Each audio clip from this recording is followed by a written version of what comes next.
14 years, the British people have chosen change.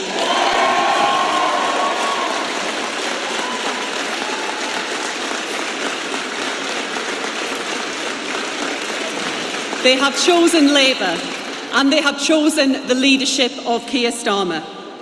Today, our country, with its proud history, has chosen a brighter future. The British people have decided that they believe, as Labour believes, that our best days lie ahead of us. Hope and unity, not decline and division. Stability over chaos. A government powered by hope, by the belief that tomorrow can not just be different from today, but better. A government of service, a government with purpose, above all to change our society for good. A government determined to build a Britain where background is no barrier, no matter who your parents are or where you are born. Determined to tear down the barriers to opportunity which hold back too many of our children. That is Labour's purpose, and the result today speaks to the trust the British people have put in our changed Labour Party. And after 14 years as your Labour MP in opposition, I am so proud to be part of a party which has tonight not just won the trust of people here in Houghton and Sunderland South, but of the people across Britain. Labour will honour the trust that you have placed in us. I will honour the trust that you have placed in me. And I will work every day to deliver the promises that Labour has made and the better future that we, each of us and all of us, deserve. From the bottom of my heart, thank you.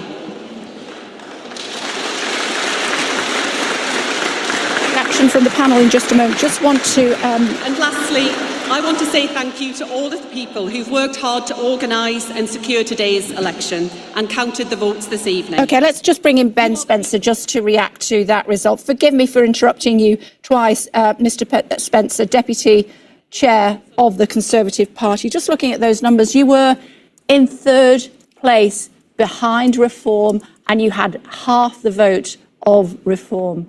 You've got to do something if you're not going to be wiped out as a party. Well, so firstly, congratulations to Bridget Phillipson on her election. Going back to your previous question about the situation with Reform, as I said, I wouldn't support Nigel Farage coming into the Conservative Party, but what I would say to people who support Reform and to candidates, and I know there's a lot of disillusionment in terms of how people feel, if, like me, you are against racism, you're against bigotry, you're against misogyny, and you think we should stand up to Putin, there's a place for you in the Conservative Party. It's Andy Burnham here, Ben. I think what you've just said I agree with, but surely that's what the Conservative Party has to do more. The Conservative Party had voices on the centre-right who would do all of the things that you just said. Isn't the problem that you've been following Reform in their wake, and isn't that why you've kind of lost a sense of purpose? No, that's very much not what I've got on the doorstep. So during this election, I've spoken to hundreds, if not thousands, of people living in the Runnymede and Weybridge constituency. And the message I get very clear is that people are fed up of Westminster politics. They're fed up of the arguing. They're fed up of the psychodrama. They want politics out of the news. And there's too much politics, is what I hear. Well, you wish. You wish, Mr Spencer. I mean, they may be getting, you may be having less politics in your life. The exit poll is suggesting that it's too close to call in your seat of Runnymede. You could well lose to the Liberal Democrats, and Reform have taken something like 15% of the vote. I bring it back to the point that you need to, in some way, bring Reform into the fold with the Conservatives if you're not going to find that you will be sliding into oblivion. So we absolutely need to bring all voters to supporting the Conservatives, and that's not just Reform voters, that's Lib Dem voters, that's Labour voters, people who don't vote for the Conservatives. I think we should very much listen to their views and think about what we've done which hasn't secured their support this time round. And I don't think that is something that is only impacts Reform. I think it's across the board. I think one of the things that's really interesting, Kay, is that you're saying that the Tory party has to absorb reform as a party. I actually don't think that's true, and you would never have said when Labour lost some seats and the Lib Dems were going up, that the Labour Party had to absorb the Liberal Democrat Party. So I think what we'll see tonight is, yes, reform will have taken a huge chunk of voters, previous Conservative voters, away. We will also have lost voters to Labour. You will also find that reform will have taken voters from UKIP, from the Brexit Party and from the Labour Party. Can I just, before we get into... Ben, can I just ask you, what do you think the mistakes of the campaign were? How did it turn out this way? How long have you got? Look, as I said, what I hear on the doorstep, what I've heard in Runnymede and Weybridge from voters is a huge amount of disillusionment with Westminster politics in general. At their core, many people believe in Conservative values, they believe in low taxation, they believe in a smaller state. Worst result ever. But what they say to me is they think that politics isn't working and they're fed up. They're fed up in the past few years, they're fed up with the challenges.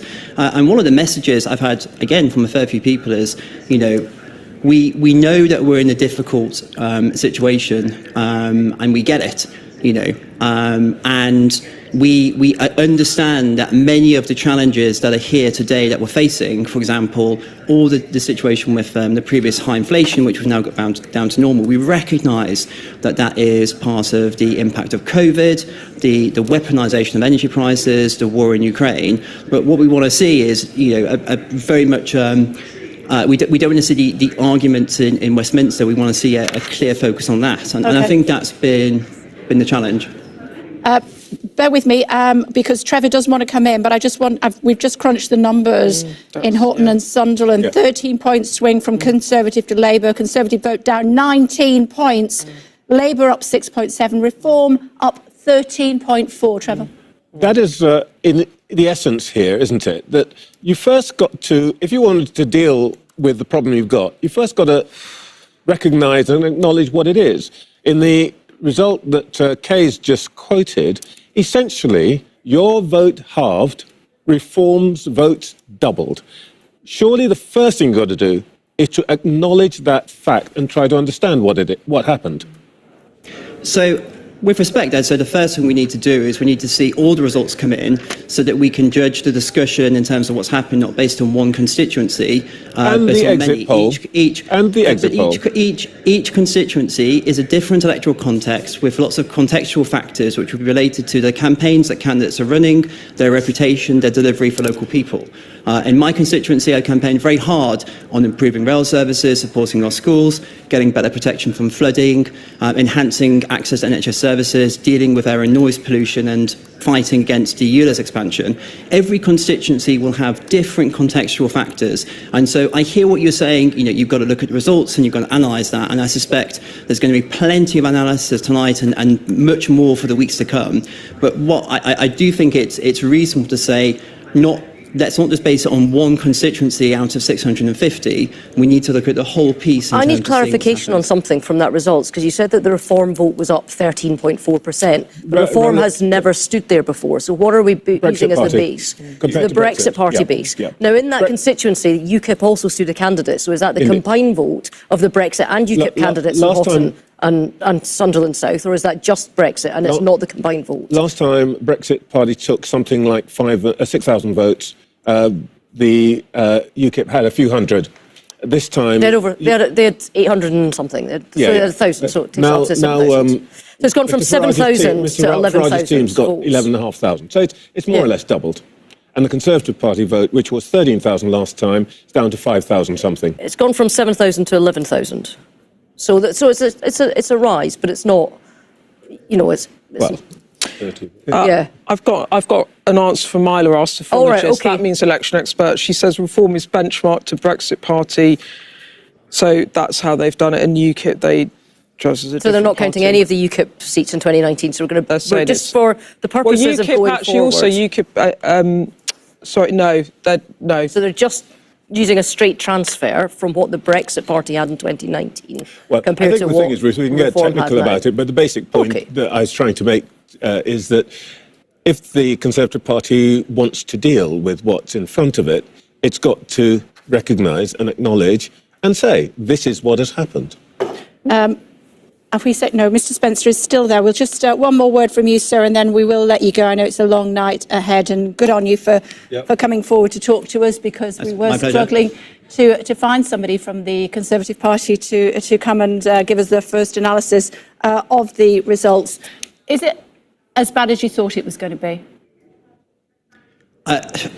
Look, clearly it's disappointing results.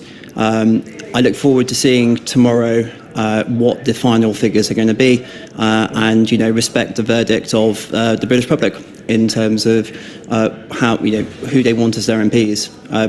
But like I said, I think we need to see, once we get more constituencies through, to get a better sense in terms of what's going to happen. But obviously, as things stand, it's a very very disappointing result, and it's going to put Keir Starmer and Angela Rayner into power, and all the consequences that's going to have. Okay, thank you very much indeed for joining us. Thank you. Okay, can I say, you can in just a second. I just want to tell people that we're waiting to hear from Blyth and Ashington. They are going to declare in just a moment or two. We're being told that the candidates are gathering there. As far as Blyth is concerned, it was third to declare last time. This is Nigel Farage in Clacton. We'll be talking to him. We have been told that we will have a slot to chat to him a little bit later on. Boundary changes in Blyth have split it into two, so it's now Blyth and Ashington. The Labour candidate is Ian Lavery, who was MP for the now abolished Wansbeck 2024 constituency. He was a Labour Party chair under Corbyn and is a former president of the NUM. That's Blyth that we're looking at. Let's have a look at Clacton. There we go. Nigel Farage arriving in Clacton. If the exit poll is to be believed, he is likely to gain this seat for the 8th time of asking of being an MP. Let's bring in Gurpreet. Should we?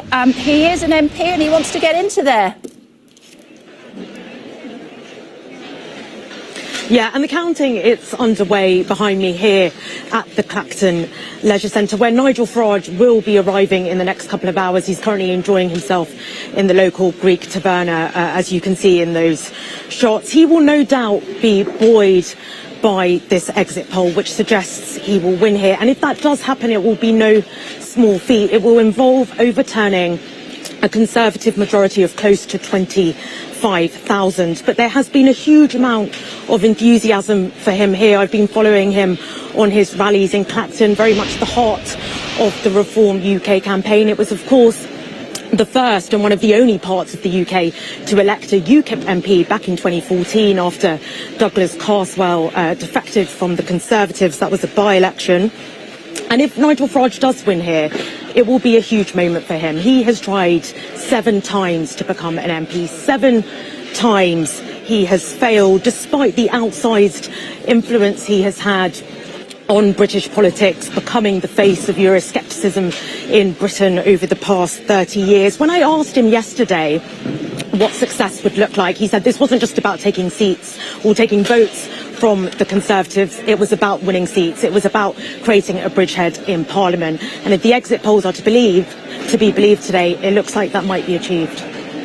OK, for now, thank you. Of course, he's not an MP yet, but the exit poll is suggesting that it would appear that Nigel Farage, as I was saying, 8th time of asking, could well be an MP as a result of the 2024 general election. Also keeping an eye on Blyth, as I was saying, explaining to you who some of the candidates are. They had hoped to be first. Horton and Sunderland have beaten them to that, but they're still counting Ian Lavery, former Labour Party chair under Corbyn, and for a while under Keir Starmer as well, hoping to take that seat, keeping an eye on it for you. Have you got any charts for me? Got a chart. Excellent. Got a chart. And just shout at me if Blyth comes up, okay, and I'll get on. No doubt. I know my place. But for the time being, Houghton and Sunderland South.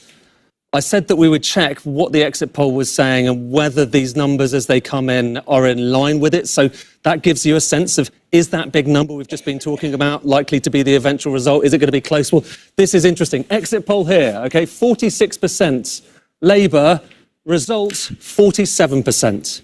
So I would say, as polling goes, that is pretty close. That's pretty close. OK, Reform, the exit poll said 34. In the end, 29.1%. So close, but a little bit weaker. Interestingly, the Conservatives, the exit poll said we're going to get 6% and actually ended up with 13.8%. So the Conservatives doing a bit better in Houghton and Sunderland South than the exit poll suggested. But the big picture, exit poll, 46%, result is like that. So the result, the exit poll does look like it is kind of in line with where we are in terms of that very first result. But we're going to do this and we're going to give you a sense of whether that number is borne out by the actual results, which is kind of what we want to know about, isn't it? But so far...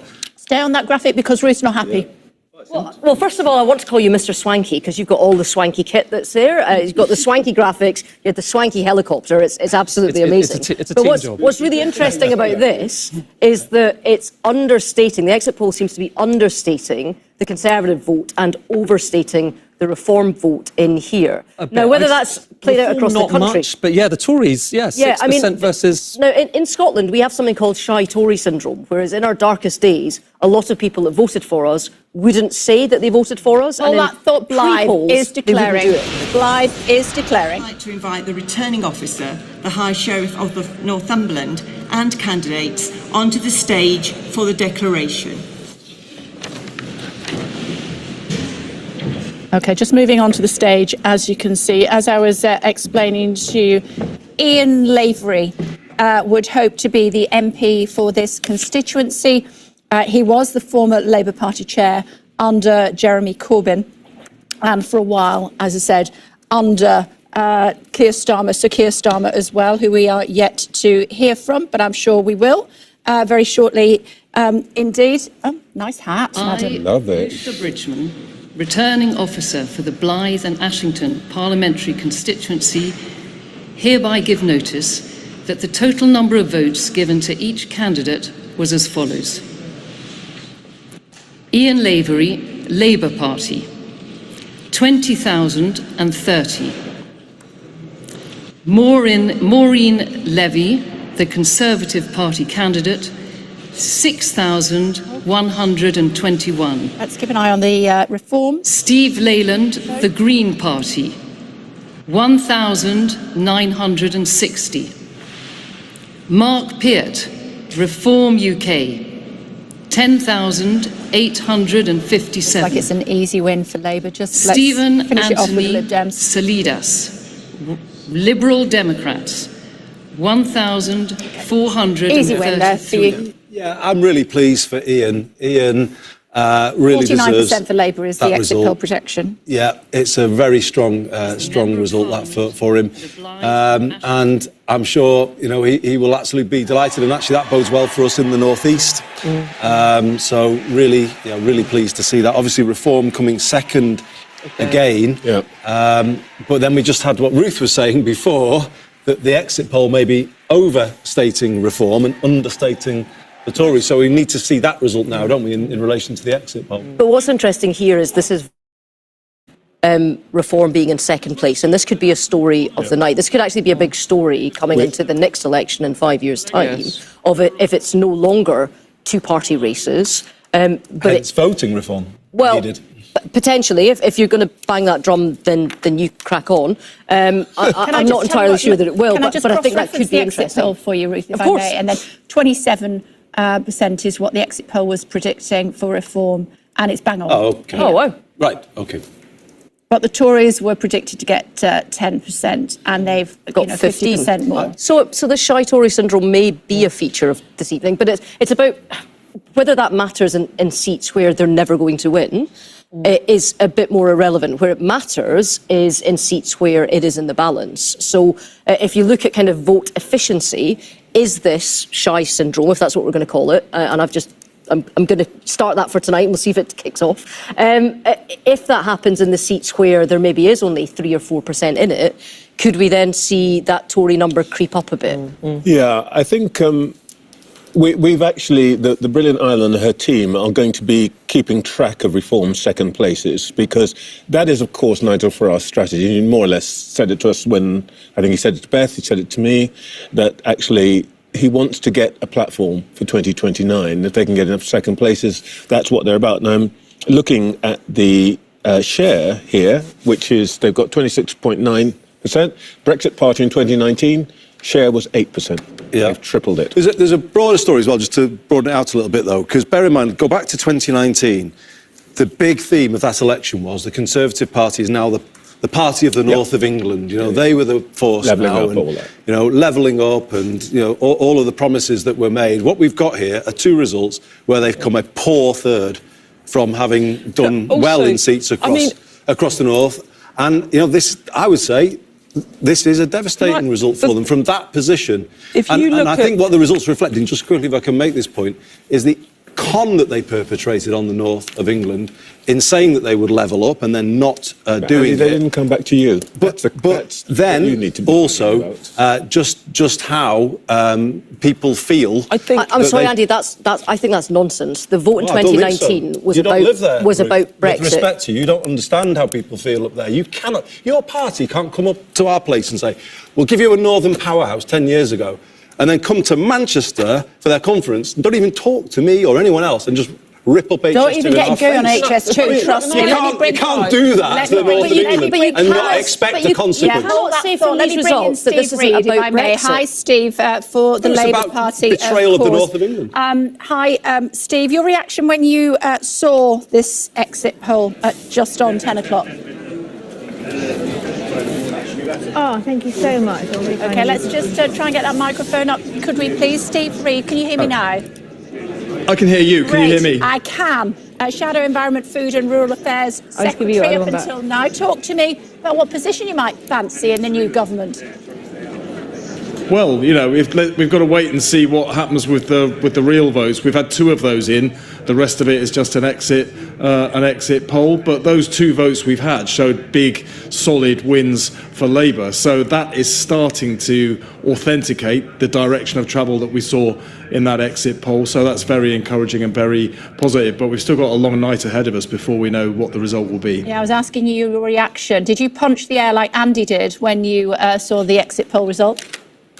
Well, I was sat down in the atrium downstairs from here, so I didn't. I mean, it was good. It's what you want to see if you're a Labour Party supporter. If you want to see this country change. And how'd you like to own this house on 1919 Field Fair in New Braunfels, Texas, with no cash, credit, or credentials? It fitted with what I felt going up and down the country, that this is a country crying out for change. And whereas, you know, the last general election in 2019, people just didn't like and couldn't trust Labour, this time, Keir's changed the Labour Party beyond all recognition, and people are putting their faith in the Labour Party. This is about who is winning these parliamentary seats, not who's coming second and third. And it's Labour that's won the 2 that we've actually had. Yeah. And it looks like it's going to be a good night for the Labour Party, but it's a long night ahead. Yeah. There's a lot of marginals in there. I don't know how they're going to Did you think that Jeremy Corbyn couldn't win in 2019 and that's why you stood by him, or how did you feel about that?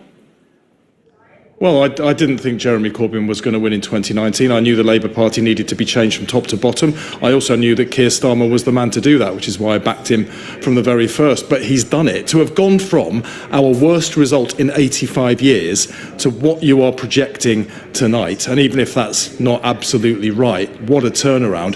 Who would have thought you could make a change like that in less than 5 years? I didn't. I doubt anyone else on the panel thought that Keir Starmer could do this, and yet it looks like he may well have done that. This is a changed Labour Party, and people who are sick and tired of the broken promises of these Conservatives over 14 years are putting their faith in Labour from the 2 actual results that we've had so far tonight. Steve Reid, it's Beth Rigby here. Just in terms of the projected result, it looks like you will be picking up hundreds, dozens of seats, but that support could be wide but shallow, in that you are benefiting as much from the implosion and rejection of the Tories as you are from any success of Labour. Are you concerned about how you govern a country where you have a mandate that could be on a lower vote share than in previous big landslides, but also on quite a timid manifesto? Do you recognise that you're going to have to work really hard? Well, I don't really see how you can project a Labour landslide and then try and make out that that might be bad for the Labour Party. I'm trying to make the point that you might have dozens of seats that are very marginal that you've taken with low vote shares, and I think your leadership recognises that that could be an issue for you.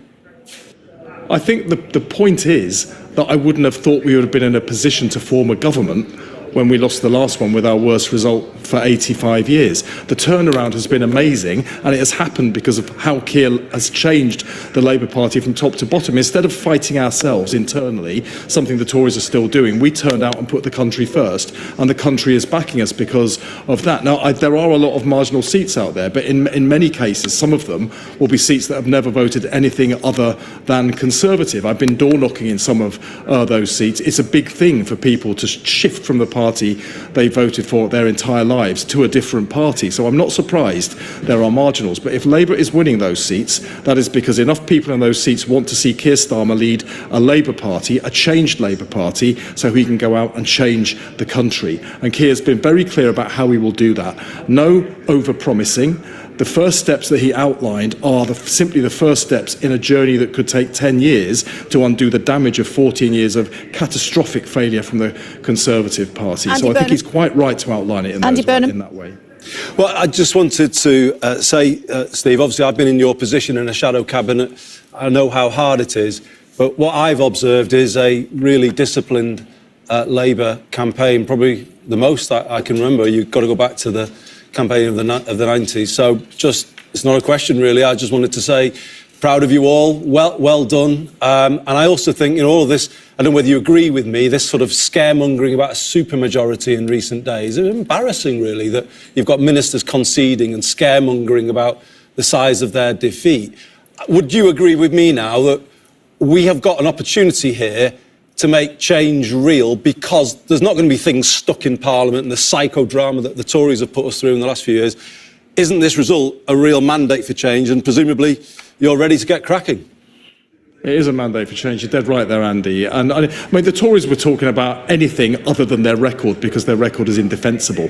And what the public have voted for tonight, it looks like, from the results we've had so far, they want change. And Keir has been absolutely clear with me and the rest of the Shadow Cabinet, if we win the trust of the British people tonight, then delivery is what he wants to see. People voted for change, people will get change. Steve, I'm determined to make you smile before I let you go, given that it looks as though you've got a landslide and you've not cracked a smile as yet. You posted a moving tribute to your dad on Father's Day, who you lost 2 years ago. He'd be quite proud of you this evening, wouldn't he? Oh, I really hope so. I'll be thinking of him at the count tonight as well, because he would have been there and he would have loved to have been there. He was Labour from birth, and he would have been so happy to see a Labour government get elected. And, that's a moving moment for me. OK. Well, I'd be proud of you.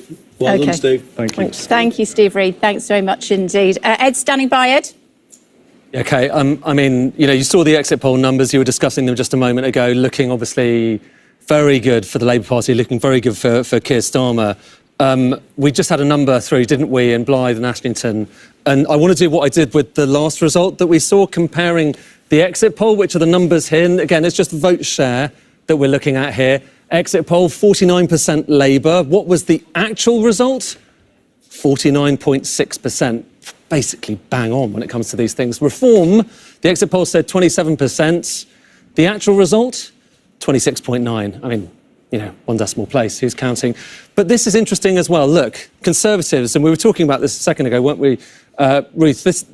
Conservatives, 10% in the exit poll. Actual result, 15.2. So might it be actually that the Conservatives might do a bit better than the exit poll is suggesting? Well, maybe, but here's the thing, OK? We've just heard from two constituencies that are quite similar, Sunderland South and Houghton and Blyth and Ashington, around the same area, similarly kind of a strong Brexit vote. So there are similar kind of demographic patterns there. I think the question is whether we see that pattern of the Conservatives actually outperforming the exit poll in the result. The question is whether we see that elsewhere around the country. And that's what we're going to be looking at. We're going to hear from Billericay in a moment, I think. James Cleverly there. And we're going to see what happens in each of these constituencies. But so far, exit poll looking very good as these things go. Basildon and Billericay, I think, is Holden. Holden. That's Richard Holden. Richard Holden. Richard Holden. Yeah. He's the Where's James Cleverly? Braintree in Essex. Go on, ask me another. No. You wanted to pick up on that. Oh, yeah, I think so. It's hard to make a trend out of two results, but I think one of the things to look out for is when you get to one of these seats, like Penny Mordaunt's down in Portsmouth, where people know that it's a tight race, because people in these seats know that it's, a wide race and they can vote for basically whoever they like and Labour is going to get in, which is not to take it away from the hard work that Labour teams do there. So is tactical voting going to play a part in these tight seats as well, where people perhaps lend their vote to a party they don't usually vote for in order to get a result or get someone out, which is a trend? Rhetorical, no, because we've got to go to Ian Lavery. I really wanted to finish my point that Andy shouted me down on because I didn't get to it. I don't want to if that's shout you all right. down, but you've got 30 seconds. Yeah, OK, my point was, when we're talking about longer-term trends, what we see particularly in Brexit voting areas in the north, where we saw a big change in 2019, a big change back, is Brexit won't always be the prism in politics. This year will be the first year in Scotland that independence isn't the prism, and Labour's going to make big gains in Scotland because of it. But I didn't get onto that. But Brexit will become less. We will feel become betrayed by promises made. And we'll be come less back of an to that, echo. and we will come back to that. But we must go to Ian Lavery, who is the new MP for Stereotype to Blythe say we only think and about Brexit. Ashington, with I'm Gillian. looking at 30% of the vote there. Yes, thanks, Kay. We have the newly elected MP, Labour MP, the newly elected Labour MP for Blythe and Ashington. Ian Lavery joins me now. Thank you very much for speaking to us. Very interesting speech that you made following on from that declaration. He talked about the Prime Minister, erstwhile Prime Minister, being richer than the King, and that has to change, and that is something that Labour is bringing here, change. That's absolutely right. One thing that happens on elections, you get out there, you get it, hopefully lots and lots of streets, knock on lots and lots of doors, you speak to lots and lots of people have the same view as yourself, different views. Obviously, people have opposing views, but you begin to realise and recognise really what is happening, out there. And there's so many people desperate for change, and that's why, hopefully, looking at the exit poll and looking at, my result tonight, we'll see a handsome majority for the Labour Party. People are desperate for change, and the Labour Party will deliver, particularly for working people, with change. How are you going to deliver for working people? It's quite a depressed area. Some nearly 30% of people have actually never worked in Blythe and Ashington. What are you going to do for them tomorrow? Well, I think the most important thing is tomorrow I'll start work immediately, and we'll be looking. We need to be investing in good, well-paid, secure jobs in the area. That's basics to ensure that people get that opportunity. There's too many people have worked, been better in employment, and haven't been able to gain employment for quite some time. There's young people not getting equal opportunities when they're leaving school. We need to be looking at. We need to look at child poverty in the area as well. The whole country is ridden with child poverty, and as I said in my speech, we are the 6th richest economy in the world, and we're not feeding our kids. To get people a good start in life, the Labour Party have said that we'll be introducing breakfast clubs as a start to make sure that kids are nourished. I think that's very, very important. I think free school meals for children as well is something that we need to look at, and we need to make sure that people get an equal opportunity. Why should people in different parts of this country have a life expectancy of 10 to 15 years more than people in my constituency here in Blythe and Ashington? We've got to get to the roots of this, and we've got to make sure that change means change. Very quickly, how worried are you by the fact that Reform came second, as they did in Sunderland? What does that say to you? Well, it doesn't concern me at all. I'm concerned about the Labour Party having this, for the first time ever, this new Blythe and Ashington, a good, really good majority to work with, and we'll deliver for the people. I'm not interested who's second, who's third, who's fourth, who's fifth. I'm just focusing on what we can do, and I know for the first time in my life we'll be in government. We can change things. Okay, Ian Lavery, thank you very much for speaking to us. And Sunderland Reform coming in second, as they did here in Blythe and Ashington, and also Sunderland declared first. So this year they won. Okay. Okay, thanks very much indeed. It's getting spicy this side of the table, and it's not even midnight. So Please, Maria, though, Ian's deserves John that Redwood has very kindly agreed to come back in to try to stop these two fighting with each other. And Joe Johnson also is joining us too. What is it that's getting underneath your skin? Ruth is kind of saying that everything in the north is through. Brexit is the thing that everyone. I said there was a significant amount. And I'm saying that 27% the promise of levelling up was the big promise at the last election, and the north feels quite betrayed. Some of those 2019 Boris voters who were Labour voters, the results are showing us that they're not prepared to go straight back to Labour. They've then gone to Reform because they're protesting a lot of things, and it's not a Brexit issue. Is all I was saying. Yeah, but I'm saying it's not solely that, but I'm saying that the Brexit view that people had, so not how they voted, but the prism which shook up politics, and it changed people from the way in which they traditionally voted. Because in 2019 we saw a huge number of people leave a party for another party. That's a big thing to do. It's like the lens of independence that we had in Scotland that took us 10 years to get past. Joe Johnson, what do you think? It's all your brother's fault. It certainly is.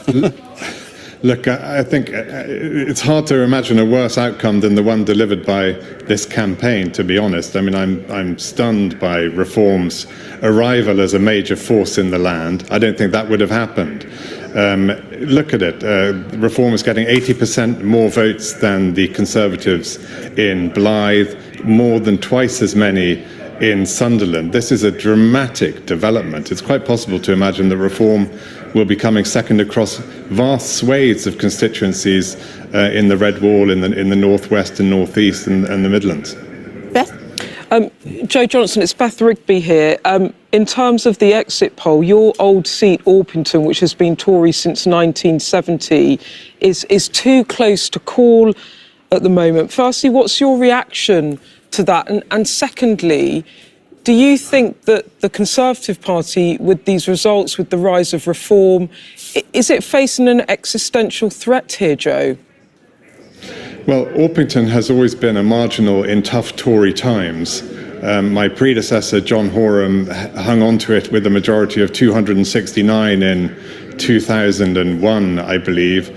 And, these are very tough Tory times, so I wouldn't be surprised if Orpington were on a knife edge. That said, it's a massive change from where Orpington was in 2010, 2015, 2017, 2019, when the Conservative candidate was getting in excess of 63, 64, 65% of the vote alone. So huge shift away from the Conservatives, if that is indeed the case.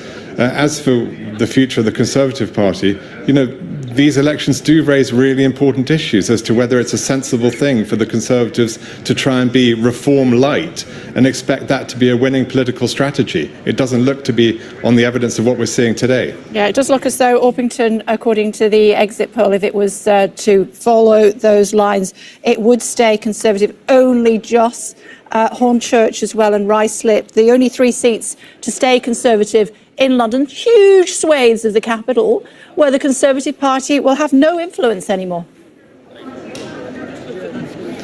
Yes, I mean, look, the Conservatives are in danger of being drummed out of the capital of this country. And that's a terrible indictment of their appeal to metropolitan, open-minded, liberal voters. And the Conservatives have got to appeal to people who live in our big cities. What future is there for a party that is going to abandon our big metropolitan centres? I don't see it. I think it's really important that the Conservatives stay open-minded, try to appeal to the centre ground of British politics, as they did in 2010, in 2015. Joe, though, it's Beth again, do you accept that you are making the argument that Andy Street made when the Conservatives just lost the West Mids mayoralty? He said the party needs to stay in the centre ground, the centre right. It needs to do that to appeal to younger, more diverse communities. But you acknowledge, don't you, that after this result, your party will be looking the other way. Your party, if anything, will be tilted to the right. You accept that, don't you? You see that that's the reality. Well, that may well happen, Beth, and I think it would be a big mistake. I think the Conservative Party does its best, does best when it does appeal to all kinds of voters in the centre, and also those who are attracted by traditional Conservative messages around tax and law and order and being strong on defence and those kinds of themes. But I think it is important that we remain open as a society and are open-minded and liberal and outward-looking. And I think that's what's turning off young people in their droves at the moment. And I think when you look at the percentages of young people, those between ages of 18 and 30 who are supporting the Conservative Party at the moment, it's single digits. And that has to be a wake-up call. But Joe Johnson, I mean, the brutal truth is, in 2019, your brother won a majority of what, 80? Yeah. And that was partly by absorbing the people who are there tonight, as far as we can see, beginning to vote reform. In fact, Nigel Farage was so satisfied with the offer that was made by the Conservatives that he stood down his candidates. Wasn't that a situation in which what you actually did was postponed the choice that you have to make as a party, and you're paying the price for that tonight? And you are going to have to make a choice, aren't you? No, I don't think so. I think it's possible to occupy many squares on the political chessboard at once. What I think the big mistake is to be a sort of reform-like kind of party that apes the policies and attitudes and mentalities of reform without really being sort of fully emotionally, intellectually committed to them. I think that's the mistake, because it doesn't come across as authentic. Okay. I know, John Redwood, that you want to come in. Thank you for being with us this evening. Are you echoing what we're hearing there from Mr. Johnson? No, I'm not. I mean, I think that the main problem was the cost of living crisis, allowing the inflation, not disciplining the Bank of England, then allowing taxes to go up to pay for the colossal bills of a rather overextended COVID lockdown. I think that was the big thing that drove people away from the Conservatives, because we'd promised lower taxes and successful economy and didn't deliver it. And then I think the other big letdown for voters, some of whom have gone off to reform, was a very clear promise to reduce overall migration, mainly legal migration, from the 200,000 level, which was already quite high, putting pressure on housing and access to housing for young people, for example. And instead, we trebled it. And that was obviously thought to be a very big letdown. And I think the new Labour government has got to understand that if they want to solve the problem of the long waiting list in health, and they want to solve the problem of access to housing, rented and for purchase by young people, you cannot accommodate 600,000 or 700,000 extra people every year, much as you might like to. John, just going back to that, when you look at the legal migration figures from the last 2 years of freedom of movement before the UK left the European Union, and then you look at the last 2 years of the Conservative government, they are massively bigger. Yes, that's what I said. I mean, the reason I read it is you were a massive backer of Brexit. Yeah. Do you think that part of this election result is that the public are saying to the Conservatives, you promised us things on Brexit and then you betrayed us, and that Brexit hasn't been a successful project, and now you are being punished for it? Well, of course, that's part of it. As we just said, a lot of Brexit voters wanted control of borders. They weren't ideological about it, but they felt in the pressure of their communities that too many people were coming in, and there were these problems over public service access and housing access and price of housing and all the rest of it. And they were also worried about downward pressure on jobs, because a lot of the people invited in were to take jobs on very low levels of wage, and I and others have always wanted a higher wage, higher productivity, local labour economy. And that was very attractive to Brexit voters. And then they felt that hadn't been reflected in government policy. So, of course, that was part of the diversion. And quite a lot of people in the Labour movement understood that. They didn't want lots of cheap labour being brought in under permit. We need to do better at those 9 million people who are of working age, many of whom, with the right support, right training, right incentives, might be able to get a job. But, John, isn't the point, though, that the nature of migration to this country has changed because of Brexit? When we were in the EU, people in their 20s would perhaps come from Poland or Romania and spend a little bit of time, then go back. But now, people are coming from much further afield. They need to bring dependents with them. And haven't you just not been honest with people about the whole migration challenge? You know, you've kind of played politics with it, really. About it. The reality I've always of it. said, why don't we have tougher criteria so we don't have so many legal migrants. And the government then adopted that in January, but it was a bit late by then. But the problem being, though, that there were huge vacancies in the economy, and you've just but you have to work away at those in a mess, haven't you, on with the this whole potential issue? work. Yes, but you're not listening to me. If you put the wages up and help the companies with productivity, you would solve that internally. 9 million people of working age who are not seeking work or have not got a job is a very large number of people. Now, some of them are really badly ill and they should just be looked after by the state, of course, and some of them have caring responsibilities which cannot be easily dealt with. My question. But Hasn't the they're nature not of all like migration that. changed in that people are coming from further afield, they're bringing dependence, and that's not something you're talking about. You, Brexiteers,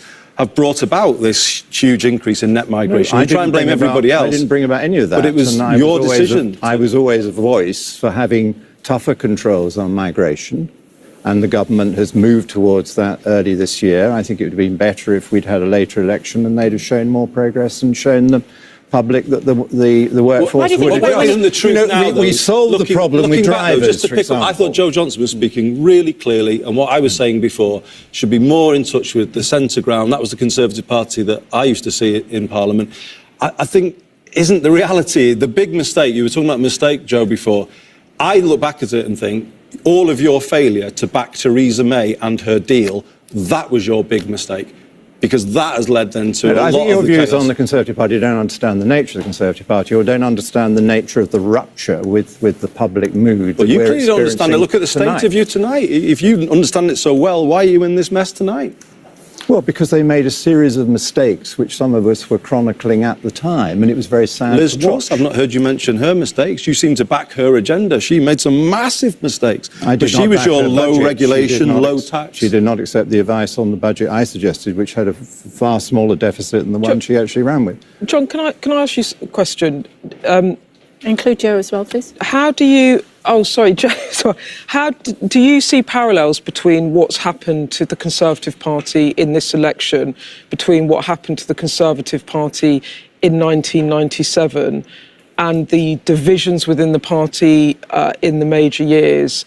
And well, the way I see one obvious bigger parallel in that, which is that was an economic problem as well, just as this was mainly, I think, cost of living, failure of levelling up, people's big squeeze, COVID, Ukraine war, inflation, however you want to explain it.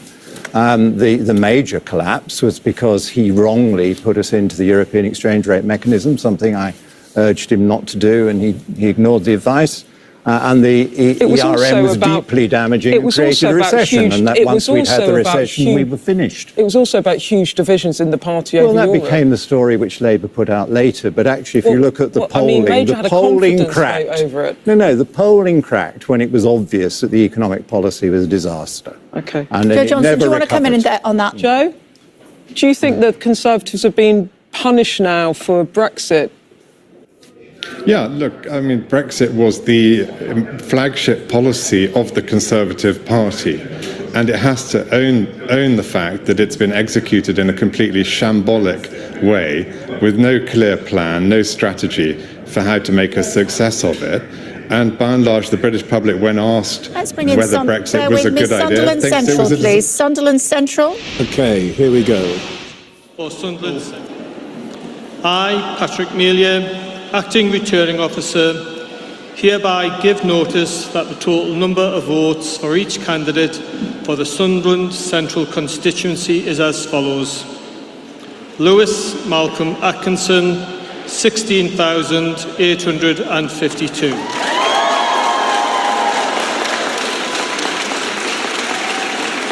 Chris Einon, 10,779.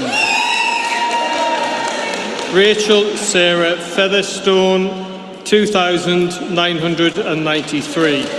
Number up there.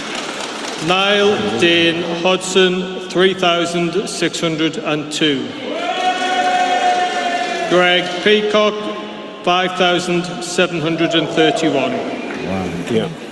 The number of rejected ballot papers... Yeah, the same pattern as Trevor was saying that we have seen in the previous two seats. Conservative and that Reform is have quite close. declared. I'm not sure they're that close there, if I'm right in saying that, Trevor. No, I mean, actually, I haven't been able to look back and see what it was last time, but I suspect it's the same pattern as previously. Can I just pick up on John Redwood and Joe Johnson's discussion? I mean, John Redwood, you've just been saying, I counted the number of times you said, I said this, and Let's look at those figures on the screen as we're chatting. Look at that. Oh, yeah, here we go, yeah. 21% down is the Conservative vote. Reform up 15%. Labour bang on the same. Yeah. React to that for me, please, if you would, Ruth Davidson. Yeah, I mean, that's what we've seen in the last two seats. 3 makes a trend. That is a trend there. And I think this is something that we've spoken about on the programme, which is while the exit poll shows that Reform's going to get 13 seats, and that was more than anybody was predicting coming into this, if we see that they're in second place, in a clear second place, and swathes more seats across the country, that's going to be a pretty big challenge to the Prime Minister for calling an election, I guess, at this time of the year when Nigel Farage was able to come back. It would be an October-November election. He'd be over in the United States, probably, we would expect. It's also, I think, what a number of your Conservative commentators have been saying today, which is this is an election for a government that's been in power for a long time, where they are being punished. But really, the Tories are being punished across the country here, with votes going everywhere. OK, must thank John Redwood, also thank Joe Johnson. Gentlemen, it's almost the witching hour. Time to go. Thank you very much indeed. Thanks a lot. We are heading over to Ed Davies' seat, actually. And I think Matthew Thompson's there for us. Hi, Matthew, a way to go yet until we get the results from where you are, but I wonder how they're feeling about just looking down at the exit poll suggesting the Lib Dems would have 61 seats. Yeah, it'll be a few hours yet before the declaration happens here in Kingston and Surbiton, but clearly the Liberal Democrats are looking at that figure of 61 seats, and they're pretty pleased with it, let me put it that way. Officially, Sir Ed Davies on the record as saying that he's humbled and that they think that they're on course for a record election result. Another source said to me that it's been a fantastic night, or at least it looks that way. And then slightly more candidly, another source told me that if you'd told them 3 months or so ago that they would get 61 seats, frankly, they'd have bitten your arm off for it. So look, they are pretty happy, although they are also saying, look, it's just a poll, all the usual caveats, and they'll wait and see exactly where they end up. But it's looking like a pretty good night for the Liberal Democrats. 61 seats, incidentally, wouldn't actually be their highest ever total. The highest ever total was 62 back in 2005. But what it would be is a gain of 53 seats from where they are at the moment. Nominally, they're defending about 8 seats. So to get 61 is a gain of 53 seats. That smashes their previous record of gains for an election night, which is back in 1997 when they gained 28. So that just shows you. And that was actually a few days ago, that was suggested, that 28 seat gains number was suggested to me by a couple of very senior party sources as the sort of lowest level they were aiming for. And they've nearly doubled it. So they've done very well. If they, again, caveats that the exit poll is correct. I think there are a lot of very happy, smiley faces in yellow tonight, let's put it that way. OK, thanks very much. Thanks a lot. Just to let you know, Newcastle Central, we are expecting them to declare in just a few moments' time. Hold on a second, just looking at count. Honestly, by 7 o'clock, I don't know what. We'll be tired by then. You'll be on your own. You'll be all tired by then. Newcastle upon time, waiting for them to declare. Meantime, Ed, we're coming to you, and then we must come back to this gentleman before he bends my ear any further. Go on. All right, OK. It's another quick one. These ones are quick ones because there's a lot going on, isn't there? But we just want to compare, again, Sunderland Central. We just had the number in. Exit poll said 50% for Labour. Result 42.2, so a bit lower. Not massively, but nonetheless.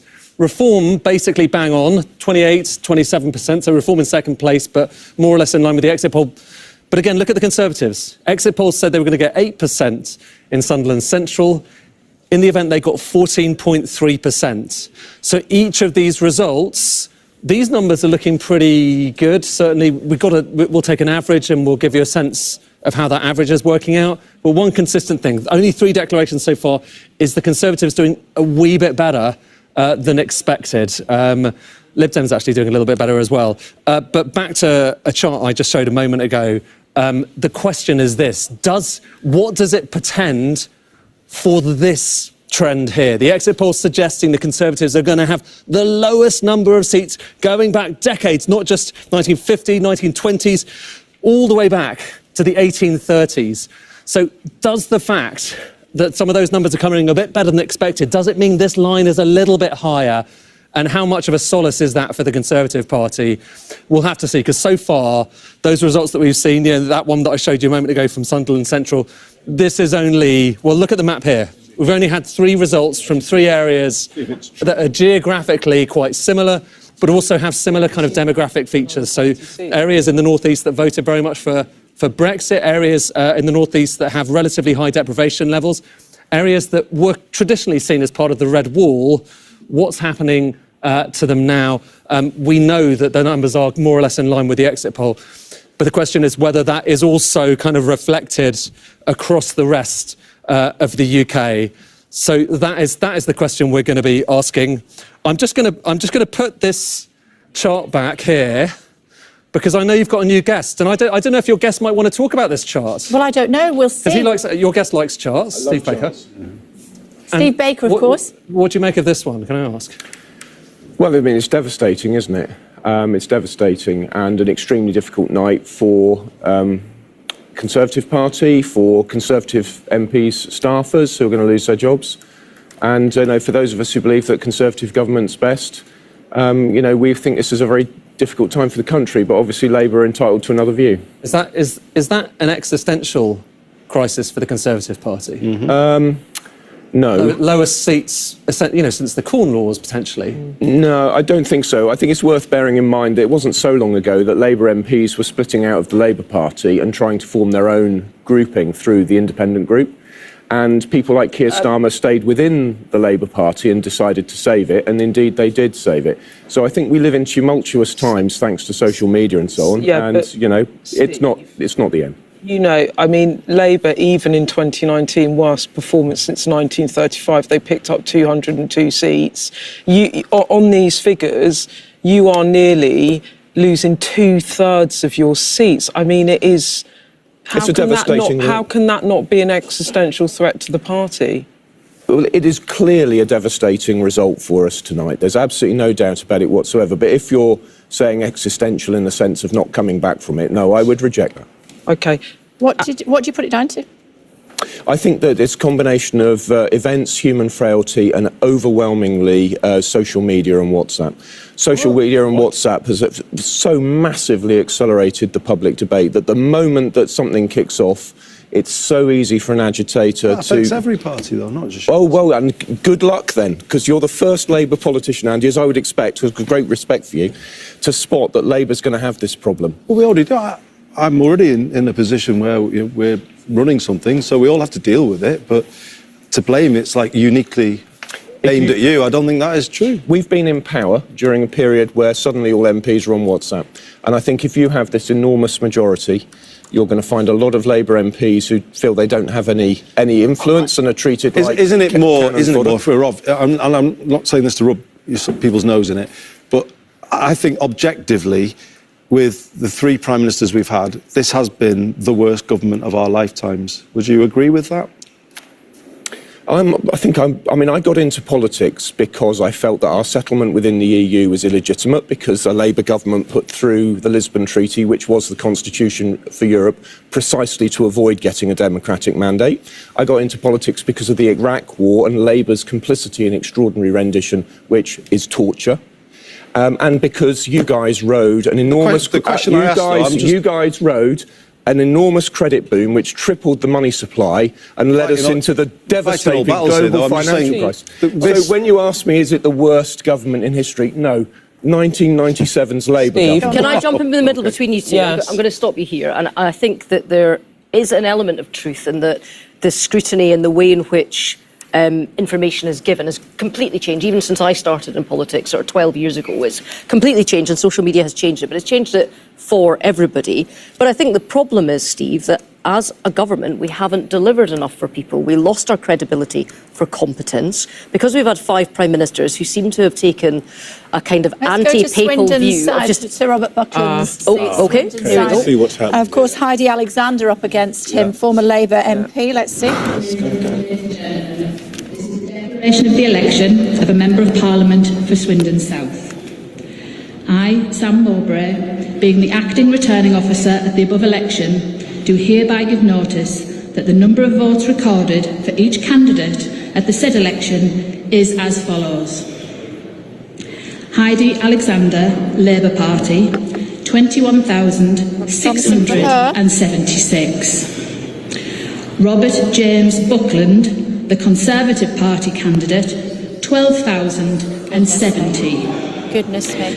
Martin Costello, Independent, 472. As well, but Heidi Alexander almost double the vote of Robert Buckland, who was the sitting MP. 2,539. And the Reform vote? Catherine Kozidowski, Reform UK, 6,194. Votes of the Conservatives. Heidi Alexander is declared the MP for Swindon South, be returning to Parliament is the correct phraseology that I should be using. The exit poll had suggested Labour 44%, Conservatives 27%, Reform 17%, no Brexit candidate in 2019. Of course, that is how it is looking. Conservative 25 points down, Beth. Yeah, that was a target seat. Keir Starmer has made many a visit to Swindon. That was their 55th target. So when you're looking at an exit poll where they get heading for a majority of circa 170, you would expect Swindon South to go. Steve, I have to say, your seat in Wickham also looks like it could. Do you think you're going to lose your seat tonight? I'm widely expected to be swept away in this tsunami, yes. How You didn't help feeling? yourself, though, did you, by going on holiday? I'd got all the work done that I needed to, and I'd encourage Sky to interview my chairman at the count later. How are you feeling, Steve? I feel great, but the people I feel sorry for are the staffers who are going to lose their jobs, who don't deserve to lose their jobs. And, I employ 6 at the moment, and they're not all full-time, but I employ 6. They deserve to continue their service to the people of Wickham, and they're not going to be able to if I'm swept away. You had wanted to potentially run as the leader. Well, I made there was a private speech which leaked. These things happen. As a result, it went into the press. But I'm very, very clear. Never alone with the microphone, Steve. First Well, I calibrated my remarks so that they could be leaked, and it's a question of the timing which fell into somebody else's hands, not mine. But, as I say, I'm expected to be swept away in the tsunami. Many of your viewers will rejoice at it, I'm sure. Others Are you not feeling quite? I mean, you're very sanguine at the moment, but do you not feel quite angry about how the party has been run over the past 4 to 5 years? That has meant that you are going to get swept away in this massive swing to Labour. I know, Beth, I am not angry. You and I have gone a long way through the last few years, haven't we?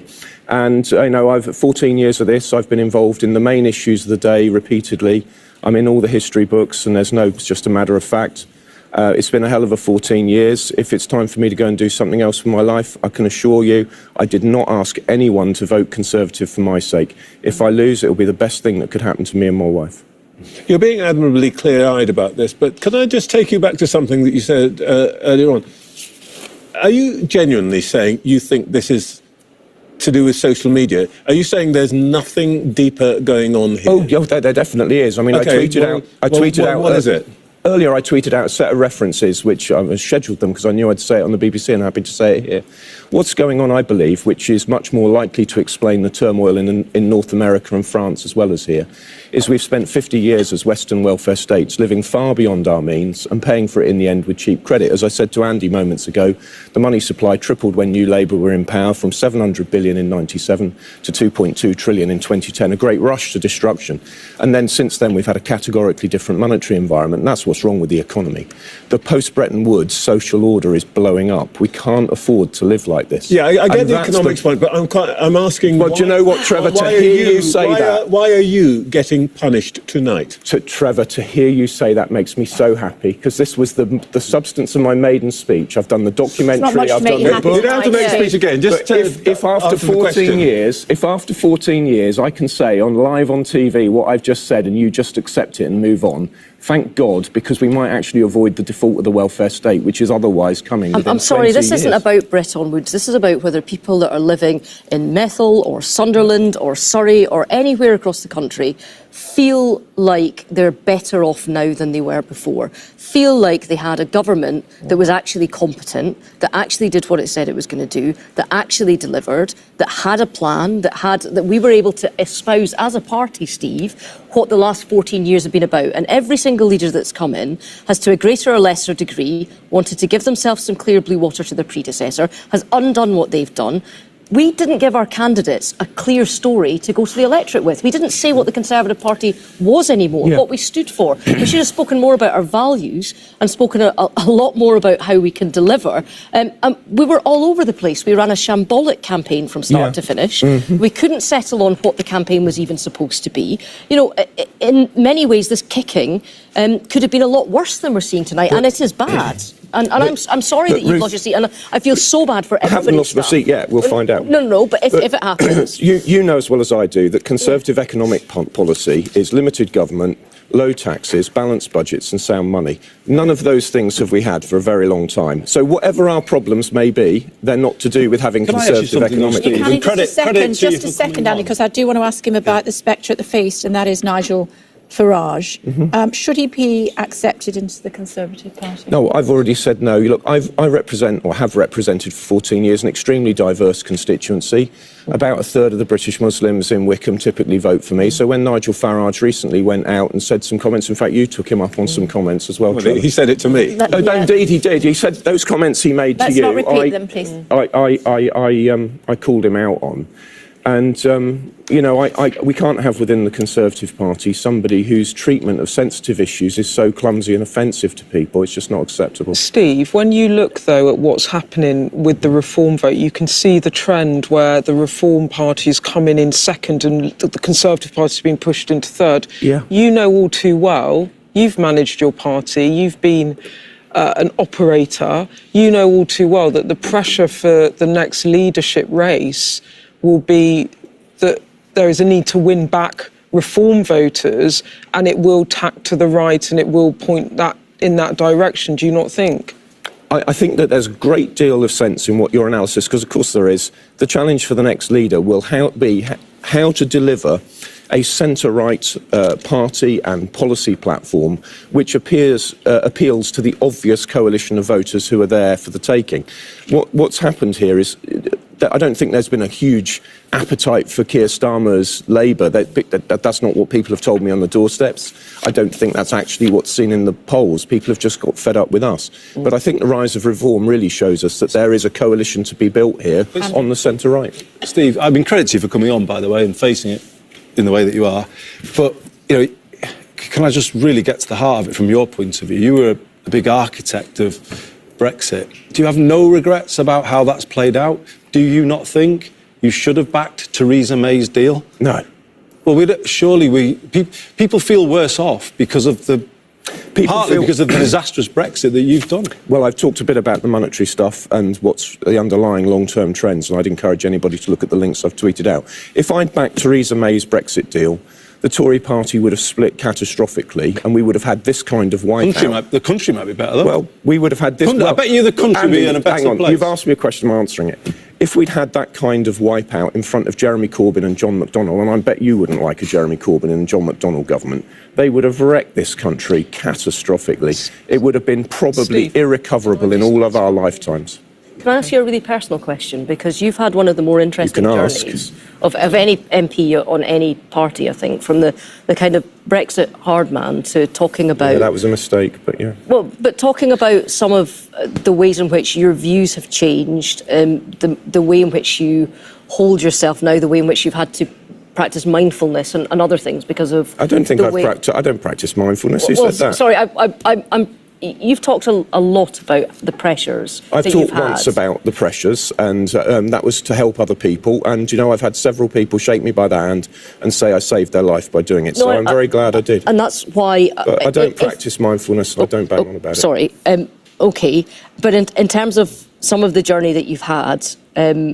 So I reject the notion that I've had a journey. I don't think anything different today from before. What's happened is, unfortunately, I came to prominence at a time of great turmoil in the party, and it was necessary for the reasons I've just given to defeat Theresa May's deal. But I've always had the same warm disposition to the people of Europe, the same willingness to compromise and build deals. When I took over the ERG after the referendum, I actually built it to unite the Conservative Party. There were people from all wings of the party in it. Unfortunately, it went south, because the deal just wasn't acceptable. But, you know, I recommend Tim Shipman's books to anyone until I write my own. Should I be swept away? I'm sure there'll be a series of books you can all enjoy. Steve, just about being swept away as well, how damaging was the Truss administration for you? Because when I look at your seat, someone's just pointed out that 38% of households in Wickham, I grew up there, so I know this area really well, have a mortgage.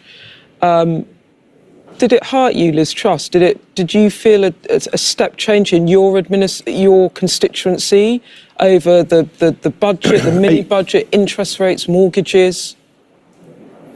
Wickham is a place where people who work hard very often struggle to make ends meet, and they might be on £50,000 a year, and as their mortgage goes up, it means they're not taking a holiday once a year anymore with the kids. That's the sort of thing that I will hear. And I'm very, very conscious in Wickham that the median pay is about £35,000 a year, and the median house price is about £350,000. It's because we live in the London fringe, but... I was asking about Liz Truss and the damage. But I'd say that as context to answer you very directly. I think in the course of this, I've only had one person say to me directly that their mortgage soared because of Liz Truss. And I think if you look globally, you know, there are other countries which saw interest rate spikes for which Liz Truss was not responsible. So it's a thing which deserves a more detailed analysis than we've got time for. I wonder if I might be able to ask you this, Steve, given that you're teetering on the edge of losing your seat, sadly, for the people that work for you, as you said. How do you feel now, looking back at your Brexit reputation, given that your seat was very much a Remain seat? Well, Wickham District was bigger than Wickham constituency. I'm afraid this has been one of the banes of the conversation. And Wickham District had a result, and you couldn't extract Wickham constituency's result from the figures. But this really is OTOs, because we had a national result, and yet it wasn't legally binding. But everybody understood that if they voted that the UK would leave the European Union, then we would go outside the structures of the EU. So, yeah, it's been very painful, but I still would maintain that even for my angriest Remain voters, if I'd voted for Theresa May's deal and allowed it to go through and split the Tory party in front of Corbyn and McDonnell, everybody would have been... Steve, you did split the Tory party. Well, hang on a minute. Because all those Rory Stewart, Dominic Grieve, David, they were in the Tory party and they were all pushed out, so you did split it. Alas, and it was their choice. But what I would say... No, you did split the Tory party. No, you can't get away with this. The main outworking... You made it. It went from a centre-right party to a right party. That's what happened, because you split it. No, the main outworking of my work on Brexit was that we won an 80-seat majority. And shortly, 2 years ago, I became a minister, and I'm very proud of the work I've done in Northern Ireland, even as that is a hard compromise for Eurosceptics and Unionists. But it's just a matter of fact that the main result of my work on Brexit was that the Conservative Party won an 80-seat majority, and the main reason that was squandered was COVID. Washington and Gateshead South just returned a Labour hold on that seat. Trevor, you wanted to come in?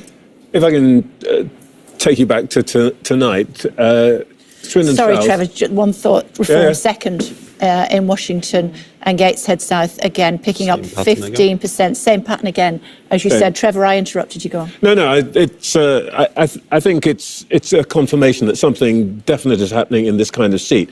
But I wanted to just take you back to Swindon South, which is not unlike Wickham in some ways. It's in the orbit of London and so on. The interesting thing about Swindon South is that it's got a lot of jobs. New big financial services outfits open there, young people moving in. These are the kinds of people that in the past you would have thought, upwardly mobile, aspirational, professionals, would have been Conservative voters. Now, it looks like you've lost those people. What happened? Well, if the Conservative Party doesn't stand for freedom, then it stands for nothing. I've said it, I'm sure, several times. We've ended up not standing for freedom. We've stood for a technocratic managerialism, and that's not who we are, and it's not what works. Is that what you mean? You're talking about Rishi Sunak there? But everybody knows that I've been a Conservative who, as we've already discussed, has often criticised my party. It's ironic that we're both sitting here. We've criticised our party from different perspectives. But I regard myself as a classical liberal in the Conservative Party. And one thing we haven't had for 100 years is classical liberalism. And that's really what's damaging our economy and our society. Okay. It was we were all learning, trying to live at everybody else's expense, and it's ruinous. We must let you go, but thank you for taking the time to join us. Thank you. Washington and Gateshead. Manchester Liberal. Washington and Gateshead South, 1 in 10 adults are in poor health. Almost a third of adults in Washington and Gateshead South have never worked, which is well above the national average. So that's the demographic for you in Washington and Gateshead South. Heading up to Glasgow in just a second. But before that, watching Election Night Live here on Sky News, the headlines for you so far. The broadcaster's exit poll has predicted a landslide victory for Labour. Sir Keir Starmer is expected to win 410 seats. Phillipson, 18,837. Labour's taken the first seats of the night, with Reform coming second in many of those seats. Bridget Phillipson there taking her seat. And it's looking like a bruising night for the Conservatives, who are predicted to win just 131 seats. So Robert Buckland becomes the first Conservative to lose his seat to Labour in Swindon South, losing to former Labour MP Heidi Alexander. And Sir Ed Davey's creative campaign appears to have worked wonders for the Liberal Democrats, who the exit poll says will take 61 seats in the House of Commons.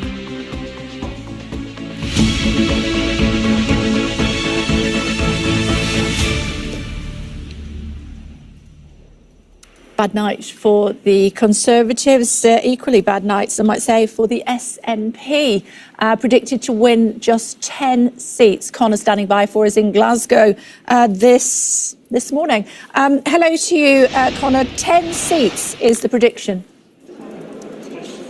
Kay, this is a grim night for the SNP if the exit poll is to be believed. Let's remember the SNP has been huge in Scotland, the most dominant political force north of the border for more than a decade, has won every election in that period. And this will be the first time, if the polls are to be believed, that will not happen for the first time in a very, very long time. Now, I've been speaking privately to some senior SNP sources, and they are saying, look, this is bad for us. It is worse than we were potentially expecting. 10 seats was at the lower estimate.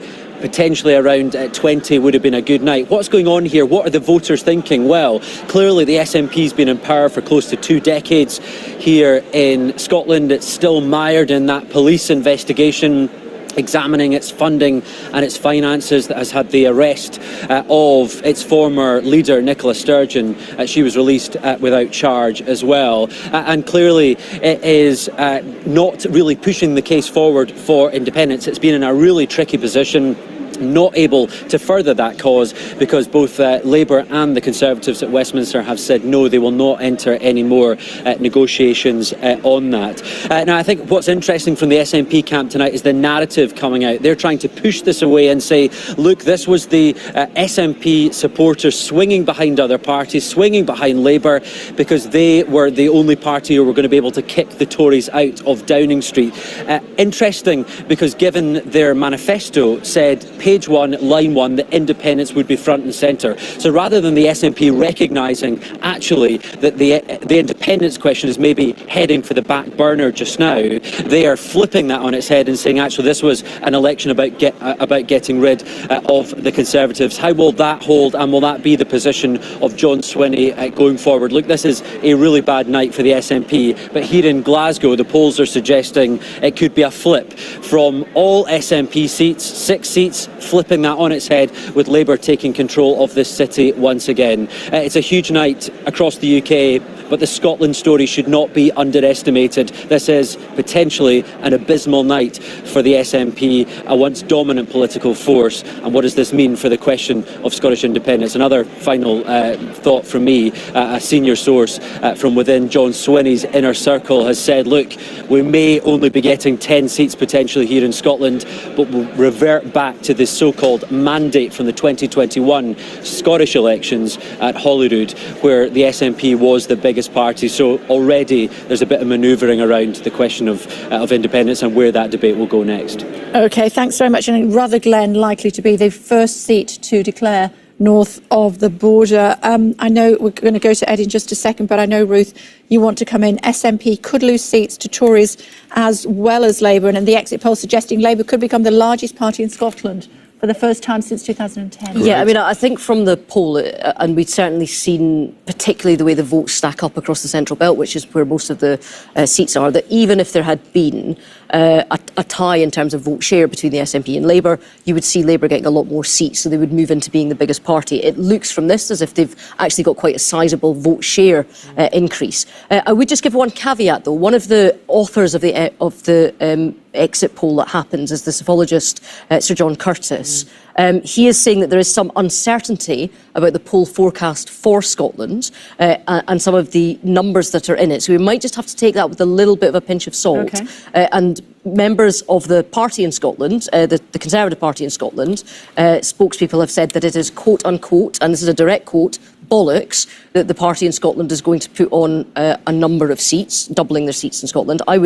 My analysis would agree with that. We're not going to be winning seats like Aberdeen South, which are projected. We're probably going to come third there. We're not going to be winning Stirling. But if we hold what we had, that would be a good result for us there. So in terms of the Scottish picture and the exit poll, it was 5 or 6 seats out last time in 2019 because of local variances on the ground. We just want to do some caveats with this here, and I think we need to see some of the results coming in. So if you do hold what you've had, given that Douglas Ross says he doesn't want to stand again, do you fancy being the leader again? Not a chance. My partner would kill me, and then she'd divorce me, and then she'd kill me again. I'm glad about that, because you were very good when you were the leader. Can I just say, the story of the night, though, just very quickly, yes. okay, if I might. Please. Is that governments are losing because they're unpopular. And obviously there's a lot of truth in that, both UK government, the worst of our lifetimes in my view, but also in Scotland, where we've just had obviously something of a meltdown in the SNP. But that is not the whole story. In Scotland, I need to say that Anas Sarwar, I think as Labour leader, Scottish Labour leader, has done a phenomenal job quietly building back support for Labour. I think his role really, if the exit poll is to be true, and the SNP are back down, the heyday of the SNP is over, Anas Sarwar deserves huge credit. That has required the most enormous political skill to build Labour back in the way that it has. It's partly due to his personality, the way he works, but I just think I need to recognise Anas's role, because if these results come through, it's a big vindication of his work. I need to bring Ed in. Ed? It's actually interesting what Ruth was saying. Definitely when it comes to Scotland, you've got these kind of confidence bands when it comes to the exit poll. So the kind of range that it could possibly be in. And when it comes to Scotland, the range is bigger than for other parts of the UK, just because there's just a lot of uncertainty there. However, it could actually be worse. It could actually be on the downside, even worse on the downside for the SNP. We just have to wait and see, and that's one of those evolving stories. But one thing I did want to show you is, should we look at Swindon South?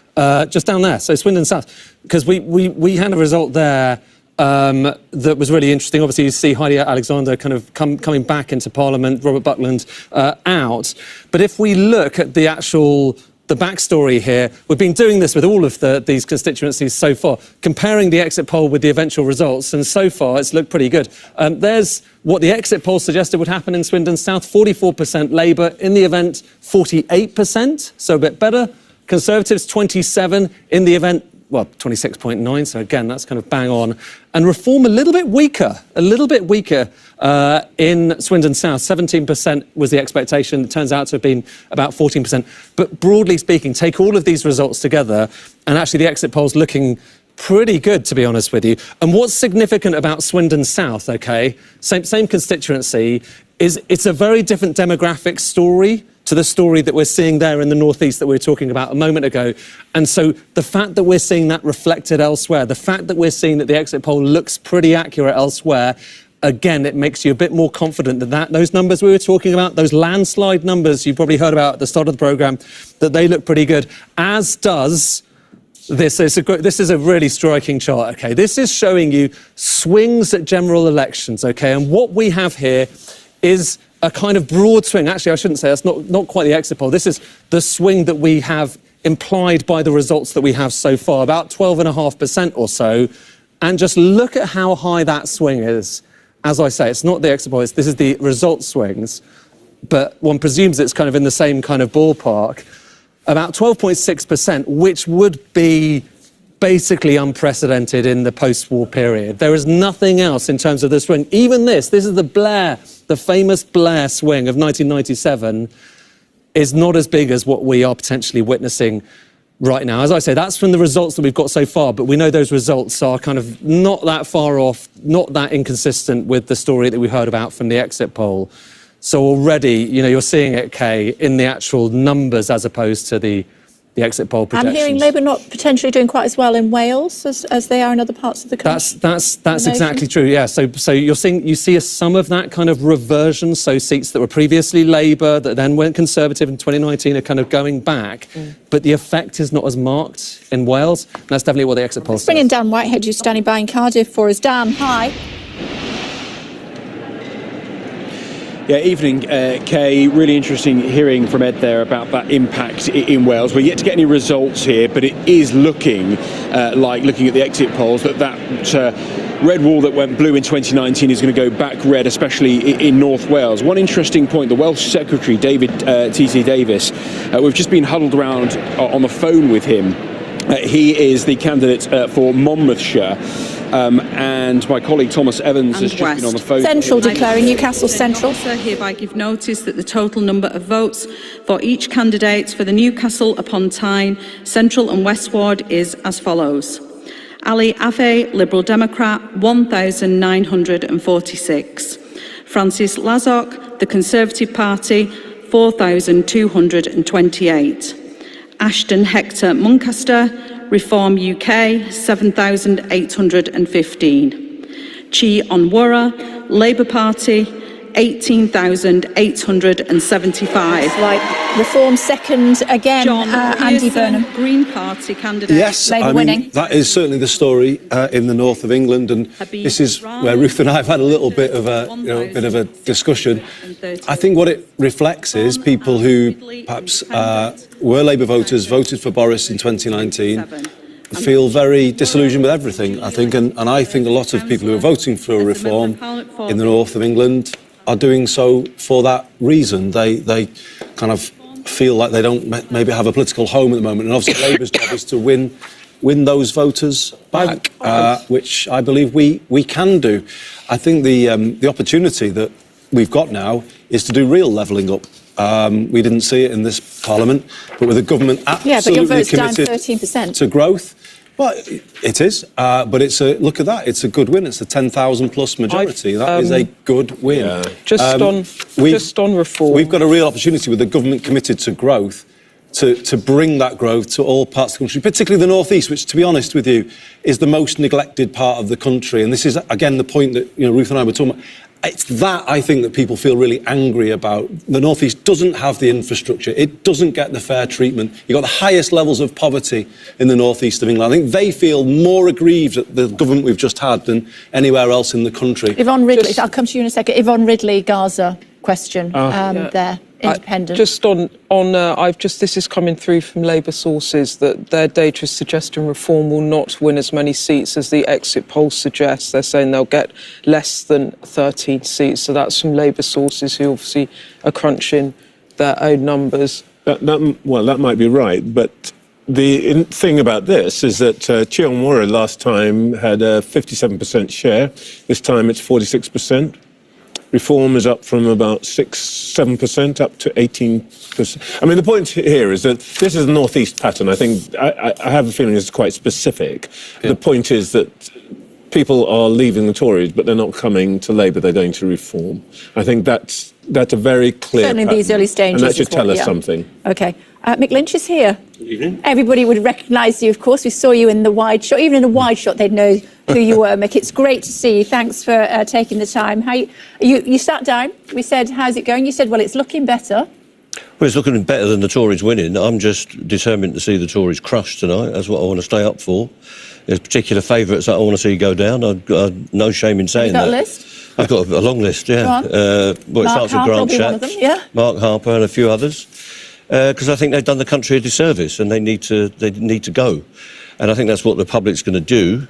But I think your points about Labour's fairly flat vote in the North East is because the manifesto and the offer is not bold enough. It's a fairly vanilla proposal that we've been put. People have been getting away with this Ming Vase stuff, but you can't carry a Ming Vase through 5 years of government. You've got to be bold. Mick, do you not think that part of the reason that they're getting as big a majority as it looks like is precisely because it was a Ming Vase? They didn't do anything too radical and bold in the manifesto in order to try and build a wide coalition of voters. It could well be. I accept that point, that they ran a very careful campaign and didn't want to get offside with anyone's views.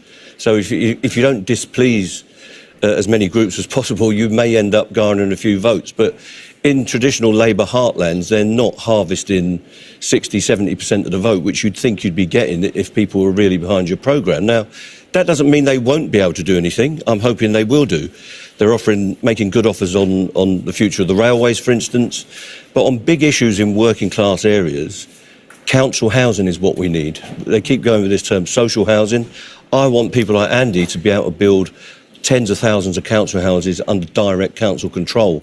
I think an offer like that would have been very bold in areas, traditional working class areas such as the ones you're seeing coming out. That's simply not appealing to people. Do you think that Labour, if they do get this sort of size of majority, should become more radical and bolder in government and perhaps go beyond what they promised in the manifesto? The government's got to meet the that's needs of the exactly day. what they said they won't do. At the moment, the economic plan is not going to meet the needs of the country.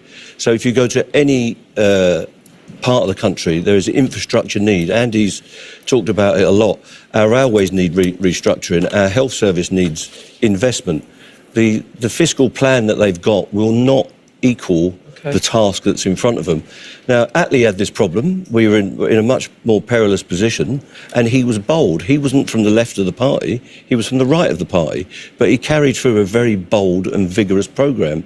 And they've got to do that year upon year, hopefully for the next 10 or 15 years. That's what I hope for. But you've got to keep being bold, otherwise it will swing against you. So is your message to Keir Starmer tonight, bring in Margaret Hodge. If that's your majority, be more radical? Be as Let me radical just bring as in you can, Margaret yes. Hodge and then we'll come back. She's standing by. She's been very patient. She's in the studio. There she is. Hi.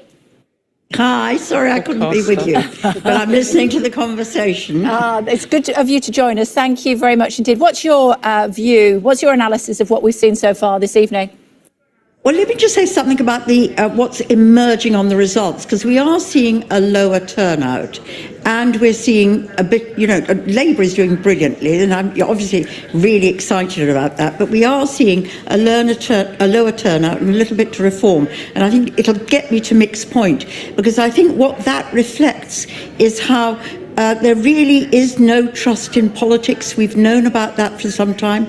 I did some work after the 2001 general election in my own constituency at that time, Barking, because we had a low turnout. And what came out of it was focus groups and things that I did, was that people were not voting, not because they were apathetic, but because they were angry. And what we're seeing now is anger with a Tory government for all the way that they've behaved with impunity, lying and, giving contracts to their friends, giving peerages, honours, all those things to their mates. That has led to huge anger and distrust. Now, we've been absolutely clear in our manifesto that we'll only do the things that we can within the funding that we have available. And I think the worst thing we could possibly do to people aren't saying this, they're really bored with the offer. Mick, can I just say this? The worst thing we could possibly do is say, we've got this great big majority. We're going to break trust with what we said in the manifesto and immediately, unfunded promises, put up taxes. We're not going to do that. We're going to work slowly. We've all got a whole list of things that we know need doing in broken Britain. But that's why we've talked about a decade of renewal. We've got to work at it as quickly, as seriously as we can, and build that growth. And just one more point, then I will shut up. Recently, I saw the figures. I saw the figures of what, for example, we take in tax and what we should get in, and they've gone up. So there's a £40 billion gap between what HMRC takes from us and what people owe HMRC. If we could just get behind that and close that gap, which I think is really doable, that is just one of the ways that we can bring more money into the public purse for public services. This is what's wrong with this election. We cannot just keep having elections about tax where the agenda is set by the Daily Mail and the Telegraph.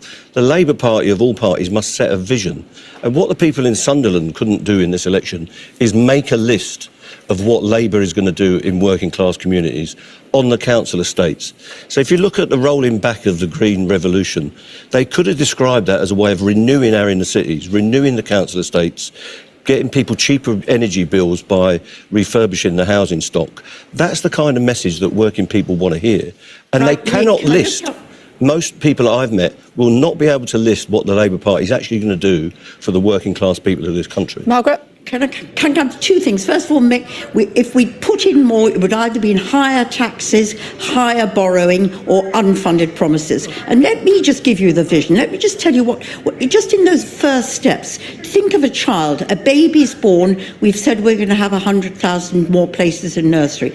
That baby goes to primary schools. We've said we're going to have breakfast clubs. That child goes to secondary schools. We're going to have 6,500 more teachers. They then go on to apprenticeships. That's going to be grown. And finally, we are going to have 1.5 million more homes for young people. That is a vision. That's a vision. That is a vision. These houses will be in the hands of private landlords who are the problem, and they won't be in the hands of councils such as and authorities such as Andy's. That's the message that Attlee had in 45. You're just so negative, Mick. You're just so negative. This is a brand new... because we got rid of the Tories, but you've got to have something to fill the vacuum, and that's why you're only getting 48%, where you should be getting 70%. Yeah. Slug it out a bit. Go on, Margaret, go on.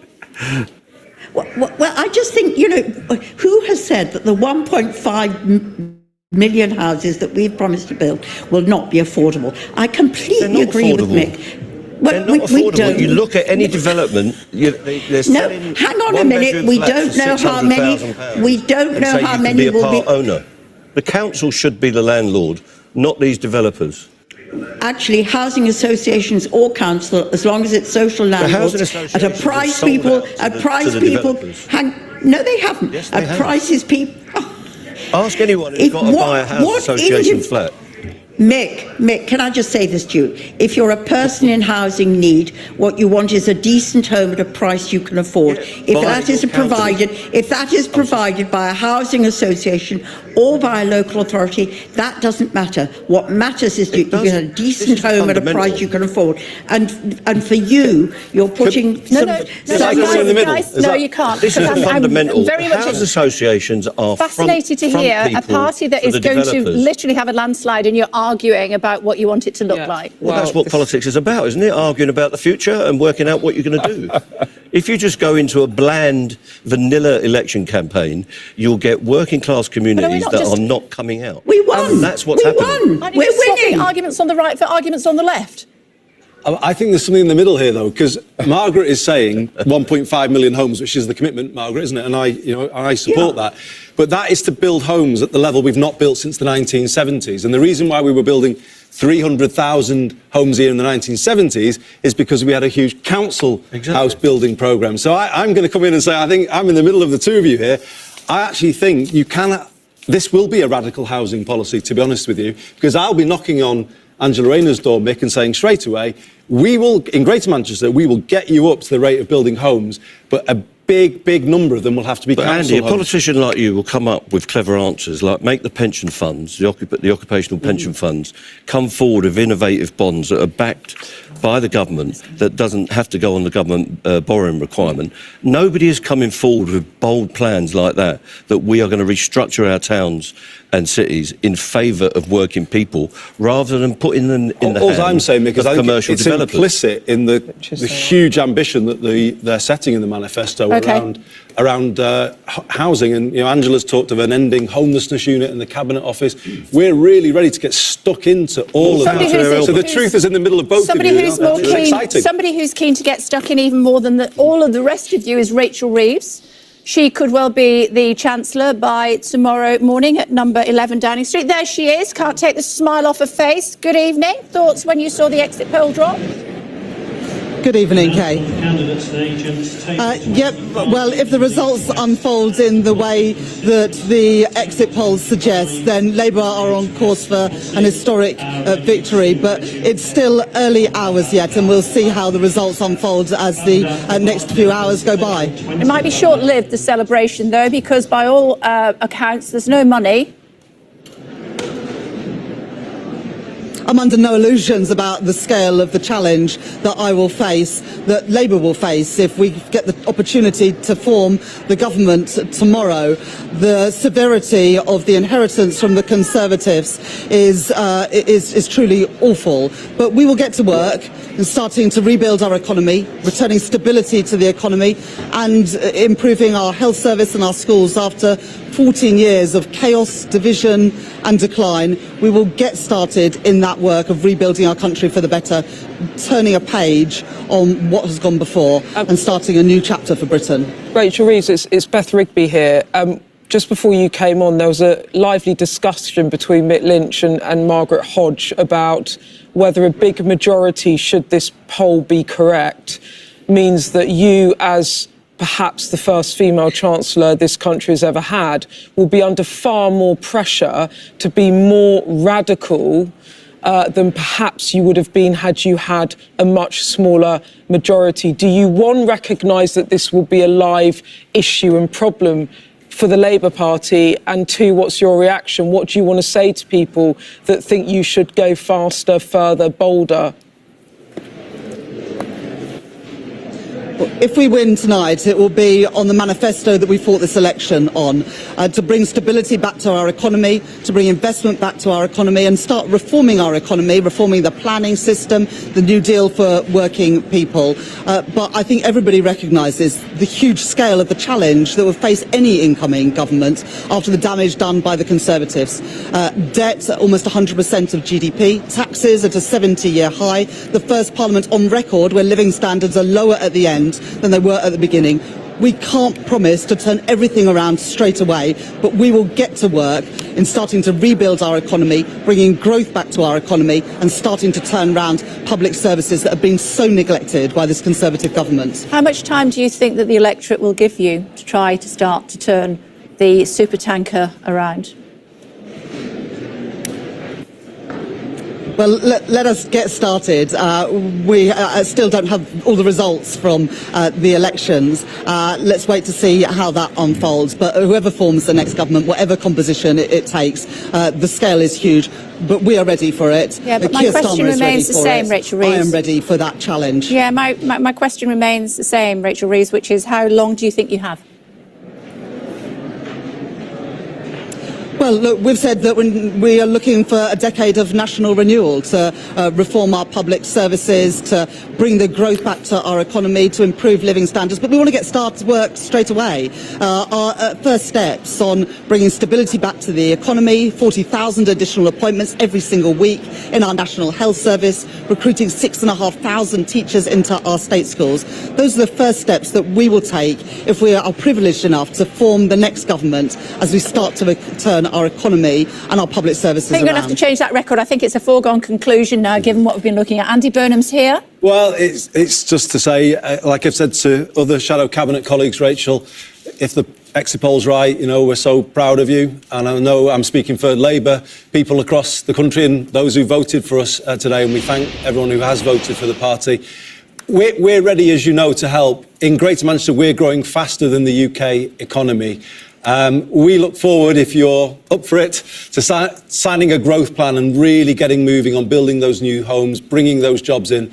You saw Stockport with me, didn't you, a couple of weeks ago, and you've seen how we're bringing a town like that to life. Can you see the Greater Manchester model kind of going further, deeper, and going to other parts of the country?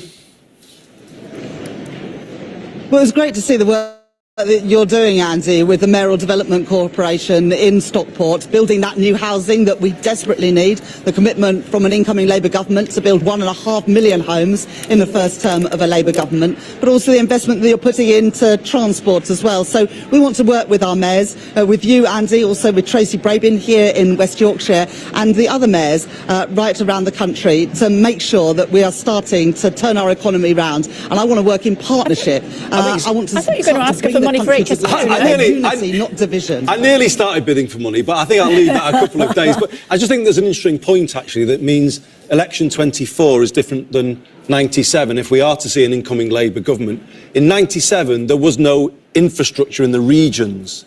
And that government sort of had a couple of years where it couldn't really do anything, and the regional development agencies were set up and they weren't great. That's the difference between that election and this one. I think expectations probably are not as high, which is probably helpful from your point of view, Rachel. But at the same time, there's also a big infrastructure in the city regions that are ready to build the homes for you, ready to reform transport, as I'm doing in Greater Manchester. So there's a big opportunity to drive delivery and growth very quickly indeed. And as you rightly say, all the mayors are ready to do that with you. He wants money. Rachel, he wants Monday money. we'll come to that, not today. Rachel, are you going to be... Well, I know what Andy wants: a partnership, a partnership approach with mayors, local government and central government working in partnership to start rebuilding our country, build the homes we need, the transport infrastructure that we need. I've been in opposition now for 14 years. I'm ready to get going in the huge task that we have ahead of us, and the missions that we set out in our manifesto are now national missions, and we want to work in partnership with the whole country to start delivering that reform. Okay, Beth and then Ruth. Just quick question, Rachel, just on getting ready. Are you ready to become the first female chancellor? And if you are, what should the public, what should viewers expect from Labour in the first couple of weeks in terms of kick-starting this growth agenda that you say you so desperately have to get in order to improve public services? We're going to see a new house building plan before the month is out. Can you give us any idea of what you're going to do in your first few days? Well, we sought a mandate at this election to grow the economy, and that is what we're going to get started on doing. Reform of our planning system is clearly essential to build the housing we need, the transport infrastructure, the energy infrastructure. And on a personal level, if I am appointed by Keir Starmer as the Chancellor of the Exchequer, I will be the first female Chancellor of the Exchequer. Yeah, I think that's and I nailed on. see with that both the huge privilege but also the responsibility to ensure that our economy works for everybody, including women who have borne the brunt of austerity, who are paid less, earn less than men, and our policies like the free breakfast clubs, the additional nursery places, closing the gender pay gap will be crucial another to strong political woman come in, Ruth Davidson. Yeah, I was going to ask Rachel. I mean, one of Keir Starmer's mantras throughout this campaign has been, I have changed the Labour Party and now I'm going to change the country. Actually, one of the bigger changes has been with the business community, and that has largely been down to you and your team in the Shadow Treasury team. In terms of when you started as Shadow Chancellor, not long after we finished with John McDonnell and others, I mean, how much work have you had to put in to gain trust of the business community, and how much do you want to continue the journey that you've done? Because I personally, from an outside perspective, from an opposition perspective, would say you've probably done more than anybody, including Keir, to change the view of the Labour Party in this country over the last 5 years. Praise indeed. Well, we've campaigned as a pro-business and a pro-growth party, and that's how we intend to govern. The partnership approach to try and unlock that private sector investment, which is crucial to improving our productivity and growth performance. So working in partnership with business to ensure that we bring wealth and prosperity to all parts of the UK with more good jobs, paying decent wages right across Britain. That's what I want to do. And of course, we have to work in partnership with business if we're to achieve that. Okay, just one last thought before we let you go. I know you've got a busy night ahead. I also didn't say no, Keir changed the party. Okay, we'll leave that hanging. David Lammy we had on the programme a little bit earlier on, and there is some suggestion that given that Dougie Alexander is likely to win the seat back up in Scotland, they'll be vying for the post of Foreign Secretary. Who would you prefer? Well, it's up to Keir Starmer to I knew you were appoint gonna say his that. top team, and if he becomes, well, of course, but Keir Starmer has done more than anyone to turn around the Labour Party. He has, in the last 4.5 years, done something which I don't think many people believed was possible in December 2019 to ensure that Labour could be a viable political force again. He's done that. This is his moment, and he will, tomorrow, if he becomes Prime Minister, appoint the cabinet that he chooses. Okay, good to talk to you. Thank you. Great to talk to you too, Kate. Yeah. Thank you. Just I hearing. think early priority for investment might be digital infrastructure in Leeds, I think. I think you might not be wrong. Just hearing that Jeremy Corbyn's arrived at his count in Islington. Been told that's too close to call at the moment That's by my Labour sources. that's what we're hearing as well. His team is saying they're in with a shot, but the exit poll saying otherwise. Our learned friend to my right saying too close to call. We'll have to wait until they declare around about 3 o'clock in the morning. I've got an update for that actually from a Labour source. It's literally just come in. It's looking difficult for us. In Islington North, so that's the latest I've got. For Labour or for the, It's looking for him? difficult for Labour in Islington North, so that's suggesting that perhaps Corbyn might take it. So first I had too close to call. Half an hour later I've got it's looking difficult for us, so let's see. Let's see. Somebody who is feeling pretty confident given the exit poll, that is Nigel Farage. This is what he said. It's midnight. There are two results in from the northeast of England that put Reform on 30% of the vote. That is way more than any possible prediction or projection. It's almost unbelievable.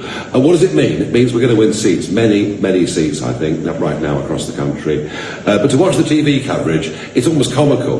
There's not a single representative on there from Reform UK. Mainstream media are in denial just as much as our political parties. This is going to be 6 million votes plus. This, folks, is huge.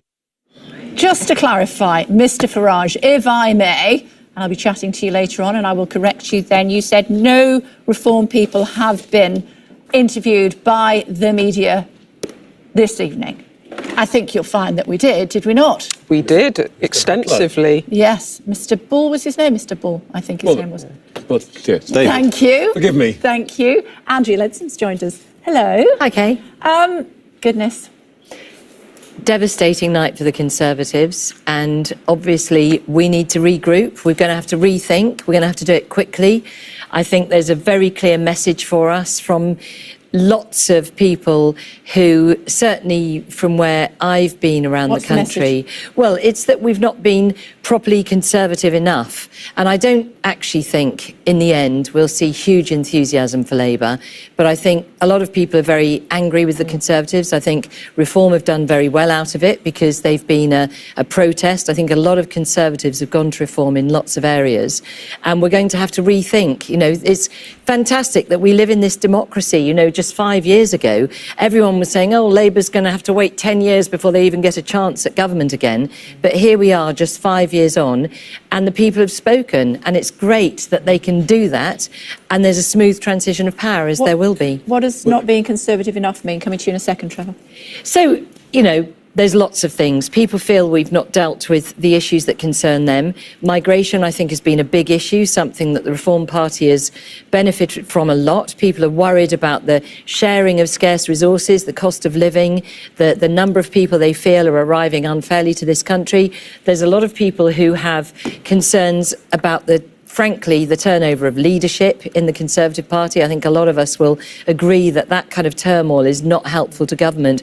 But also, I think, since 2010... We've got a Prime Minister who's a Brexiteer who also wanted to put people on planes and send them to Rwanda. Yeah, absolutely, but it didn't happen. And I completely agree. He's a Brexiteer. I'm a Brexiteer too. But the fact is, government is very difficult. We've had some incredibly difficult issues to deal with over the last 14 years. And actually, in a lot of areas, we've got higher employment, 4 million more people are in employment now. We've got huge achievements in net zero. We've got fantastic, over 5.5 million new apprenticeships for young people. Andrea, 2.5 million new homes. You're reeling these things off, but the country feels broken. I don't disagree. It feels like Conservatives have broken the country, broken the railways, broken the water system, sewage everywhere. That's how it feels to people. They wouldn't recognise you reeling off those achievements. Everyone just feels this country's gone backwards under the Tories. I agree, that's how people feel, and that's why, as I say, we need to regroup and rethink. And it's very clear that in this great country of ours, the people will speak, and I think we will see much more frequent turnover of governments because government is increasingly difficult. OK, Trevor and then Beth. Yeah, I mean... let's not be too abstract about this. You say the people have spoken, and they've said one thing: we don't fancy Tories much. Yeah, yes. And the other thing they said is we like the look of reform rather than going to Labour. I mean, it's possible that actually the combined Labour and Tory vote this time will be the lowest for more than a century. What do you think is going on there, and what do you have to do about it? Yeah, so that is something for the days and weeks and months ahead.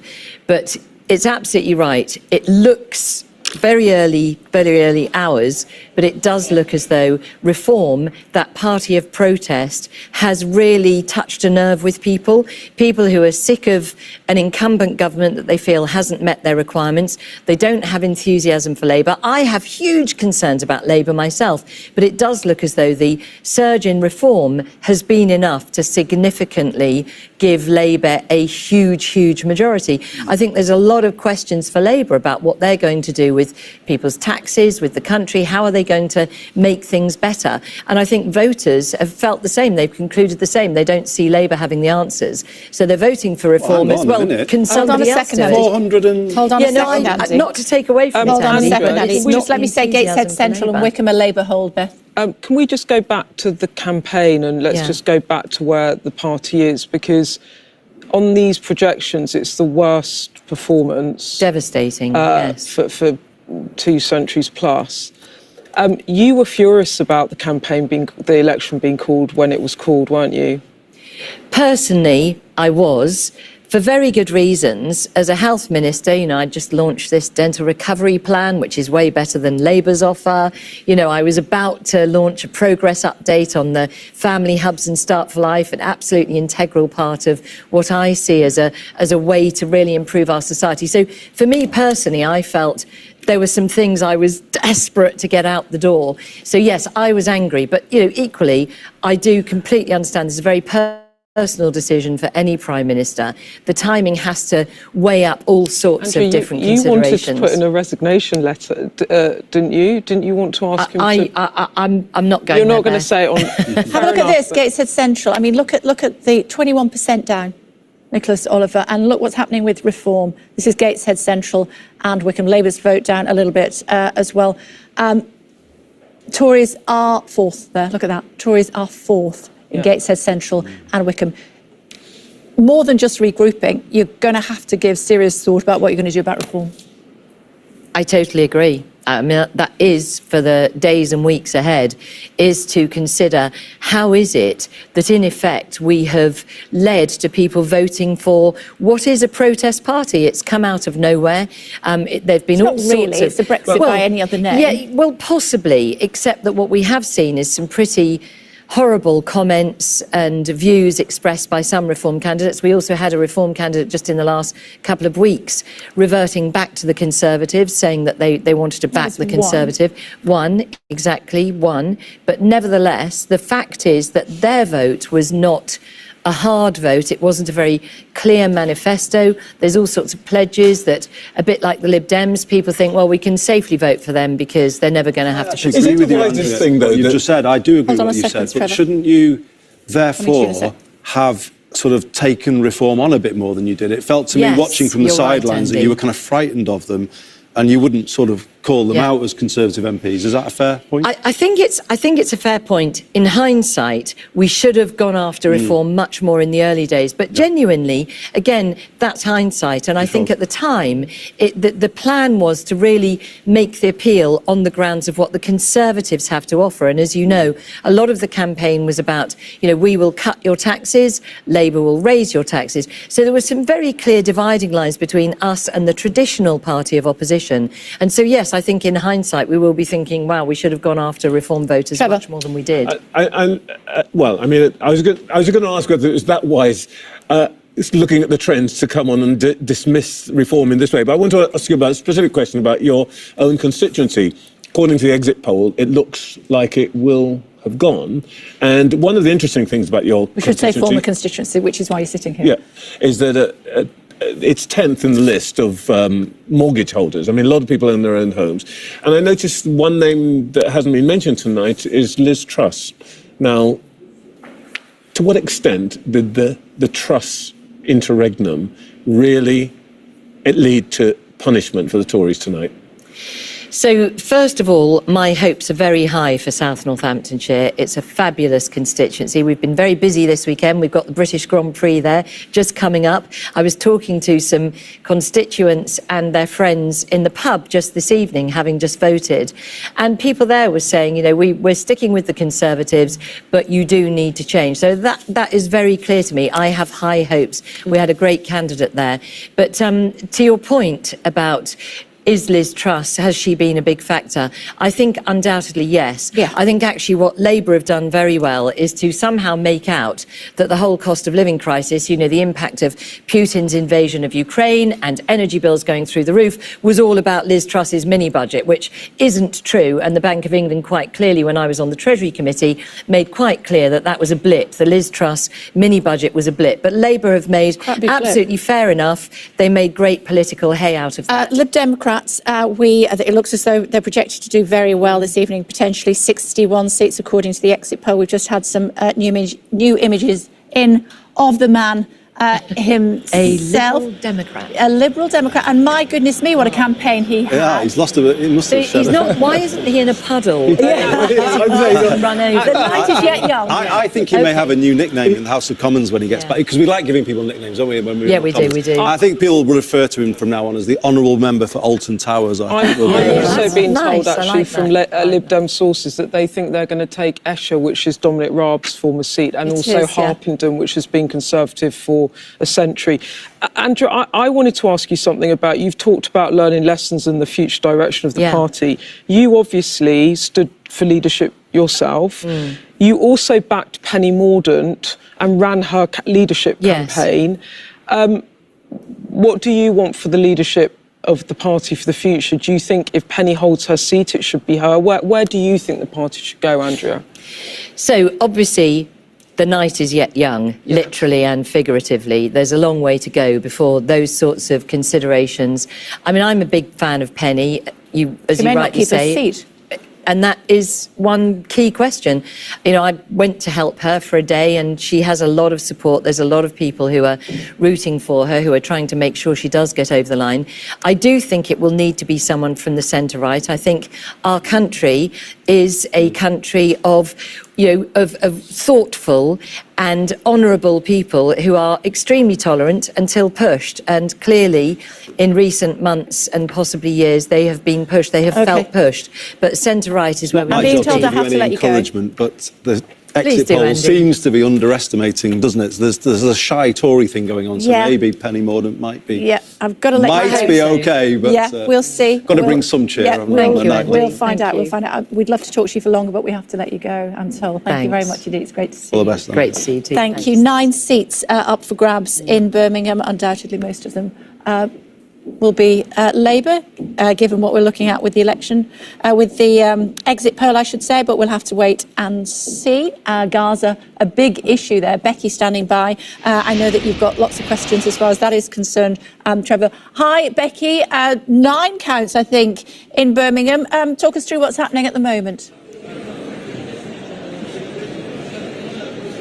Yes, the vote's still being counted here. We've not been given a sort of estimated time of first declaration, although we are expecting Birmingham Ladywood will be the first constituency that we'll get a result for. And that's been a really interesting contest when we talk about the effect of Gaza and the views of Muslim voters going into this election. Look, the political parties, particularly Labour, were aware that their policy, the failure as seen by many Muslim voters of Labour to call for an immediate ceasefire has hurt them. They saw that in the local elections in areas where there are high Muslim populations. The share of the vote for Labour went down in the local elections, and so they knew that going into this contest, some seats that would be what you would imagine as safe Labour seats would potentially prove difficult, and so it has proven in Birmingham Ladywood. Now that is the seat of Shadow Justice Secretary Shabana Mahmood. Now last time around, 2019, despite the fact it was a Tory landslide, she won 80%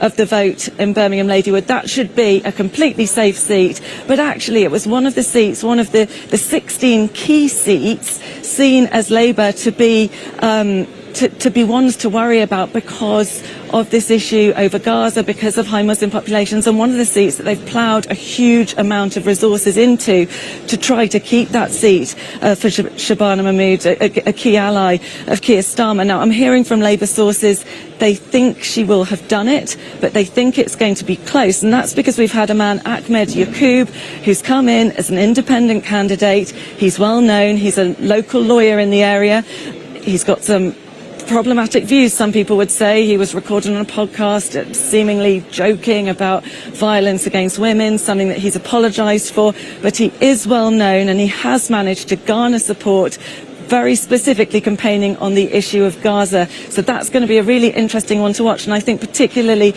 the percentage of vote for Labour and whether that suffers in areas where we have a high Muslim population, such as Birmingham Ladywood. Hi, Becky. Yes, that issue seems to have become a very big one. By the way, Kay's just stepped out for the moment, so I now have all the power. So let me ask you about the issue in Birmingham. There are, I think, 7, 8, 9 constituencies which are amongst the top constituencies for proportion of Muslims. Is that something that they are talking about in the count tonight? Absolutely. And look, we know, I mean, Jess Phillips, another Birmingham MP, Birmingham Yardley, she had to step down from the shadow cabinet and over Gaza, and that's because she knows that for her constituents, she knew that a large percentage of them are Muslim and a large percentage of them were unhappy with the stance that Labour was taking on Gaza, and that's why, you know, Labour is Birmingham is traditionally a Labour stronghold. We are expecting Labour to win certainly the 9 seats that are being counted here tonight and win one of them back from the Tories, Birmingham Northfield, that went Tory in 2019. But we're not expecting them to win the same share of the vote as they won last time, despite the national picture being reversed. And that is because we are expecting Muslim voters to punish Labour. We've got a couple of other independent candidates, as well as Ahmed Yaqub, who've been really out campaigning hard on this issue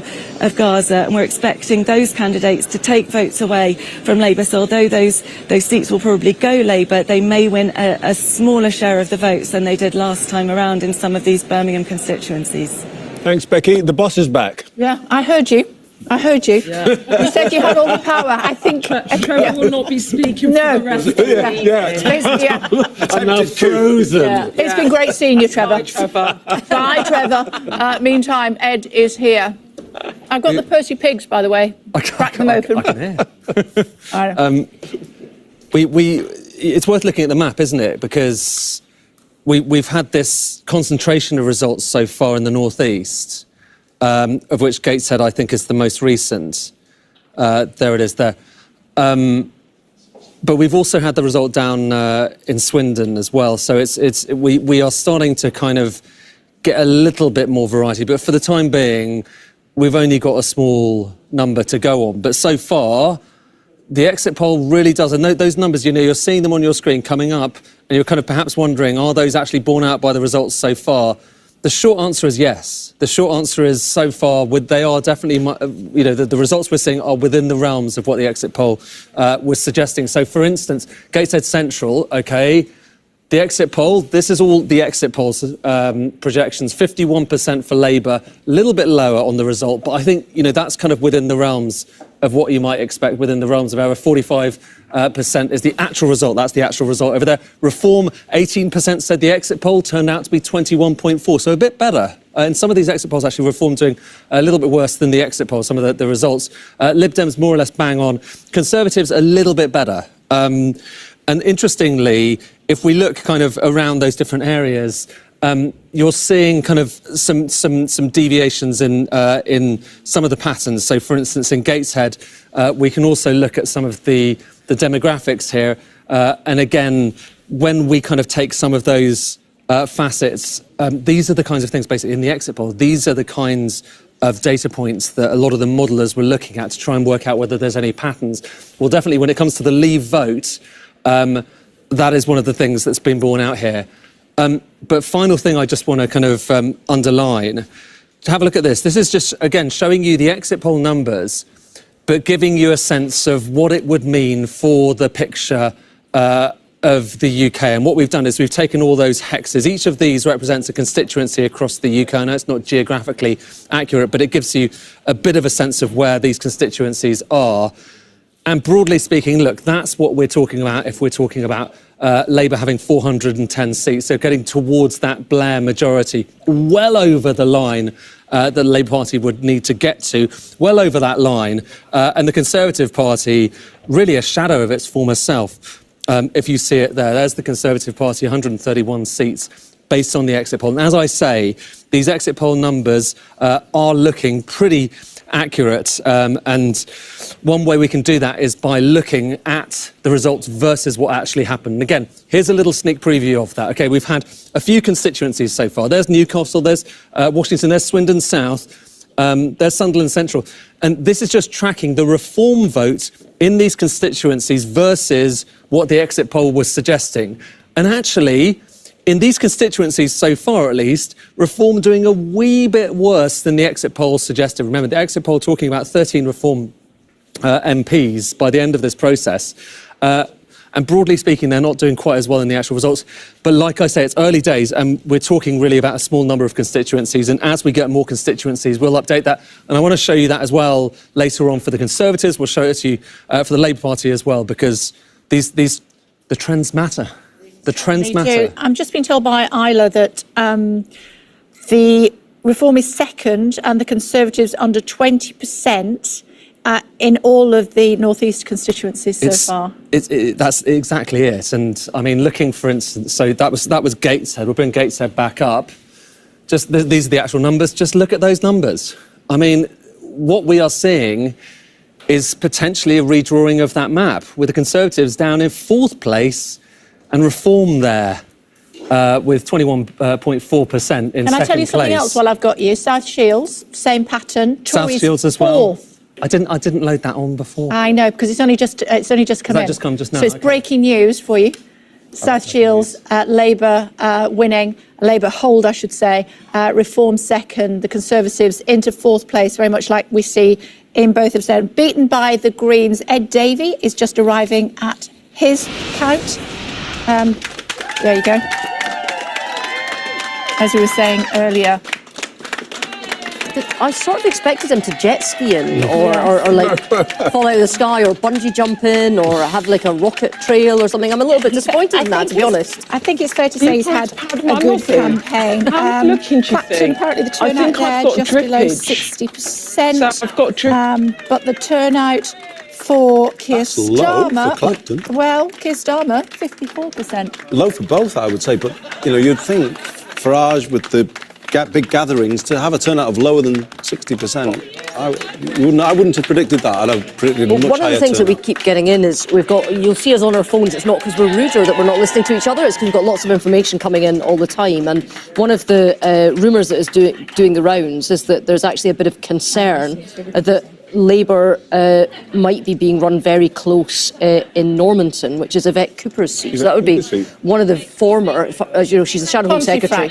Pontefract. No, sorry, Pontefract. That was Ed Ball's seat. Sorry, but in terms of the seats here, Barnsley South, Normanton, Pontefract, Castleford are ones where Reform are running. Disagrees with that, I must tell you. Good. Well, it'll be interesting to see. It will. Let's have a look at this one behind us. Where is it? Lee. Can you see? Oh, There come you on, go. Lee. Yeah, let's go right there.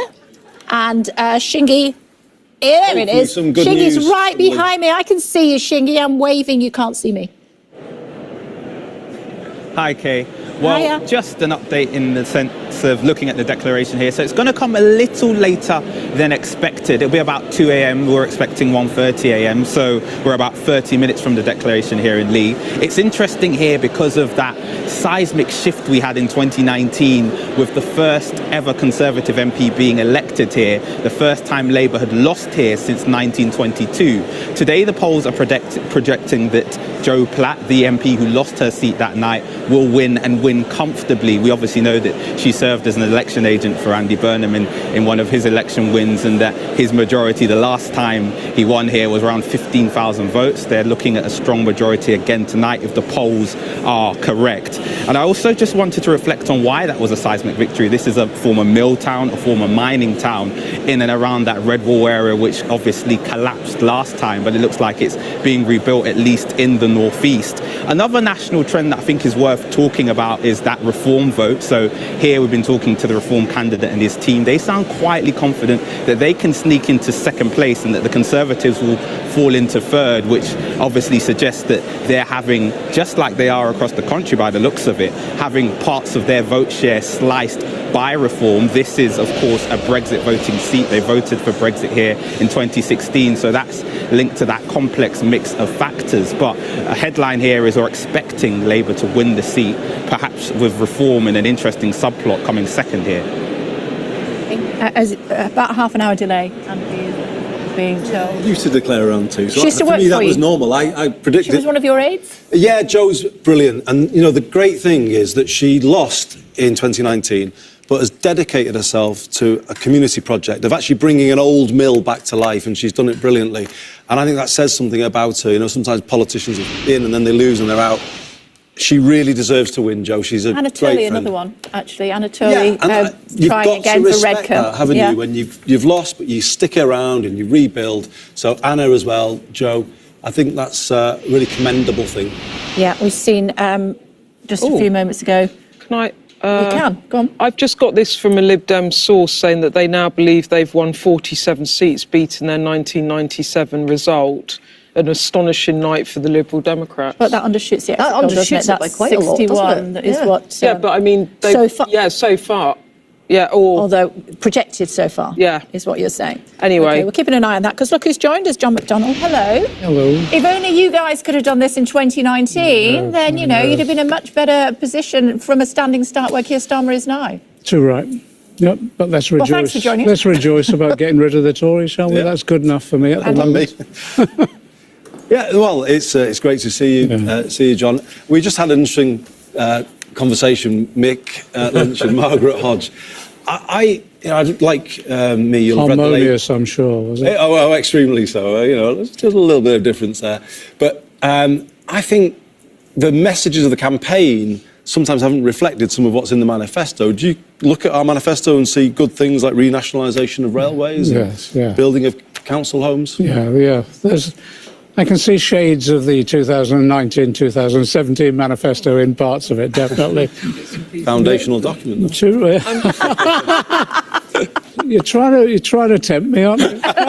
John, Andy, what I didn't say was, as you two were having this discussion, you and Margaret, sorry, not you, Mick and Margaret were having this discussion, a senior Labour figure texted me and said more seats does not mean more money. The point being that even though the majority is going to potentially be very big, it does not change Labour's position on tax, spend, investment. Are you intensely relaxed about that, John? The situation is this. They're going to have, I think, the most toxic inheritance any Labour government has ever had. That's the first thing. True. Second thing, they've got a limited programme that they've campaigned on, the 6 policy areas. They'll implement those. But the reality is, within about 6 to 12 months, they'll have to recognise that they'll need to be a lot more radical. And they can be. I think they can be. And it would only require elements of some... I'll just give an example. What does that look like? Well, I'll give you an example. One of the key issues that's come up on the doorstep with me in my constituency, and I don't think mine's much different from others, 30% of our children are in poverty in my constituency. Child benefit. Child benefit, but also the 2-child limit has got to go, you know? So there's issues like that I think they'll shift onto, because it's almost inevitable if we're going to really fulfil the mission of a Labour government. OK, so this is interesting. Can I just explain while we're looking at Ed Davey, and then we'll come back, because it looks, well, it definitely, the Lib Dems have had their first gain in Harrogate and Knaresborough, former Andrew Jones Transport Minister former losing. Conservative stronghold. Exactly so, and those are how the numbers are looking. Labour 4th, look at that. I mean, is that tactical voting? Looking at that right there, what do you think? What we're seeing right the way across the country is people are just voting to get rid of the Tories, and they're doing it in whatever way they think is appropriate. And I think that is tactical voting. But John, if we could go back to what you just, because this is interesting, because you obviously are on the left of the party. There's a big chunk of MPs or candidates to be MPs potentially on that side within the party. Just what you're saying is that in 6 to 12 months, you think that the government will have to become more radical. You want to see them scrap the 2-child cap on benefits, which Keir Starmer very clearly in the interview I did with him said he would not do, and that extended to the entire... that extended to the Parliament. Beth, so you're here to, in a way, just put down a marker, aren't you, about what you expect from them as time goes on? I think it's not just me. I think the whole of our party will expect more, because things are so bad out there. And what I think people will expect is to, yes, let's get this first wave of policies implemented, because you'll restore confidence then and trust in the government being able to do these things. But then let's be honest with people about how bad things are, and therefore there'll be a second wave of policy discussion. There always is, even under the Blair government. If you remember, they had that first 2 years where they held by the Tory budgets. After that, it then became much more radical. And Gordon Brown in particular took on the issue of child poverty. Beth, the thing you need to remember is the radicalism may come from devolution, because we're making a pitch to say, look, let us try things that might then be, you don't have to make a national change. We're saying give us more devolved control of the DWP budget. We'll get more people into work. £1.5 billion. We will save money and get more people into work. That's that's the radicalism that may come. The vehicles are there now to do that, which we never had before. One more thing, and then I will. Just in terms of this, so John, are you suggesting that if necessary, you do think that Rachel Reeves should raise some taxes around some of the grey areas that they haven't ruled out in order to, for example, cut or increase the child or get rid of the child cap? I agree. I agree that the importance is to get growth back in the economy. But I also know how tough that is. So just a 1% growth in economy would bring in about 14 billion. That's how much tax revenue it would bring in. So, you've got 14 billion to spend once you get that growth. In the meantime, in my constituency, there are a large number of people living in poverty. We've got a housing crisis, and our public services have been run down after 14 years of austerity. So I think inevitably what will happen in government, people say, well, will recognise the scale of the problems, and they will have to review after that first wave, as every government does, where we go next. And I think that will be about growth, but it'll also be about redistribution. Makes sense, John, but...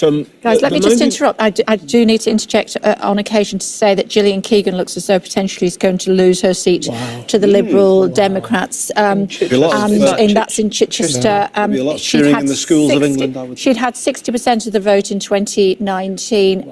The latest we're hearing is that potentially she's going to lose her vote to the Lib Dems. Trevor, sorry. No, I was just going to say, the 1997, the Blair government, you're completely right, things changed, but they actually came in with some quite a radical programme. Bank of England independence didn't tell us until the day after, but Sure Start, minimum wage, Human Rights Act. Education, remember? So they actually came in with quite a radical prospectus. That's not true about this Labour administration, is it? That's true, and I think many governments get radicalised in power as well, and I think that's inevitably going to happen with this government. Otherwise, this is my fear, and we've seen it with the rise of reform. Reform will breed off disillusionment, and we can't disillusion people. Otherwise, we'll go the way of Germany, France and Italy. And that's why it's important to recognise and be honest with people about the scale of the challenges, of course.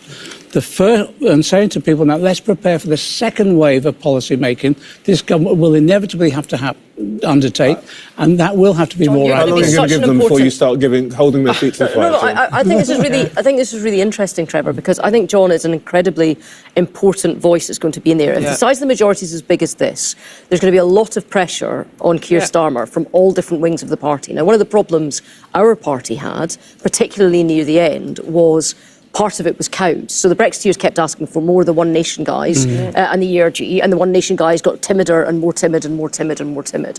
Actually, you need balance so that if Keir wants to do something or not do something, he can say, well, you guys are asking for money for this, but this other set of people are saying we can't do that. So this balance between kind of Rachel Reeves and her Treasury team... The broad church approach. Exactly, the broad church approach. As you go through a parliament, that gets tougher and tougher to do. What's really interesting listening to you now, John, is how you're framing this as the money has to come in first. Now, as sort of almost the greybeard, the kind of mystical leader of that left caucus, you are going to be an absolutely pivotal voice for Keir to keep largely on side to do this. So it'll be really, I'm going to find it fascinating to see how he navigates the eddies and currents of his party and the role that somebody like yourself is going to have in that. Don't exaggerate my role. We've got a huge young generation of radicals that have come through. The Gandalf of the British left. Well, I love it. There's a whole new generation of radical socialists that are in Parliament now, incredibly creative. But I think Keir's going to have to govern a broad church approach. That's the first thing. And I think we need to be preparing for that second wave of policy making, because the crisis is so deep. On their doorstep, what came across is that broken Britain concept. Nothing works. The NHS in crisis. In schools, only 10 seats declared, and he's already working on the second phase of policy. You're playing 4D chess, and Keir doesn't even know it yet, John. The point is, Keir Starmer doesn't have to govern the Labour Party as a broad church in the sense that he has a majority potentially big enough that he can ignore the left of the party. We shouldn't be talking about... But you do accept that, yes, don't but you? you shouldn't be... You would have been better with a narrow majority. Yes, but the scale of the problems that we've got, we're not going to be able to overcome them in one period of office. By the time you get to that second year, you're staring down the barrel of another general election. So you've really got to be producing then, and then also giving people hope of what a second period of office would be. And the point that Andy's making, the vehicles are out there now. Give them the resources and we can deliver. And I think the point that's being a bit missed in the conversation is the manifesto has more in it than any of the manifestos I stood on when I was in the New Labour. Rail. Wait a second though. One second though, Trevor. Rail. One second. We never touched rail in those. We never went near it. Just look at it now. This manifesto is talking of renationalisation. The energy market, Great British Energy, that is to be shaped. That is holding out the possibility of locally owned energy, cooperatively owned energy. That is exciting. The housing stuff we've talked about. I think there is more in the manifesto. They've not talked about it perhaps as much in the campaign, but there is lots of stuff there that will allow us as mayors to work with them and shape it, and actually, I would say, bring through stuff that the new Labour government should have done something about and didn't. For instance, re-regulating buses, which I've done in Greater Manchester. Now everywhere can do it in our manifesto. These may never get the Westminster attention or the kind of political world's attention, but these things really matter on the ground. And I think it's a manifesto that actually goes further, certainly than the 2001, 5 and 10 ones that we stood on. Well, Okay, can I just say that may I just say that we're waiting for Nuneaton, first seat in the Midlands, classic bellwether seat. This one, wait and see. Marcus Jones, of course. Also waiting for Basildon and Billericay. We were expecting that to come shortly after midnight, 2 hours later or thereabouts. Still waiting for that. That's important because it's Richard Holden's. Our first Conservative hold has just dropped as Rayleigh and Wickford. The first Conservative hold, Rayleigh and Wickford. Just telling you about Richard Holden, who is the chairman of the Conservative Party. 1 in 3 chance of not holding on to that seat is what the bookies were suggesting. Waiting for, what else are we waiting for? Broxbourne.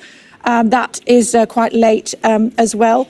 Not sure what's going on there. Labour has gained Stroud and also held Jarrow and Gateshead East. So that's an update. And also waiting for our first seat in Scotland as well. SNP, according to the exit poll, likely to very badly with possibly as low as 10 seats. So that's the update where we are so far. Nuneaton, no boundary changes, declares relatively early. Still, it's 2 o'clock. Relatively early, depends on your view. Labour should gain it. It was Labour 1992 to 2010, as you were.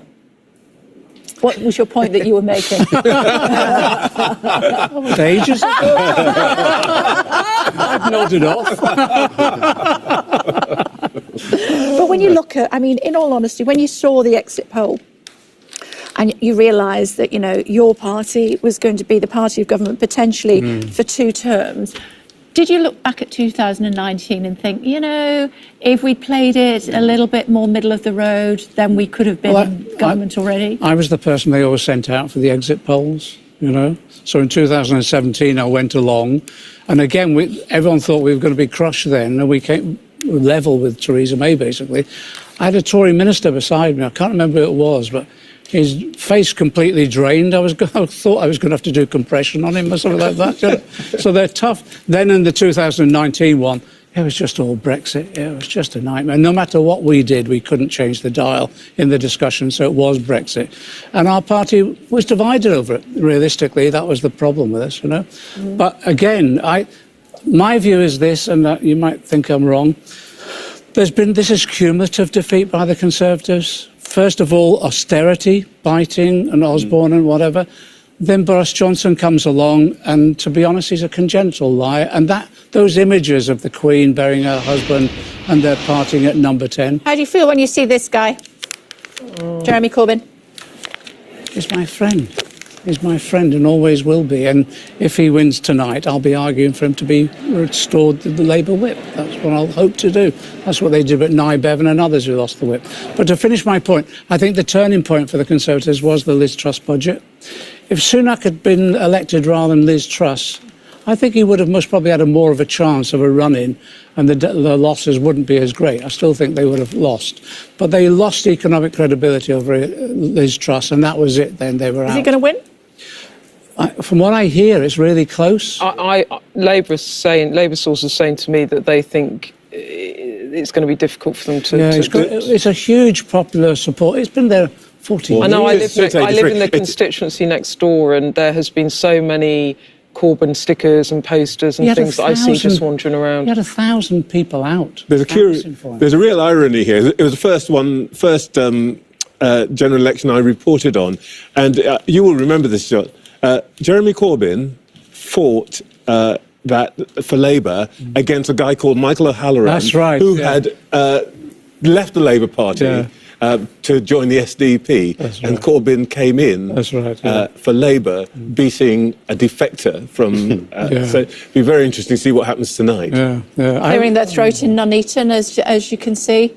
Waiting to hear from there. Blackpool South as well, we are hearing, is likely to declare very shortly, and the reason for that, interested, obviously, because it's the Northwest. I'm sure you've been to Blackpool many times I have. To before. support Chris Webb. But also, Nuneaton declaring. Here we go. 15216. John Robert Homer, The Workers' Party, 967. Robin Adlington Howard, Reform UK, 9059. Marcus, the Conservative Party candidate, 11737. Labour. Keith Anthony Condacore, the Green I wouldn't have Party. thought Greens are going to beat them. So there you go. Conservatives into second place, a Labour gain there in the West Midlands. There are 2 pages. When you see the 2 dots, top right-hand corner, that means there is a second page, but I don't think it's going to impact on the results there. It's an unchanged seat that won some notoriety in 2015 when it was the first marginal to declare. A swing to the Conservatives made it clear that Labour were not going to get close to being the biggest party and that Cameron was going to stay Prime Minister. You can see that Jodie Gosling has taken that seat. Beth. Yeah, Nuneaton is one of these bellwether seats in the West Midlands. Again, one of the red wall areas. But the drop for the Conservatives there is... I mean, that's given what the exit poll is, you would absolutely expect Nuneaton to change hands, and there it has. Marcus Jones was the former MP. He'll be glad to come into second place in that seat, given what's going on. But you know, symbolically, to come in second, not third, will be some crumbs of comfort for him, given what we've seen in other seats. Beth, just comment on turnout, because if I look at the turnout, 58.7 for a seat like this, that is low. No, and I think this is what this goes back to what we've been talking about, which is, when you're looking at the seats, all the turnouts are looking, or the ones I've noticed, have looked slightly down. And I really think that one of the themes of this night, as we go through it, will be turnout lower, but majority really big. Do you know what's interesting? And that's the question of the mandate. Is the number of sort of themes that have been discussed during the course of this campaign, that the numbers are kind of bearing out. And one of the kind of conversations have been, there's a real will after 14 years to get the Tories out, you know, to have change, that it is a change election. But the deal hasn't been sold yet on Labour. And if you're looking at the cumulative vote shares, the Tories are down 22% on the ones that we've seen so far. Massive kick to the Tories. Labour's only up 2 points. Only up 2 points on 2019, which was not a high watermark for Labour. No, it was not. Labour so that really kind of almost anecdotal, you know, we're not that enthusiastic about Labour yet, but we really want the Tories out. And it does appear that these early figures are playing that out. Labour share is actually down in some constituencies. In some. And that's what... hang on a minute, though, to turn around. It wasn't Newcastle, it's down on Nuneaton. But I'd say cumulatively, of all the ones we've seen... But this is a key seat, isn't it? But to put it into context, if you look at Johnson's 80-seat majority in 2019, he got 43.6% of the vote. In 1997, Blair got 43.2% of the vote. In 1979, Thatcher got 43.9% of the vote. Yes, Theresa May got 42.3%. We're likely to win on under 40%, aren't we? Yes, exactly. And so, if you think of this as one of the historic landslides of 79 to 97 to 2019, actually, in which that was the biggest majority. Beth, the reason for that, though, is we've almost got five parties polling now, haven't we? Which is, that gives the Lib Dems are polling, Reform are polling. Yes, but that's the point, isn't it? That but you had that in 2015 therefore, as well. the share. Yes, but that's kind of the rise of the other. They did. No, Okay, the Lib so Dems dropped off. just to let you know, wait a second. The Lib Dems dropped off. Just to let you know that Jodie Gosling there is actually she is the leader of North Warwickshire Council. She'll be stepping down from there, and apparently, just to let you know that Labour's lucky seat is Warwickshire North. They've never won an election without winning Warwickshire North, so we'll keep an eye on that for you. Let's talk about how some of the Conservatives' biggest names could fare tonight. Our chief political correspondent John Craig is in Surrey, where the Chancellor Jeremy Hunt is contesting the seat of Godalming and Ash, and Amanda Akas is in Welland, where the Defence Secretary Grant Shapps is defending his seat of Welwyn and Hatfield. Bear with me just 1 second, John, if you would, because I want to go to John Craig first of all. Is he going to keep his seat? Doesn't look like it, Kay. All the signs are that Jeremy Hunt, the son of an admiral, is going to sail off into the political sunset tonight with possibly a heavy defeat by the Liberal Democrats, although he insisted during the campaign he thought it'd be 1,000 to 1,500 votes either way. The exit poll that we broadcast suggests a decent win for the Liberal Democrats here. This has been a target seat for the Liberals and the Liberal Democrats for many, many years, going back to when it was South West Surrey, and it was represented by first Virginia Bottomley and then by Mr Hunt. Now, there have been some quite small majorities for the Tories in the old South West Surrey seat. What's happened here, Kay, is that they've carved this seat into two constituencies. Mr Hunt is fighting Godalming and Ash. The other one is called Farnham and Borden. Some here think perhaps he made a mistake in opting for Godalming and Ash because it always looked a bit more marginal than the other seat. He has worked so hard, though, to try and hold this seat. He has campaigned tirelessly when you might have expected a Chancellor of the Exchequer to be in London taking part in TV debates, interviews and so on. He has spent the last 6 weeks pounding the streets of this leafy constituency in the Surrey Hills in a desperate hope to try and cling on. If he does cling on, it will be an amazing personal triumph for him. And of course, from what we're hearing, he'll be one of the big beasts left in the Tory party in Parliament, one of the grown-ups, if you like, experienced politician. If, on the other hand, it's the end for Jeremy Hunt, he can look back on a 19-year career in Parliament in which he's held 4 cabinet posts, including 2 of the so-called great offices of state, Foreign Secretary and Chancellor of the Exchequer. All the signs are, looking at what's happening around the country, Mr Hunt is probably going to lose here.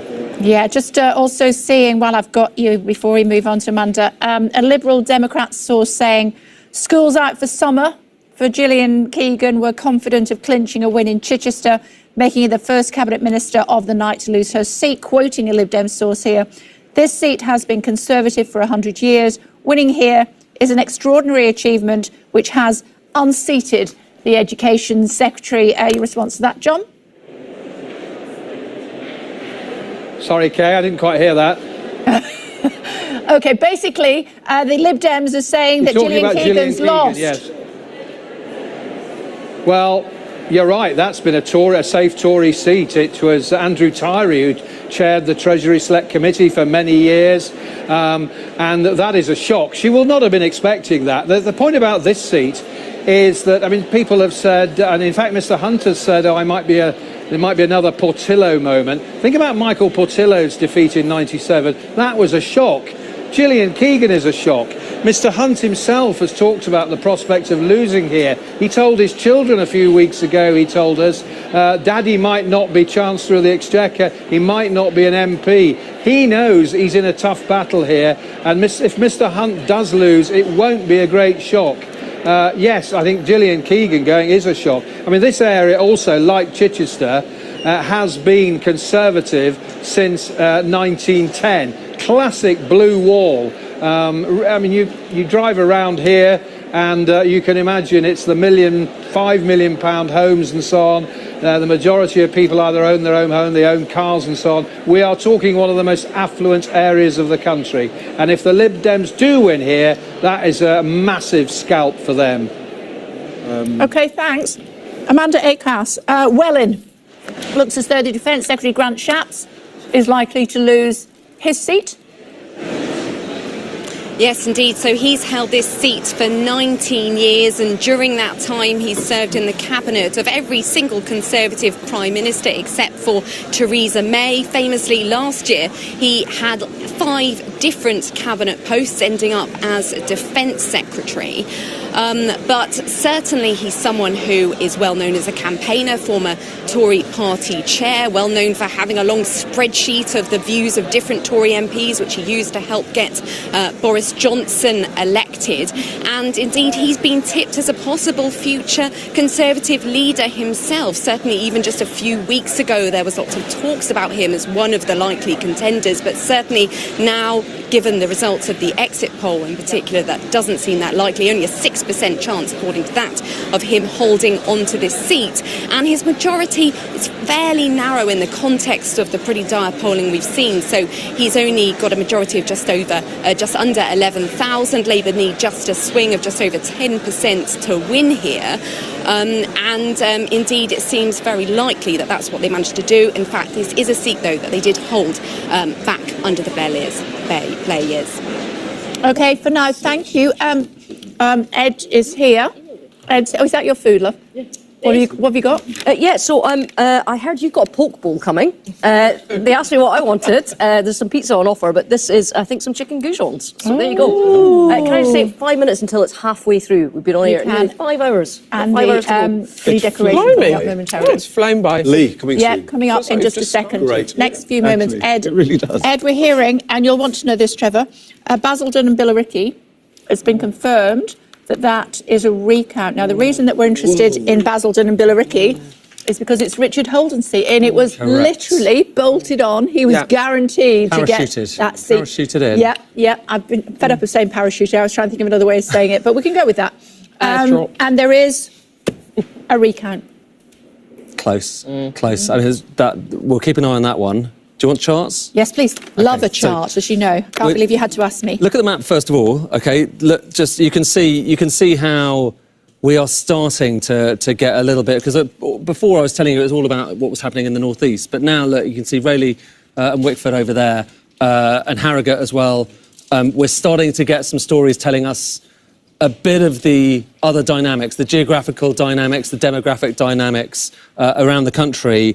Let me focus first of all on Nuneaton. Okay, I want to look at Nuneaton because this is kind of interesting here. Again, what we're doing is we're comparing exit poll results with the eventual results. We're not going to do this all night, but it's just giving you a sense of whether that number that we've been focusing on quite so much does look good. And it looks pretty good here in Nuneaton, because look at that, 36 in the exit poll. The eventual result is 36.9. Okay, so that's pretty close. Conservatives, 27. The eventual result, 28.5, so slightly stronger. And then Reform, more or less the same. So that's a result that looks pretty similar to the exit poll. So again, if you're looking at the exit poll, wondering whether it looks kind of reliable, this result in Nuneaton, of course, a former kind of bellwether constituency. Remember that? Ed Miliband really wanted to win it, but didn't get to win it. And that was really significant back in 2015. But have a look at this. OK, so Nuneaton, what's interesting here about that Labour vote share, is it as high as you might have expected, given that they are winning there?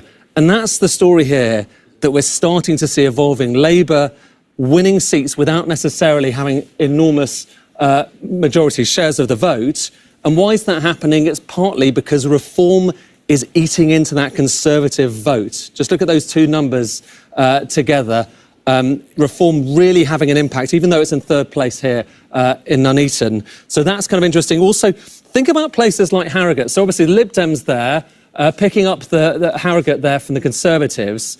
OK, but again, Lib Dems there at the top, OK, increasing their share of the vote a touch. Conservatives down a lot. But look, again, Reform sandwiched in the middle, eating into the Conservative vote. And this is interesting as well. Look at the Labour Party down in fourth place, actually seeing the share of the vote falling. OK, so is this some evidence of tactical voting here in Harrogate that gets the Lib Dems in there? So that's kind of quite a striking thing. But one thing that we've been trying to do is, again, look at the exit poll results, work out whether they are kind of online with what we're actually seeing. I'm going to show you two charts that really underline that. First of all, this is showing you Labour and just how the results are coming in versus the exit poll. Anything above the bar shows the results are better than expected. Anything below the bar shows that they are a little bit worse than expected. And it's kind of a little bit all over the place, but more or less, I'd say it's more or less accurate so far when it comes to the Labour numbers. But have a look at this for the Conservatives. And most of these are northeast constituencies. So again, it's telling you one aspect here, one geographical focus. But look at how many of these bars are above the line. The Conservatives doing a touch better, whether it's in Sunderland, whether it's in Blyth, in Gateshead as well, doing a touch better in all of these constituencies around the North East than the exit poll was suggesting. So does that suggest that the exit poll is actually not necessarily not necessarily displaying quite as much Conservative performance as we might have expected? Final thing to note, okay, so again, we're just looking at the average swings so far. And earlier on I was showing you it was kind of getting up towards kind of like 12, 13, 14%. Actually now, the swing from the Conservative Party to the Labour Party is more or less around the 10%, 10.3%, which puts it basically bang in line with what the Labour Party achieved in 1997. So looking like a swing so far of about 10.3%. I won't go into it. There's a whole thing I want to tell you about swings, swingometers, how much we can rely on them, because actually this does look like one of those elections where the swingometer isn't necessarily telling you the full story and why we need to show you it in different ways.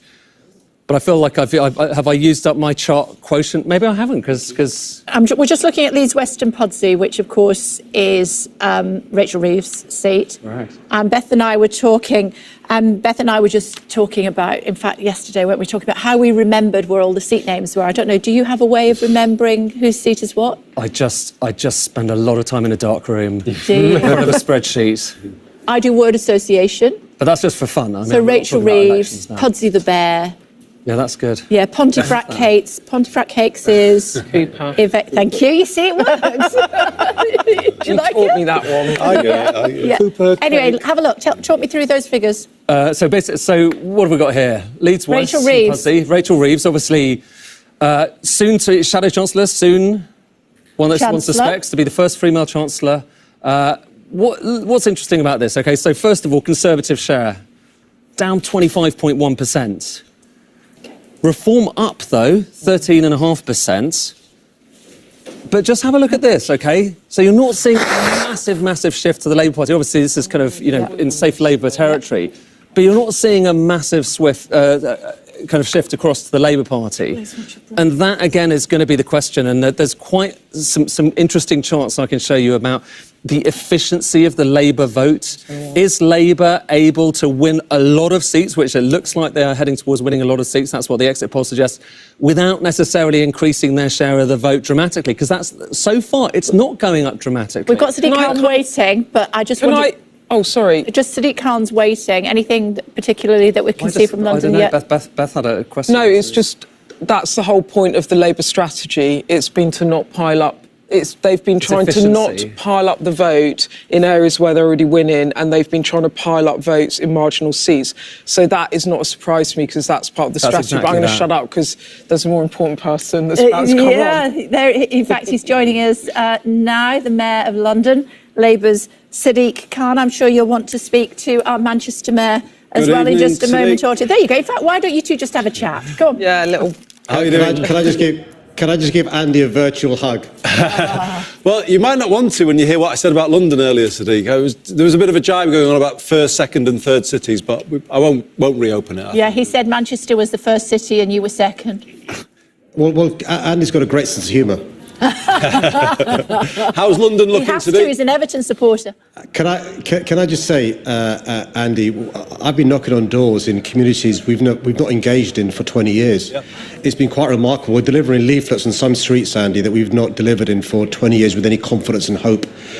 In central, inner and outer London, it's been quite remarkable. Conversations that you and I remember from the 90s and noughties. Now people are listening to us and people are voting for us, and I think it's going to be a great night, isn't it? Yeah, well, it already is in some ways, isn't it? You know, just to be in this position, we've not been here for a long time. Do you think that effect is going on in London because people dislike the rhetoric of recent times, the division, some of the hate? You know, is London sort of, if you like, sort of taking a decisive stand against all of that? It feels like it would be.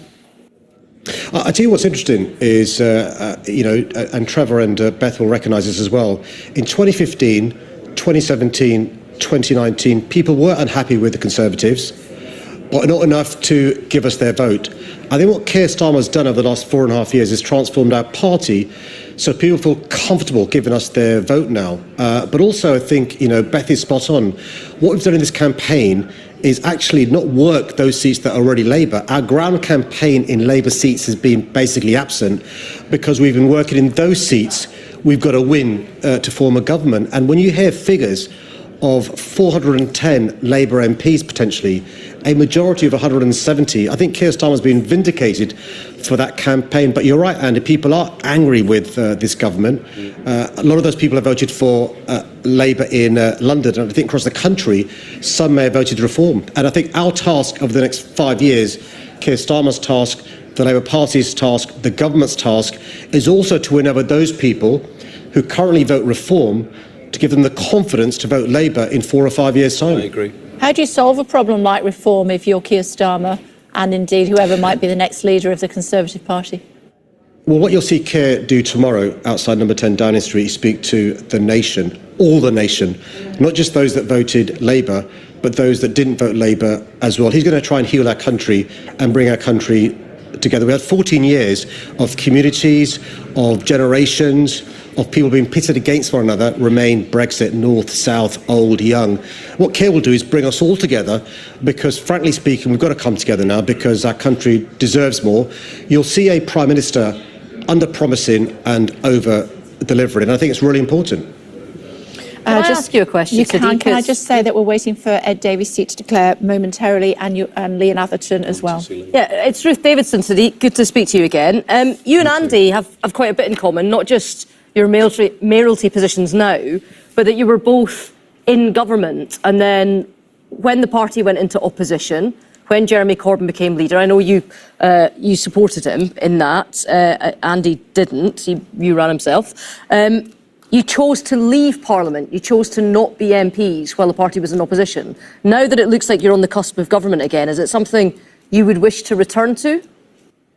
Well, actually, I voted for Andy in 2015 to be leader of the Labour Party. But look, I'm quite clear. I think if the 19th century was a century of empire, 20th century a century of nations, the 21st century is about cities and mayors. And Andy and I both met Keir Starmer on a number of occasions over the last few months. Keir Starmer, Rachel Reeves, Angela Rayner, the Shadow Cabinet are all committed to devolving more powers and resources to cities and regions across the country. That includes London, includes Greater Manchester, includes Merseyside and elsewhere. I've watched you speak. I've stood beside you while you've been speaking enough to know when you go into full politician mode, and when you get the hands out, that's full politician mode. And you didn't answer the question, which wasn't, do you like your job now? I get that you like your job now. The question was, would you go back into Parliament for a different job? Now you're back in government. No, not at all. I've got the best job in politics. No, I will never go back. And one of the reasons why I'm so excited, and that's why I'm using my hands, Ruth, is because we've won a massive victory tonight, a majority of 170, and I can't wait to work with this great Prime Minister in waiting. I think that's a change in politics, though. You know, people have talked about Westminster as though it's the only thing that matters, the only show in town. They can't believe that someone like Sadiq or myself doesn't want to just scurry back there as quick as we can. And when we say, no, we're actually loving these roles, we actually do things, and it's in the real world. I mean, I just think it's like the Westminster set sometimes can't get its head round why these jobs are so much better. I get it, which is why I asked it, because I've never been an MP. I've never sat in the House of Commons. I've always sat in a devolved administration. And people say, don't you want to? Would you never want to be Prime Minister? Do you not want to go back in? Do you want to go in the front line? And the answer is, actually no, because politics happens all over the United Kingdom. It doesn't just happen on the green benches. I think we would both feel, though, that we're going to have an era of really big profile on cities, devolution. Sadiq, that's what we both... Growth won't come without it, will it? Can I ask Sadiq? Sadiq, You can. Let me just tell people what they're looking at. Lee, which is Leon Atherton, the seat that you used to have, waiting for that declaration. South West London, Ed Davies'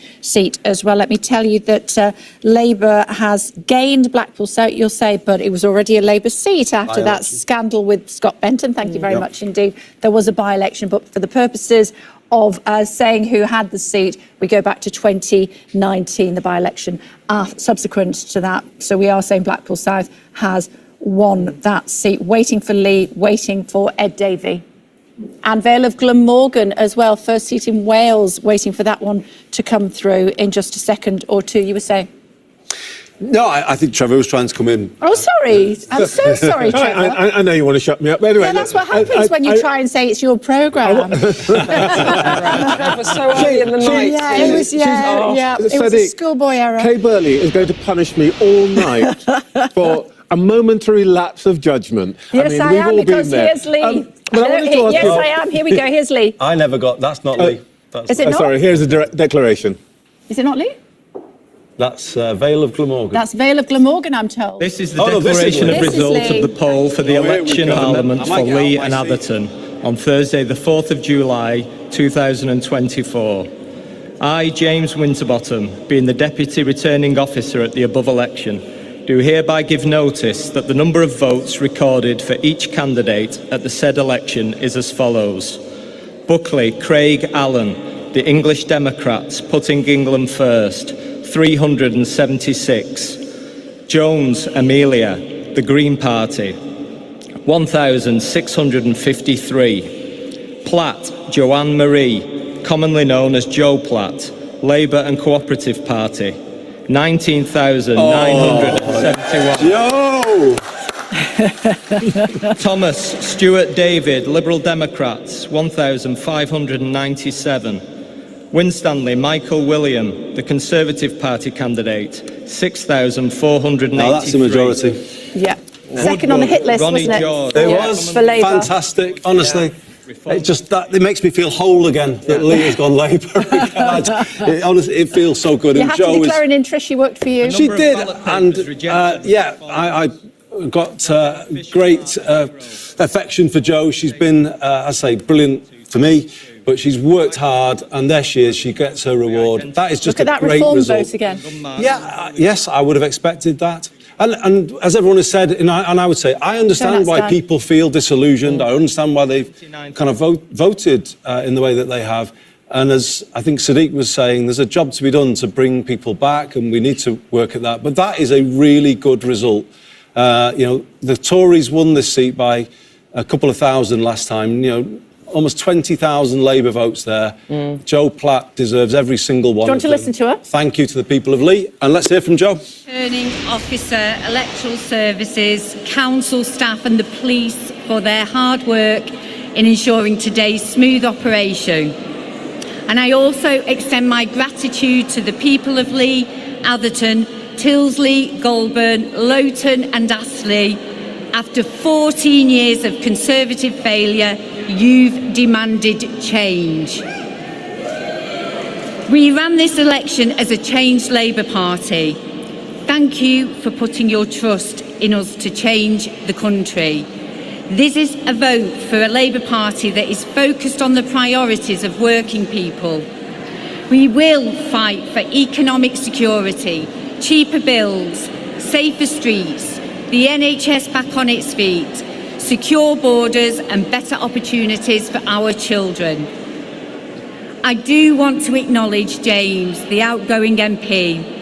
Though our politics differ, he always held these towns close to his heart. Thank you for your service and for representing this great constituency.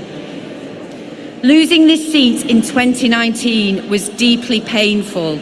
Not just for me personally, but for those who desperately need a Labour government. It was a moment of reflection and realisation for us all. Over the last 4 years, under this Conservative government, things have got worse. The Labour Party has listened, learned from past mistakes and developed policies that speak directly to our towns. The people of this constituency deserve a government that has their back, supports their aspirations and enables grassroots regeneration. Labour is ready to be that government, building on the pride and potential of our towns. We are committed to working with you, hand in hand, to bring about the change that is so desperately needed. But I want to thank my family, my mum, my dad, my sisters, and especially my long-suffering partner, Ian, who can't be with us here today, but Ian, this is for you. Also a heartfelt thank to my 3 children, and Cian, who's here with us today. Another thanks goes to the Labour Party team, Claire, my agent, for keeping me organised, to Paul and Sam for managing the campaign, and to the Lee and Atherton constituency Labour Party. Thank you for leading a professional and positive campaign. Your efforts are the foundation of this success, and it belongs to each and every one of you. So, one or two things to update you on. Conservatives have held Broxbourne. Should have come in around about midday. Midnight. Reform are less of a factor there, which means the betting market thought that the Conservatives would hold on. Never bet against a bookie, is what my dad always used to say, and it looks as though that has proven to be the case. Thank you very much indeed. Vale of Glamorgan, former Wales secretary, that has become a Labour gain. Vale of Glamorgan, first result in from Wales, is a Labour gain. And Colchester, now many of you will, or some of you will know, Colchester was James Cracknell, the Olympic rower. And what did he say? What did he call the Conservative I'm sure it was campaign? wasn't it a swear word that we can't repeat on Yes, we television? cannot I can do it on the podcast, but Ruth not has been television. swearing on television. I checked the word and it was fine what she said, but some of the other words we can't. Yeah, I did. I did You know what we check. say in our neck of the woods? Snitches get stitches. Don't dock me in. Yeah, Come on. but Colchester. First time I've ever heard a candidate refer to his Colchester. party's campaign as a shower of people. Of what Yeah, not. last word from the London Mayor. You wanted to ask him something? Yeah, if Sadiq is still there, he'll remember. Yeah, There he Sadiq, is. you'll remember way back in 1998 when there was a referendum to establish the mayoralty. Those who were in favour of it basically wanted the mayoralty to have control of a lot of things, education, health, as well as transport. Now, the problem was that the then Labour government didn't trust Ken Livingstone to run that. But are you now thinking that with a new Labour government, that the next step is for you to take over other sectors, including, for example, some aspects of health? Yeah, I think Trevor, one of the things that I think Andy, Steve Rotherham, Tracy Brabin, Let's other go to mayors across the Hartlepool. country. I'm so sorry to including- interrupt you. Sorry. Hartlepool declaration. I'm so sorry, Mr. Mayor. Oh, they're all coming in now. Red car.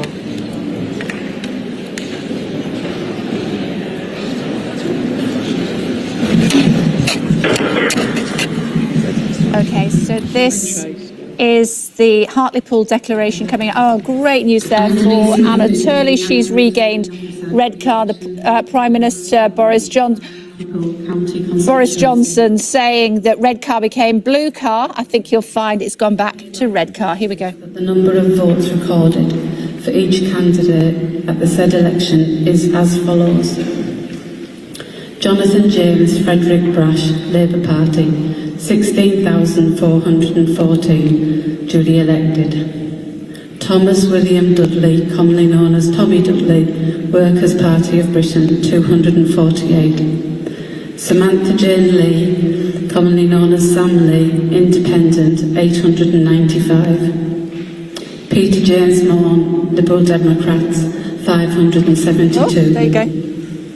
Gillian Wendy Mortimer, Reform. So that commonly known is as Lee Anderson. Lee Anderson's one. Party candidate. Lee Anderson has gained Ashfield from the Conservatives. Okay, You're that's both looking at me in stunned silence. Yeah. No, I thought we were listening to the counts. Yeah, I thought we weren't supposed to be talking. Yeah, Sorry. No. Reform have gained Ashfield. In other words, That's Lee their first gain, isn't it? Anderson. Yeah, there's been a couple that have come in because there's a lot of seats that are all Yeah. coming in now as people are watching the ticker will see. Yes. Two of the ones I wanted to pick out were the two Barnsley seats, And he's about Barnsley to North speak. Let's and listen. South. Let's listen. Massive thank you to all the staff that's been here tonight helping. I know they worked incredibly hard and all the people that's worked throughout this election campaign. Special thanks to Ashfield District Council. But the biggest thanks of the night goes to my wonderful team over there who have stood by my side and watched me being grumpy over the past 6 weeks. They've been fantastic and I could not have done it without them. I stood in this town, my hometown, 4.5 years ago as a Conservative candidate and won. And I won comfortably and the people of Ashfield backed me. and they've now backed me again as the Reform candidate for Ashfield. I said a few weeks back that there was going to be a reckoning on election night, and Ashfield, which is the capital of common sense, they are part of that reckoning. Now, this wonderful place, which I call my home, is going to have a massive say in how this country is shaped in the future. I want my country back, and Ashfield can play their part in that. Thank you.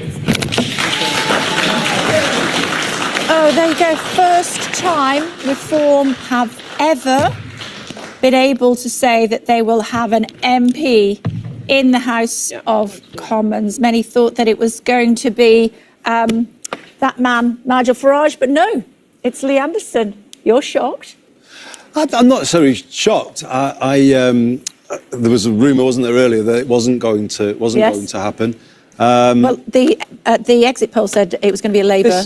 I mean, it reflects what we've been seeing, doesn't it? In the northeast, particularly.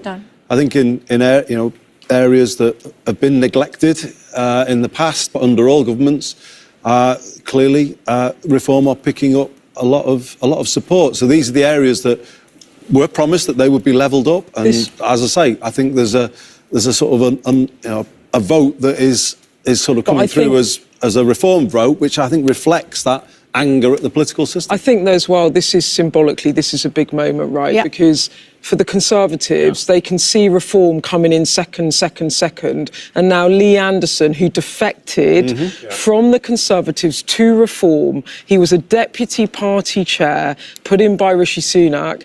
People, when he defected, thought, yeah, you'll go to Reform, but you will lose that seat in a general election. And now he has come back with a big vote, Beth, you heard it from, eclipsing. And he said there will be. He said it just then. There will be. This election will be a reckoning. But you heard that's it from what Andrea he said. Leadsom before, when I asked her about this. She acknowledged that they should have taken them on more. For instance, if the Conservatives in Parliament had taken on Reform over its position on the NHS, I think people would have understood Reform's position on the NHS. Currently, I don't think they do. And that is their failure. It goes back even before that. Okay. The idea that Lee Anderson was made a deputy chairman of the Tory party when he was being a right old pain in the backside. Well, that's why he was to made people deputy that were there. chairman. Exactly. It's the appeasement doesn't work. You've got to challenge them. You've actually got to take them on and fight them on the issues and see what they actually have to do. And having a parliamentary group might actually expose what they believe, what their party positions are, and some of the things that people care about. Because at the moment, we don't know. They're a blank sheet of paper to anybody. This is a sick of politics. Okay, let's bring in Charles Walker and Anne-Marie Trevelyan, should we? Hello to you both. Interested to see your immediate reaction to Reform gaining its first ever seat in the mother of all parliaments. Anne-Marie, to you first of all. So yes, interesting to see that Lee has indeed won that seat. Obviously worked hard, charismatic, and a very front man for Reform. Up here in the northeast, what we're seeing is Reform, as you said, coming second. It's a very loud voice from Reform. It's, in Labour facing and now winning seats here, they're taking Labour vote. What that Reform message up here on the northeast doorsteps is about illegal migration. It's sorting it out. My worry for them, to your point about what do they stand for and what will we hear from them in Parliament, is that they have taken away the one party that was actually delivering what they wanted, which was the Conservatives. So I think it's going to be a challenge for them to persuade Labour to do something other than stop the Rwanda flights and allow greater illegal migration. So it's going to be an interesting challenge. Charles Walker? I'd just like to point out, because you were looking at the exit poll, that Broxbourne, my former constituency, has just been held with a majority of 3,500. The exit poll had Labour taking Broxbourne when it came out at 10 o'clock. So I'm really interested in the work you're doing on the exit polls. It doesn't seem to be as accurate as it has been at previous general elections. Well, let me just say, if I may please, Charles Walker, that the Conservative vote was down 27 points in Broxbourne and the Reform vote was up 20 points, and they hadn't stood there previously. Yeah, but the point I'm making is that the exit poll that you've been focusing on and saying the Tories are doing a bit better than the exit poll suggested had Broxbourne going Labour, and Broxbourne's been held by about 3,500 votes. I think on the exit poll and just the way the seats fall, we are seeing some individual results that aren't reflected in that. So in the time that we've been talking, in the last half an hour, we've had both the Barnsley seats come in that were down to be a reform in that poll. They were supposed to be part of the 13. One of them's been held by Labour by 8,000 votes, and one of them's been held by Labour by 5,000 votes. Now, that would indicate what Beth was saying earlier about the campaign to make sure that the votes get piled up by Labour in the right places where they're under pressure. So we might be seeing that while the vote share is right, Keir from the Starmer exit, being applauded as he arrives at his seat. the seats don't necessarily go the right way. Pancras, hold that thought, please.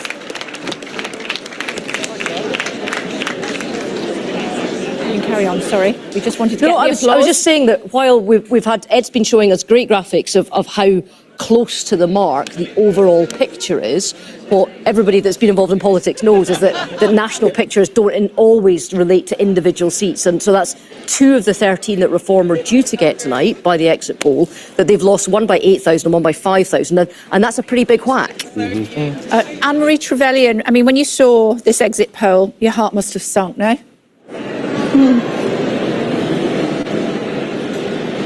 So I think it reflects what will definitely be a tough night for us as Conservatives. Not as bad as perhaps some have said, and I think we're seeing this 36%, 26% turnout rather than a gap that's more dramatic. It will be interesting to see exactly as you say at an individual seat level, and it's good to hear about Broxbourne that actually those shifts are very variable, and it is the hard work on the ground, it's the incumbency, and indeed it's the effort across the piece. So I think we will have to wait and see as the evening goes on how that rolls out. But there's no getting away from it. This is a really tough night for the Conservatives, and we will need to regroup and really pull together on what those key policies are, which speak to our constituents, and we know what they are, and we need to make sure that we're focused on them going forwards. How much is this down to Trussonomics, would you say, Anne-Marie Trevelyan? I remember chatting to you when I was in Downing Street, and there were rumours that Liz Truss would be losing her title within 44 days, and I said, I'm going on holiday for a fortnight, will she still be in power when I get back? You said absolutely, she didn't even make lunchtime.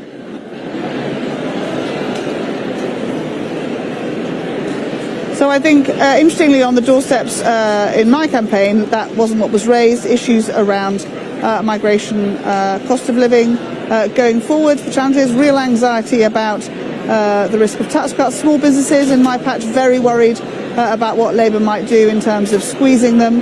But the Truss era was not something that was raised with me at all, interestingly. OK, Charles Walker, just hearing that Torsten Bell, Chief Executive of the Resolution Foundation, has been elected in Swansea West, former head of policy for Ed Miliband. The Conservatives, 5th. Yeah, not a great result that. But just going back to Lee Anderson, the Conservative Party should never have entertained him as a vice chairman. Many of us warned the high-ups in the party that he wasn't a fit and proper person to carry the Conservative flag, and sadly we were ignored, and he's done our party enormous damage, and we're partly responsible for creating him. So I think I owed you a direct response to your opening question, and I've now given it. As far as Swansea's concerned, look, it really doesn't matter whether you're coming 5th, 3rd or 4th or 2nd in a seat if you're not going to win it, and Swansea is a seat that we were never ever going to win.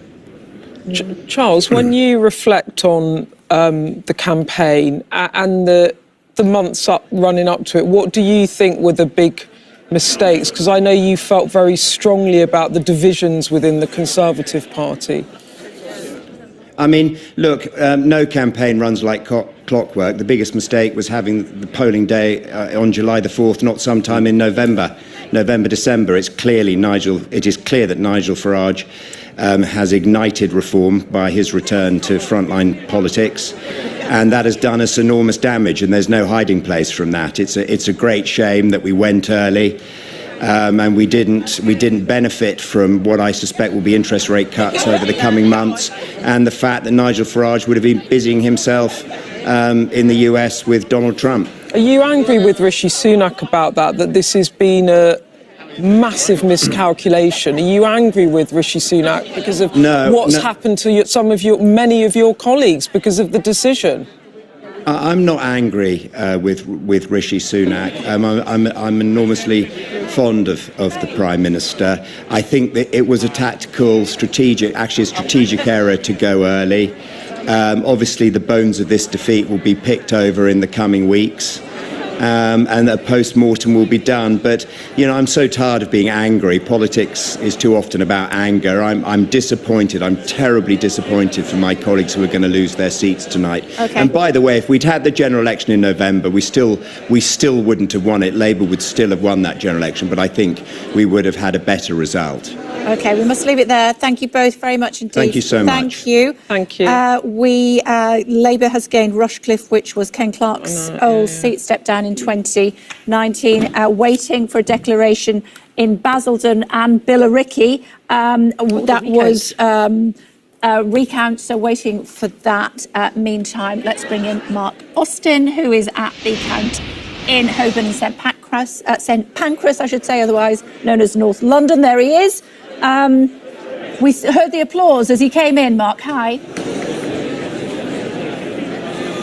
Yep, Keir Starmer is in the House or in the Camden Council offices where we are, and he looks very happy, understandably. It's an enormous night for him, and as the next few hours unfold, it will become very clear the responsibility that he now will have to take over. But for the moment, he's worried about his own seat here. Not really worried about it. He's defending, I think, 27,000. He got 64% of the vote last time. So that's another reason for the smile you see there. And his wife, Victoria, there with him, with Labour members, all very happy. And he'll be speaking very shortly. A point worth making here is that he's pulled off this extraordinary recovery for the party. As you've been saying in the studio, as Beth was saying earlier, in 2019 under Jeremy Corbyn, Labour won just 202 seats, their worst result since the 1935 election. So in 5 years he has turned the party round, and how. But it's not going to be an easy job. Tamara Cohen is with me, and there will be those who say that this is more an anti-Tory vote than it is a pro-Keir Starmer, pro-Labour vote.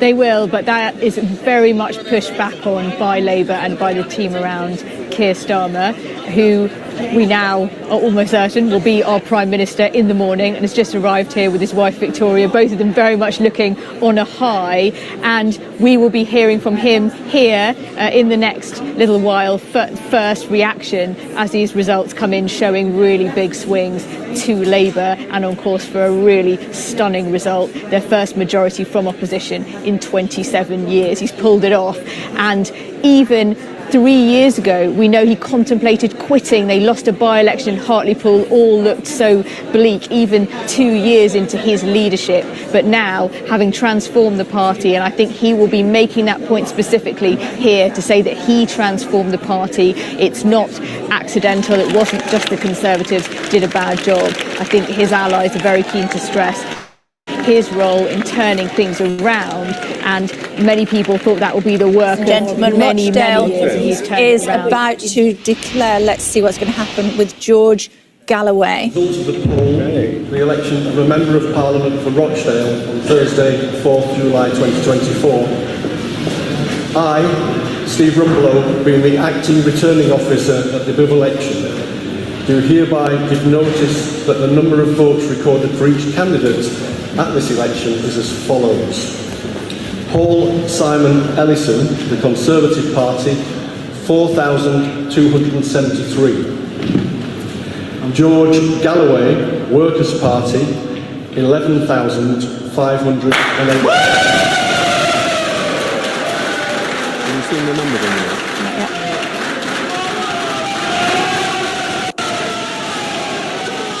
11,000. Let's see. They seem very happy. Michael David Howard, Reform UK, 6,773. Andrew John Kelly, Liberal Democrats, 2,816. Martin David Savin, Green Party, 1,212. Paul Ward, Labour and Cooperative Party, 13,020. Paul Ward has won. Yeah. So George Galloway defeated and felt that he didn't need to, as a result, go onto the podium to hear the count. You're offended by that? I'm not offended by it. I think it's true to form. I mean, we've seen George Galloway move around the country. He is very good at exploiting a single issue, starting a new party with a new name. We've seen him win in by-elections. We've also seen him not then continue to take the seat in the next following general election. I think what's really interesting about this seat is this was where a lot of the conversation about how would the Muslim vote affect Labour came from this by-election that was, earlier in the year. We then saw that play out in some of the local elections in May, and particularly around the mayoral elections. So we heard your reporter in Birmingham talk about that. And if you look at the boxes that came out of Birmingham Yardley, Jess Phillips' seat, she would have lost that on that vote as it was projected. So there was a huge concern within Labour about what that would do, and they moved very quickly to shore up these seats. The fact that this has gone back to Labour, the fact that it's Paul Waugh, who is a candidate who's from Rotherham, but had come to Westminster. Part of when he stood to be the by-election candidate, didn't win this election, was that he was he'd gone London, he'd gone a bit London, and he was coming back. And then the Labour candidate had said some things and wasn't allowed to,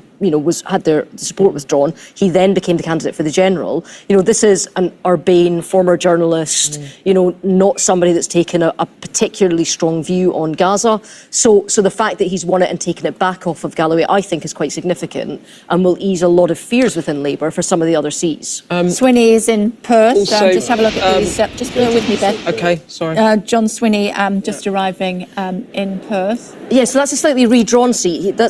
He sits in the Scottish parliamentary equivalent of this Perth and Kinross seat that Pete Wishart is was the sitting SNP MP for.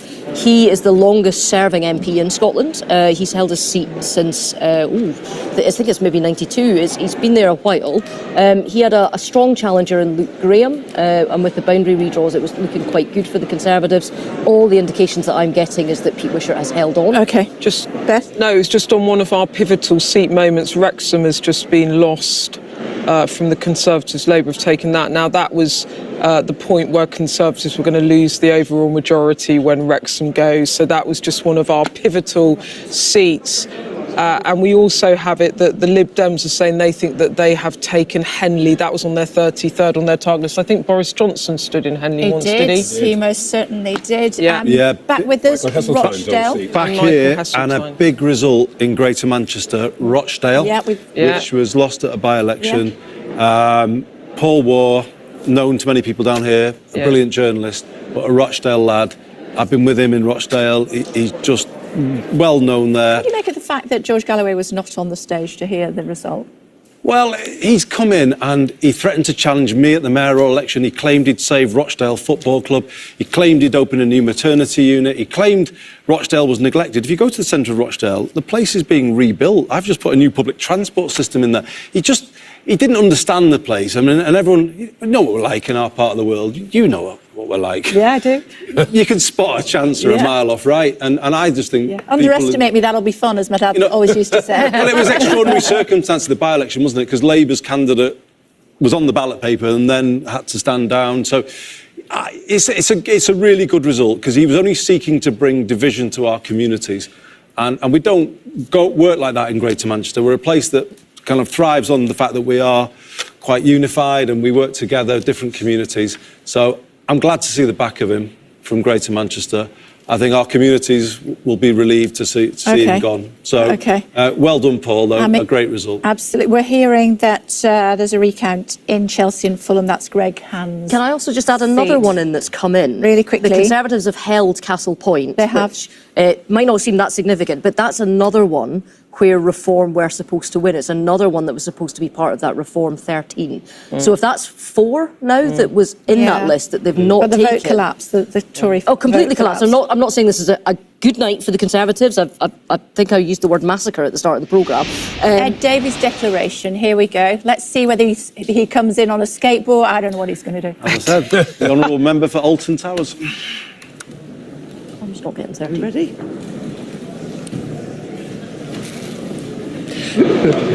I, Councillor Liz Green, being the returning officer for the Kingston and Surbiton constituency election held on the 4th of July 2024, do hereby give notice that the number of votes recorded for each candidate at the election is as follows.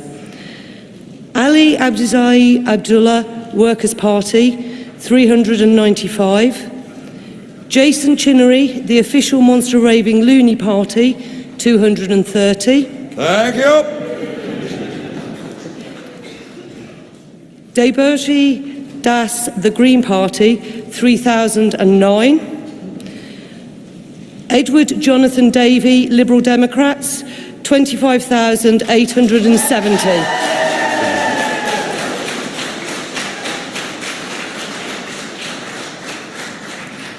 Helen Margaret Edward, the Conservative Party candidate, 8,635. Mark David Fox, Reform UK, 4,787. Eugene O'Dane, Labour Party, 6,561. Okay. Eunice, apologies, Eunice. Yvonne Tracy, Kingston Independent Residents Justice for We will be listening Postmasters. to the acceptance speech from Ed Davey in just a moment or two. Also stand by for the declaration for the would-be Deputy Prime Minister, and that is Angela Rayner, waiting for that in just a moment or two.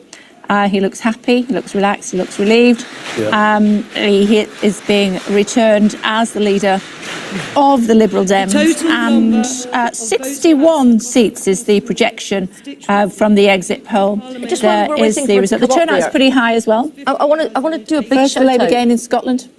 What's that? The first Yeah. Labour gain? Where Yeah. is that?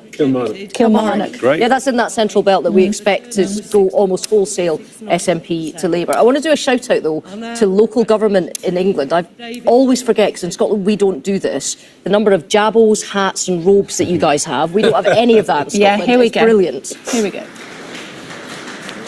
Thank you.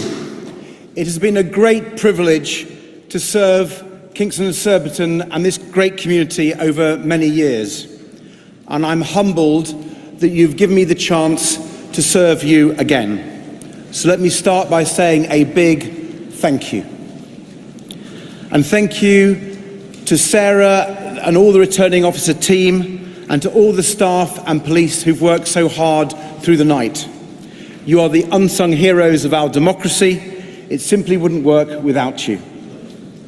And thank you to my fellow candidates for making this a campaign we can all be proud of. I wish you all well in the future. Now, I don't know if you could tell, but I've rather enjoyed this campaign.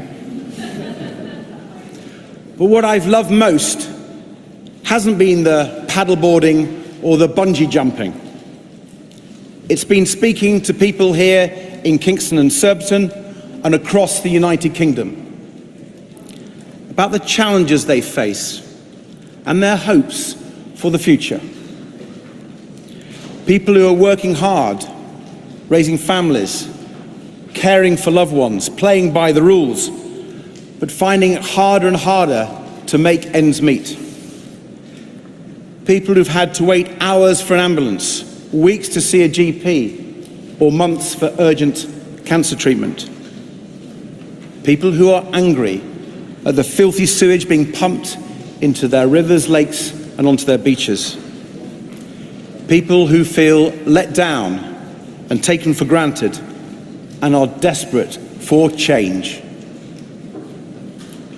Many of them have turned to the Liberal Democrats, in some cases for the first time at this election, and we want to be your champions. We've listened to you, and we've heard you loud and clear.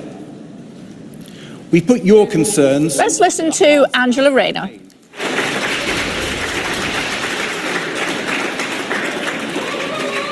Can I give my sincere thanks to the returning officer and the team who worked so hard to give this result.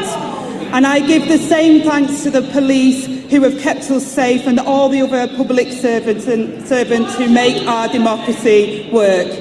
I would also like to thank the other candidates, because democracy only works when people put themselves forward for office. I want to also say a few words of thanks to my family, my friends, the whole Labour team, and all those that have supported me, especially my agent, Jed Cooney. You have been such a source of strength to me, not just over the last weeks, but throughout my political life. You've stood by me, you've had my back, and now I hope to do you proud in a Labour government.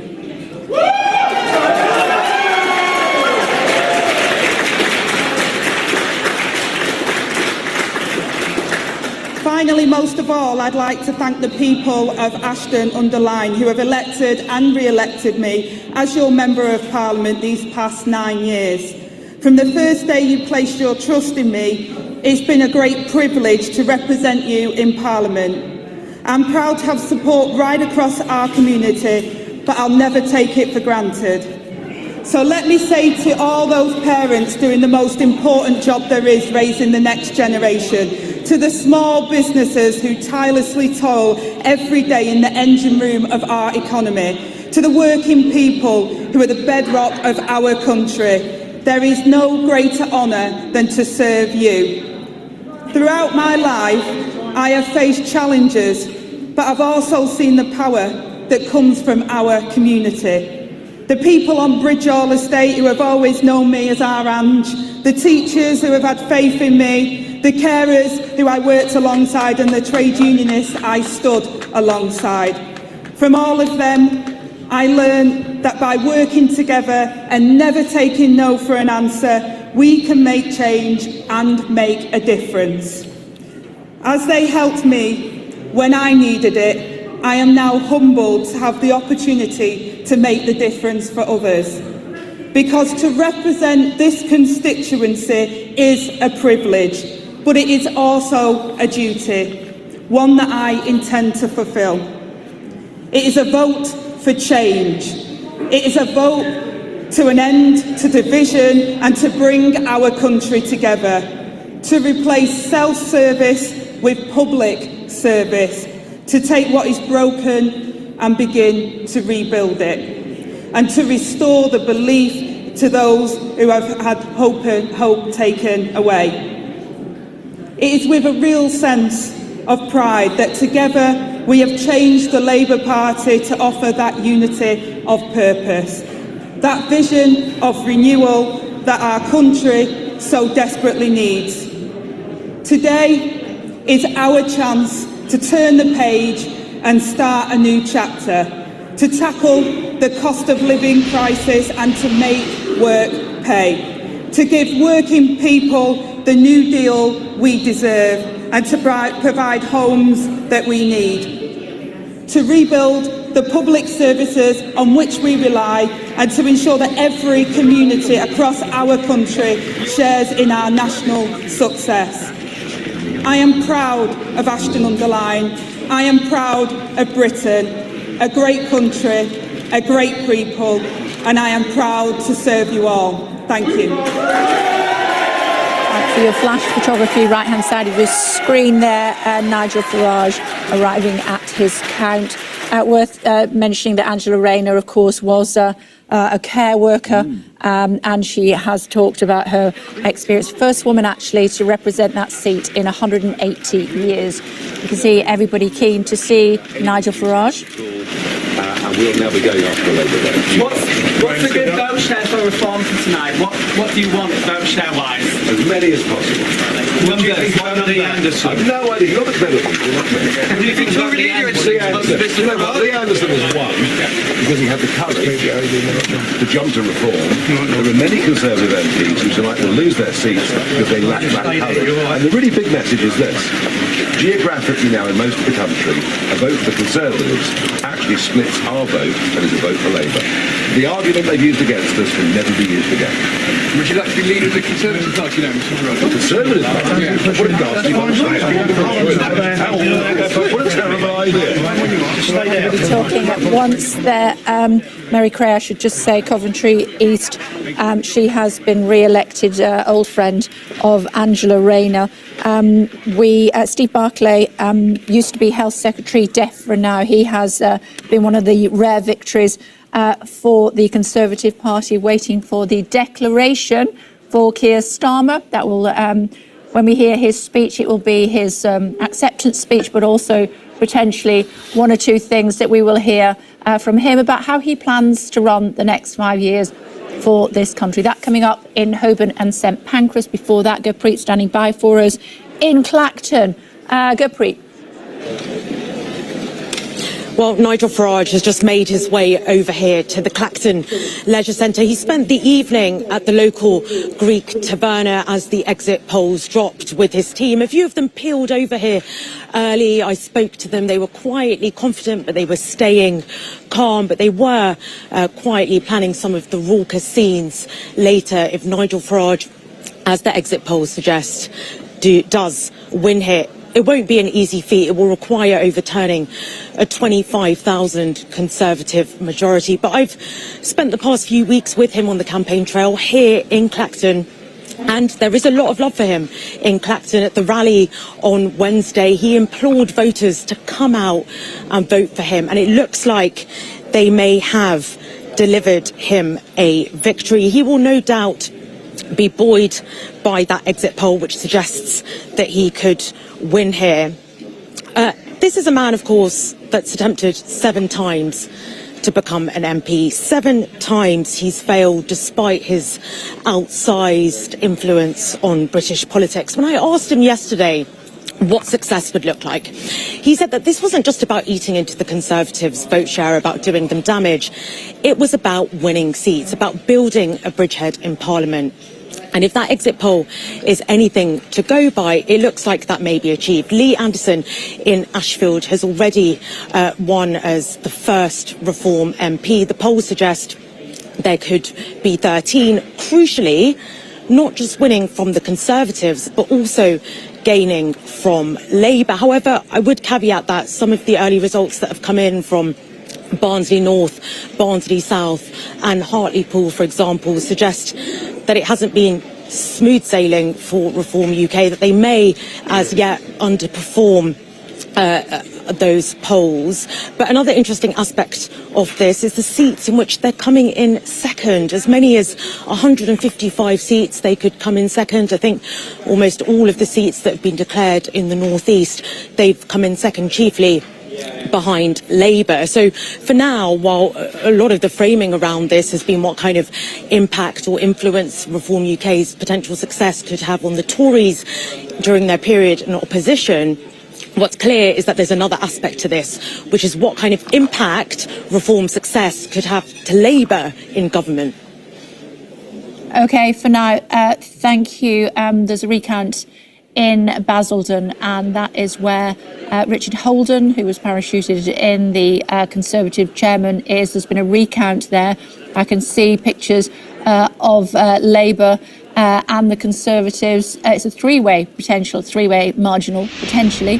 There's a lot of people. I can see the Labour candidate watching every vote as it's being recounted. Also hearing about 20 minutes' time, Beth, that the Jeremy Corbyn seat is likely to declare Kimmy Baden's seat as well in about 10 minutes' time. I'm told that it's now probable that that Jeremy Corbyn will hold Islington North. So it's edging towards that, Not certain, but You got any more than probable. wow for me, Trevor? No, it's an extraordinary thing. I It mean, is? It's quite an extraordinary thing. As I was saying to John McDonnell, there's a peculiar historic irony, because he took the seat in 1983 from a guy who had defected from the Labour Party to the SDP, and it's really striking now at the other end, I guess, of his parliamentary career.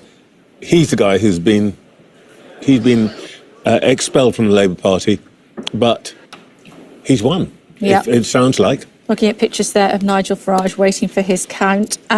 He will not be, if he does win Clacton, the constituency, he will not be the first Reform MP in the House of Commons. That must sting a little bit, given how many times he's tried to become a Prime Minister. Ruth, of the two results in from Scotland, the average SNP to Labour swing is 20 points.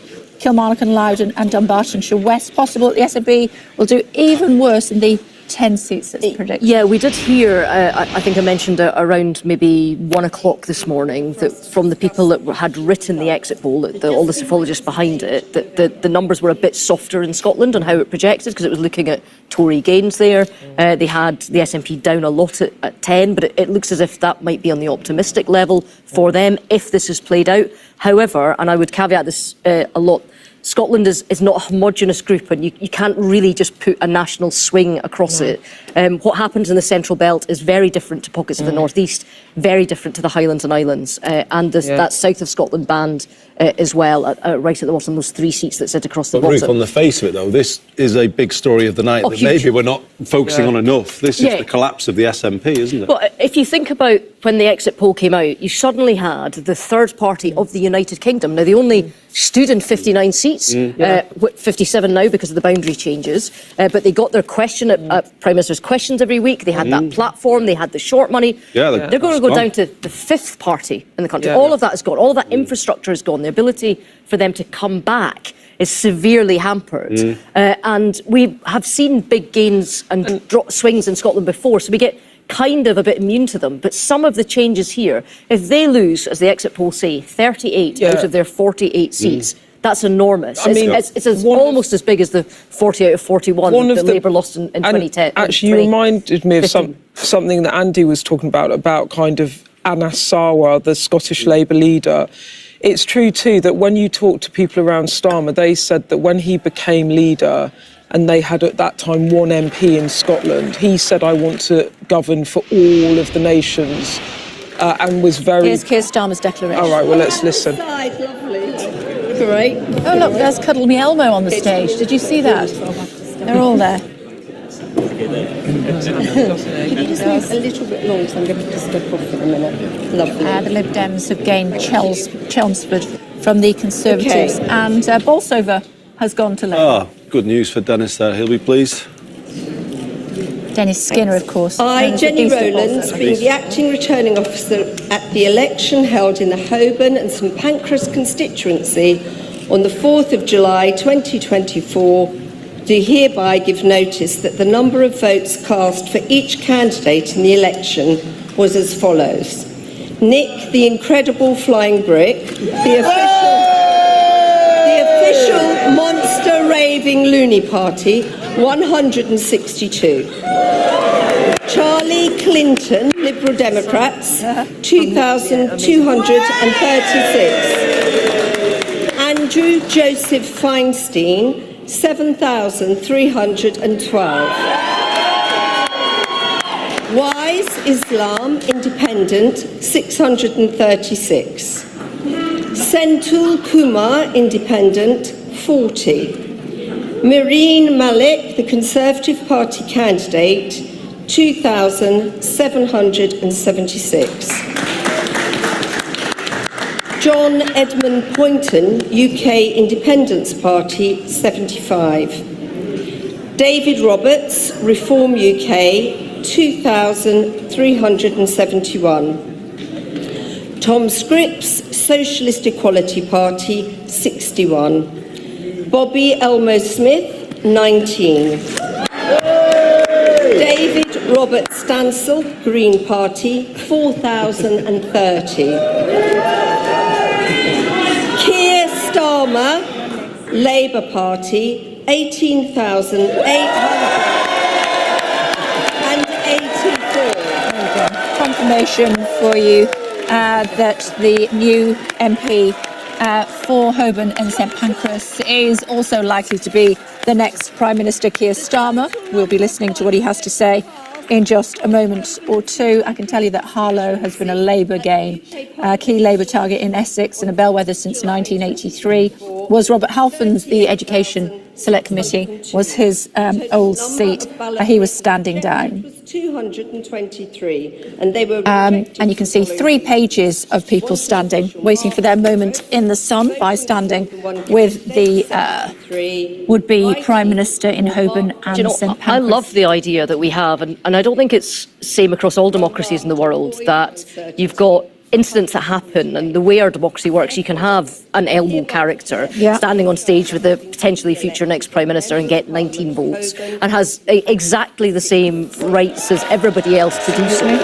And some of the vignettes that we had throughout through the campaign itself, there was a lovely ring doorbell that captured Theresa May, up in Perth and Kinross, just chapping on the door saying you're not in. The next Prime Minister. It is a huge privilege to be re-elected to serve this constituency, the incredible community of Holborn and St Pancras. My home, where my kids have grown up, where my wife was born. And I have to thank Vic and my family more than anyone for their love and support and for keeping me totally grounded. Thank you, Vic. And thank you so much to the police and the returning officer for making sure every voice is heard and every vote is counted. And thank you to Andy White, a fantastic agent, the campaign team, the local party, and all the volunteers who've worked so hard over the last 6 weeks and beyond.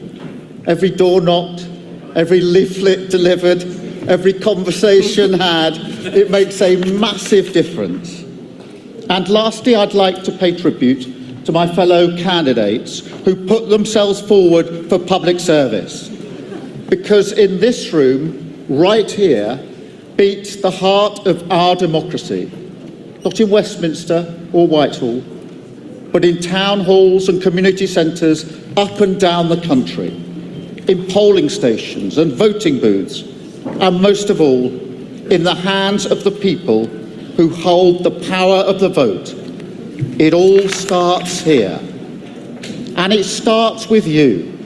Change begins in this community, with the people who came together to make life better, like the fantastic councillors who work so hard for our area. Service starts in this neighbourhood. The groups, the faith communities, the local organisations who serve week in, week out. And hope starts with that one kid from Somerstown who dares to believe that the future belongs to her. And with Labour, it will. Because I promise this, whether you voted for me or not, I will serve every person in this constituency. The mothers I sat with who've lost children to knife crime. The pensioners who can't get the doctor's appointments they desperately need. The local businesses who've struggled so hard to keep their head above water.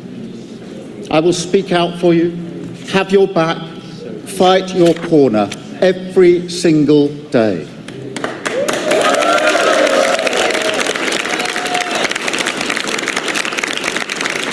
Because tonight, people here and around the country have spoken, and they're ready for change, to end the politics of performance, a return to politics as public service. The change begins right here, because this is your democracy, your community, and your future. You have voted.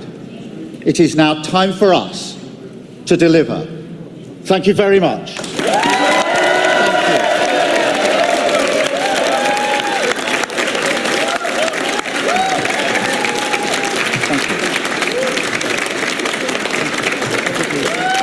So So let me tell you about Sir Keir Rodney Starmer.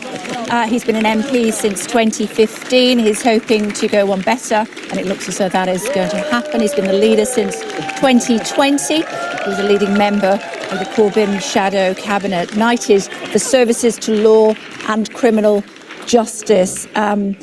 He has 2 children, and his daughter has said if he wins, she just wants him to know she isn't moving into Downing Street. She is, I think she might be. She is moving into Downing Street. He was named after Keir Hardie, first leader of the Labour Party. Presently 216,000 followers on Instagram. I'm just going to say that's probably going to go up a little bit as a result. Although it is worth bearing in mind, polls suggested that half of people don't think that he will be a good Prime Minister. I think, though, what you got there is a hint of what he's going to say on the steps of Downing Street. You heard it there.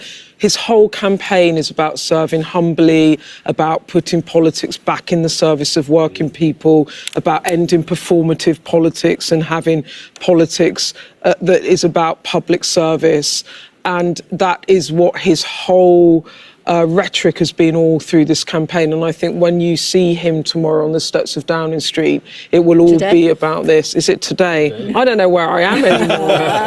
But it will be all about, and also about uniting the country, because to come quickly back to what I was talking to Andy about with Scotland, apparently when he became Labour leader, he said to his team, I cannot tolerate having one MP in Scotland. Like, I have to be a PM if I win that governs for the whole country.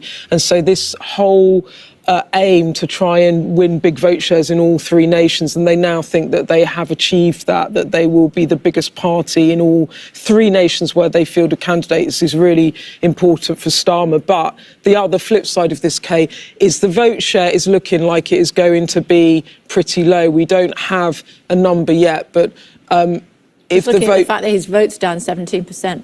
Yeah, well, what is going on? Well, this because they're not trying to stack up votes in safe seats. So they are. The whole strategy, and this was Morgan McSweeney, who is his campaign chief, who came on board with him to become Labour leader many years ago, 4 or 5 years ago.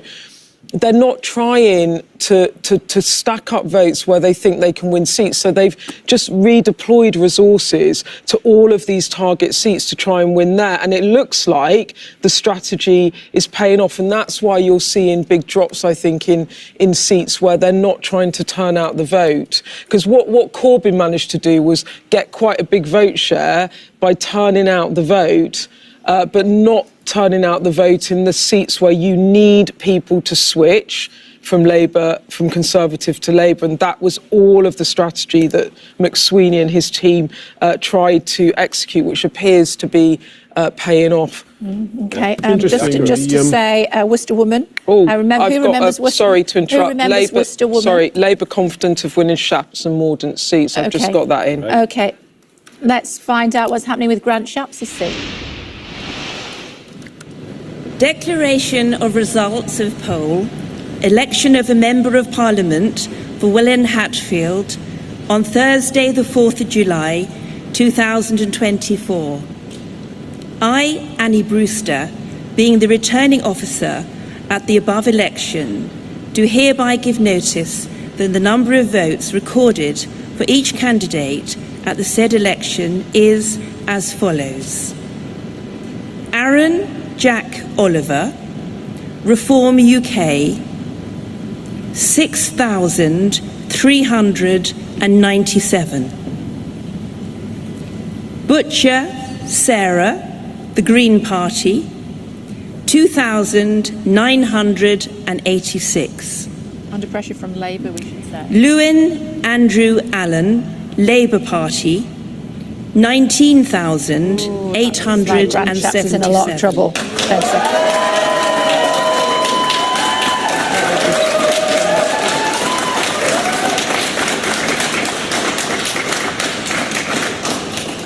Munro John Peter, Liberal Democrats, 3,117. Shapps Grant, the Conservative Party candidate, 16,078. Bye-bye, Grant Shapps. Bye-bye, Defence Secretary. You are no longer in the House of Commons. Labour, having taken this second, first Cabinet Minister to fall to Labour. He's the second. Yeah, yes, first Cabinet and Minister Alex to Chip fall says the to Labour. second Cabinet Minister to go. Well, I mean, obviously, you work with people, and you know, I've got on well with Grant in some ways, but you know, he really started this unpicking of our plans for rail in the north, and he really alienated a lot of people in the way that he went about things, the way that he treated people, particularly my good friend Steve Rotherham. So, in our part of the world, there's not going to be many tears shed, I don't think, at this result at all. Beth, do you want to have a look at that?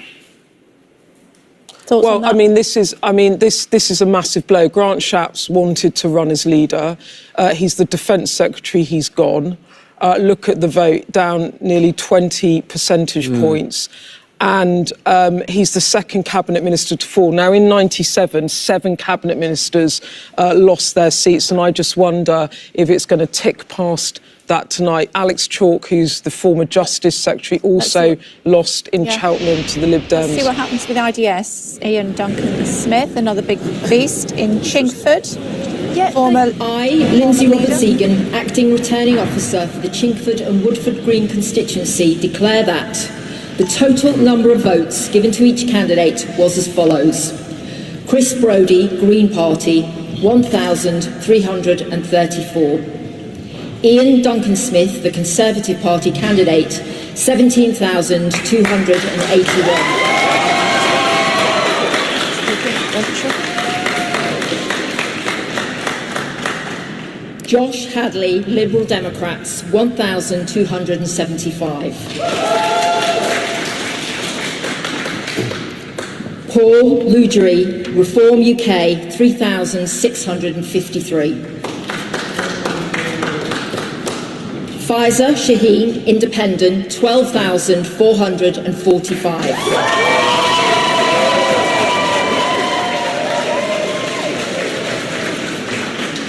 Sharma Tatler, Labour Party candidate, 12,520. So IDS has held on. Looks like IDS has held on. It has. Yep. Well, I think this goes back to something John McDonnell was saying earlier. I think this is where Labour could have played things differently. Faiza, I don't know her well, but I know enough to know that she'd really worked hard in that community and was kind of well known there. And I just don't think this works to sort of try and take someone out like that. You know, if Labour is to be the government we all want it to be, it has to have breadth and depth, and it has to have voices from all sides coming towards it. And there's been a little too much, you know, taking out people who they may consider awkward and putting in others. And that didn't happen in the Blair era. It didn't happen in the Brown era. There was a little bit more kind of live and let live. But they were doing that. We would have won that seat, though. If we would have won that seat, Beth. I know. If they had not taken it out, we would have won that seat. So you know why they were doing it. They were worried that they've got this massive majority heading, but at the time they were worried about, in the run-up to the election, certainly, they were worried about having a very narrow majority and Keir Starmer being bounced by the kind of 30 to 40 hardcore of left Labour MPs. But I think that's what they were doing. It's a misplaced thing, though, Beth, is what I'm saying to you. They didn't need to worry like that. And also, as I say, you need voices from different parts of the party. I think the current government has failed because it went too narrow, because it took away some of those other voices, and it was only talking to the Brexiteer It's happened in group. Leicester East as well. Have a look at these figures. And I don't make this a major criticism. I just think they need to rethink this approach to things. Happened again. I think your problem...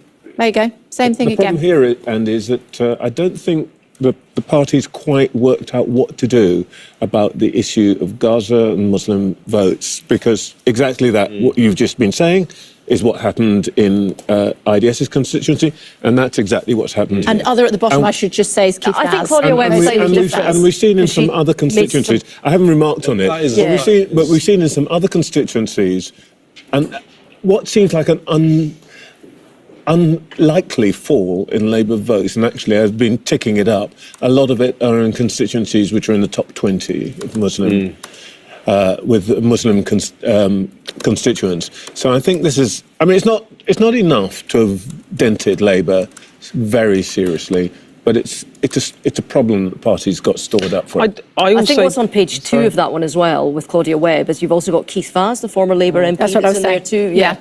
He's the other. That's what he is. That's not a straight read across. I just think the Chingford one stands out slightly different. 8%. That's pictures there of Nigel Farage waiting for his count in just a few moments. Can I talk about a Labour big beast that's just won a seat in Scotland? You can in just a second. Let me just tell people what they're expecting in about 5 minutes or so.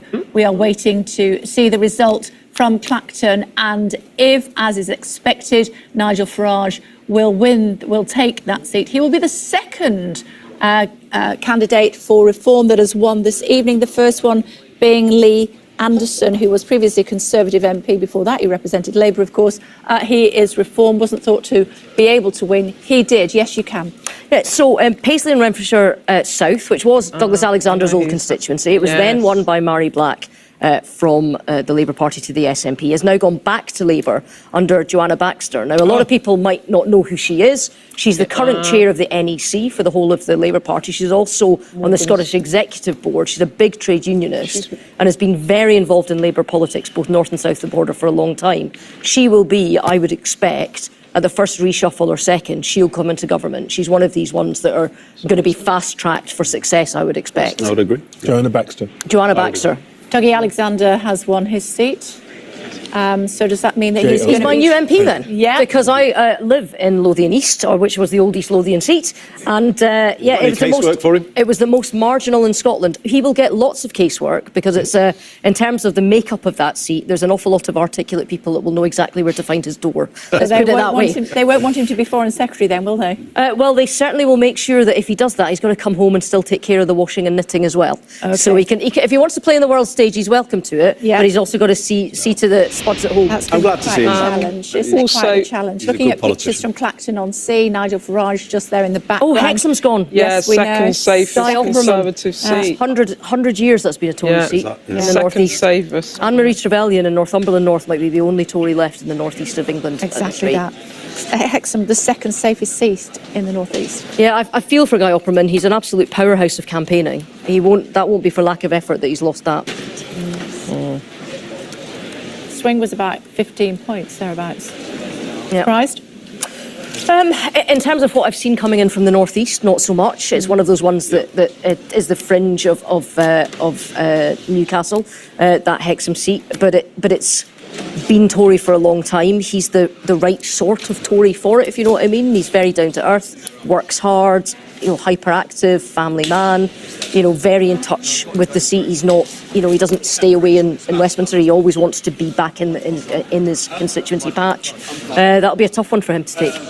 Yeah, Grant Shapps has been speaking. I just wanted to also tell you, Basildon, Islington North, Clacton, all going to declare momentarily. Let's hear if we can squeeze in Grant Shapps. I know that you will represent the people to the very best of your ability, and I wish you well as you take up the baton. In addition to representing Welland Hatfield, I have also had the honour to have served in more cabinet posts than most. From party chairman to transport secretary, home secretary, briefly, to business secretary, energy secretary, and of course, currently defence secretary. I want to pay tribute on that last one to the selfless courage of the men and women of this country who served in our armed forces. I've had the privilege to work with them. And there's no more important task for any government than to defend the realm, and my proudest achievement in government has been to secure that very large multi-billion-pound additional funding to increase our armed forces spending.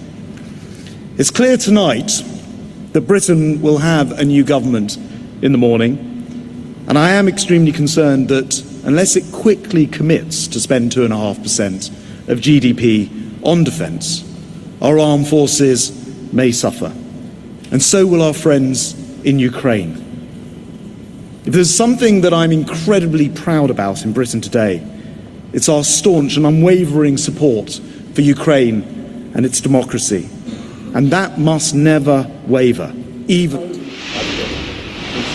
Right, so here we go. We've got 3 big beast seats coming your way. You ready, ladies and gentlemen? Edge of your seats. You were flagging, weren't you? Honestly, sit up, take note. Clacton. Clacton coming up very shortly. Why is that important? Because that is the man in the middle there, as you can see, Nigel Farage. We've also got Basildon and Billericay. That was a safe, an ultra-safe seat, so much so that the Tories thought, you know what we're going to do? We're going to put our Conservative chairman in there.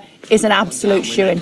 It's had, don't know what he's going to do, let's wait and see. He's had a recount there. So Islington North as well. And Beth's got news on Islington North for us, just as she's put a sweetie in her mouth. It is probable that it is going to go to Jeremy Corbyn. He's going to retain the seat. So Labour... As an independent. As an independent. And then John McDonnell was saying he should be let back into the party. And Andy, you were sort of intimating a bit of that, weren't you, about making it a bit of a broader church again?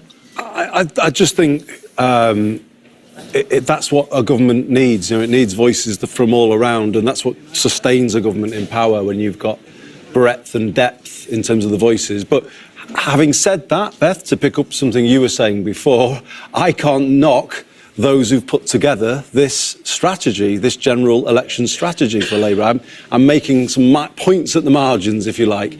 But on the whole, I think it's right for me to recognise Morgan and all the others who've put together, and it has been quite a ruthless strategy in the way that you were describing, you know, not piling up votes where they're not needed. Okay. So, but I am just making that point. I think the Blair and Brown governments benefited from allowing those other voices to be part of the mix. Okay, 8th time of asking, can he finally be an MP? Moments away from finding out. Ed, have you got a chart? I've got a chart. Great. I've got the swingometer.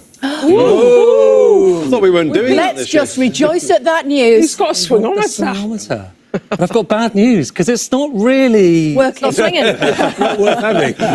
It's working, but it's not working. Let me show you. Basically, so this is your swingometer. And what's the idea here? It's all about... So these are the seats that at the start of the night were already Labour.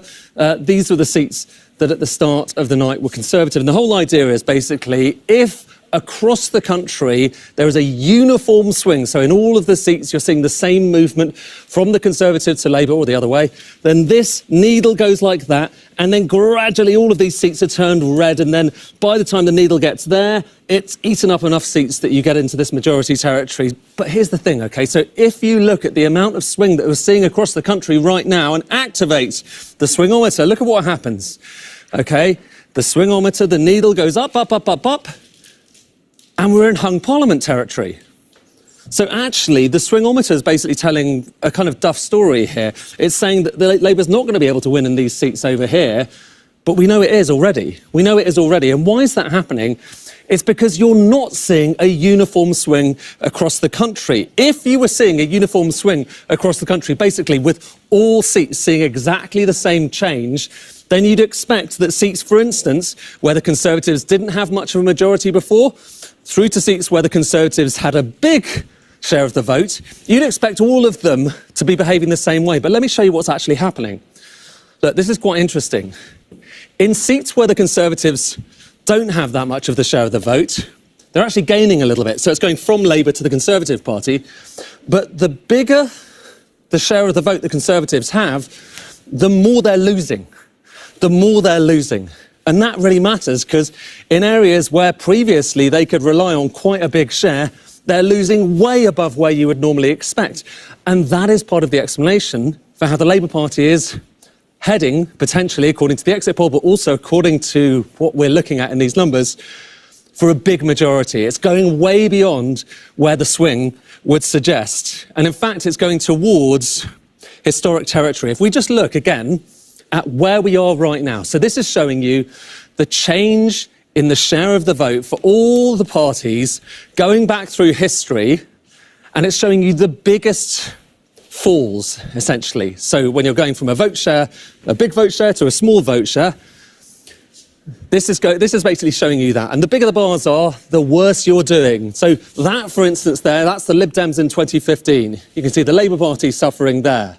You can see the Conservative Party in 1997. And the key thing here is, look at this.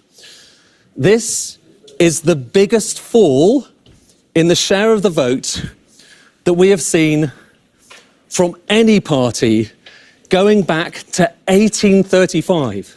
It's worse than the liberal collapse after the First World War. It's worse than any of these periods in the 1950s. It's worse than anything we saw in 1997 for the Conservative Party. It's a truly historic thing. And what's critical is this is actually based on the figures we have so far. I'm so sorry, I've got to interrupt you. This is happening right now. Kate. Yeah, the Islington North. Jeremy Corbyn, here we go. Held on Thursday, the 4th of July 2024, to hereby give notice that the number of votes recorded for each candidate at the said election is as follows.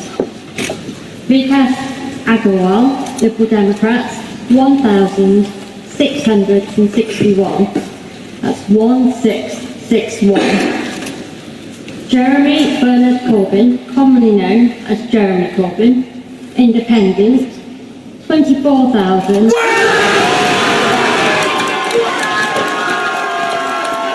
Yeah, looks like a shoo-in, but we'll just wait for the Labour vote.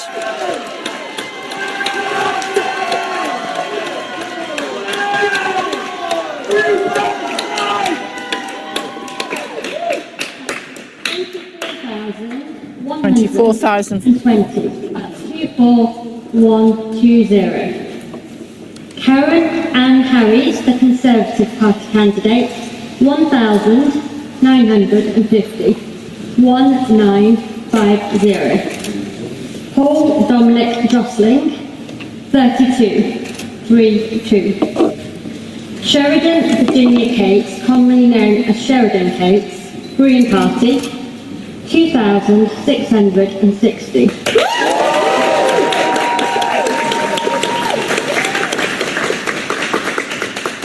2660. Praffel Nargan, Labour. Unlucky, mate. 16,800. As Becky predicted about an hour or so ago, Jeremy Corbyn has gained the seat as an independent in Islington North. Back to you in just a second, Beth. Thoughts? Well, I think this is a slightly different case than the one I was just talking about before, because obviously that whole issue that was there that needed to be dealt with around anti-Semitism, and Keir Starmer was right to take an uncompromising approach on that, and obviously Jeremy and Keir,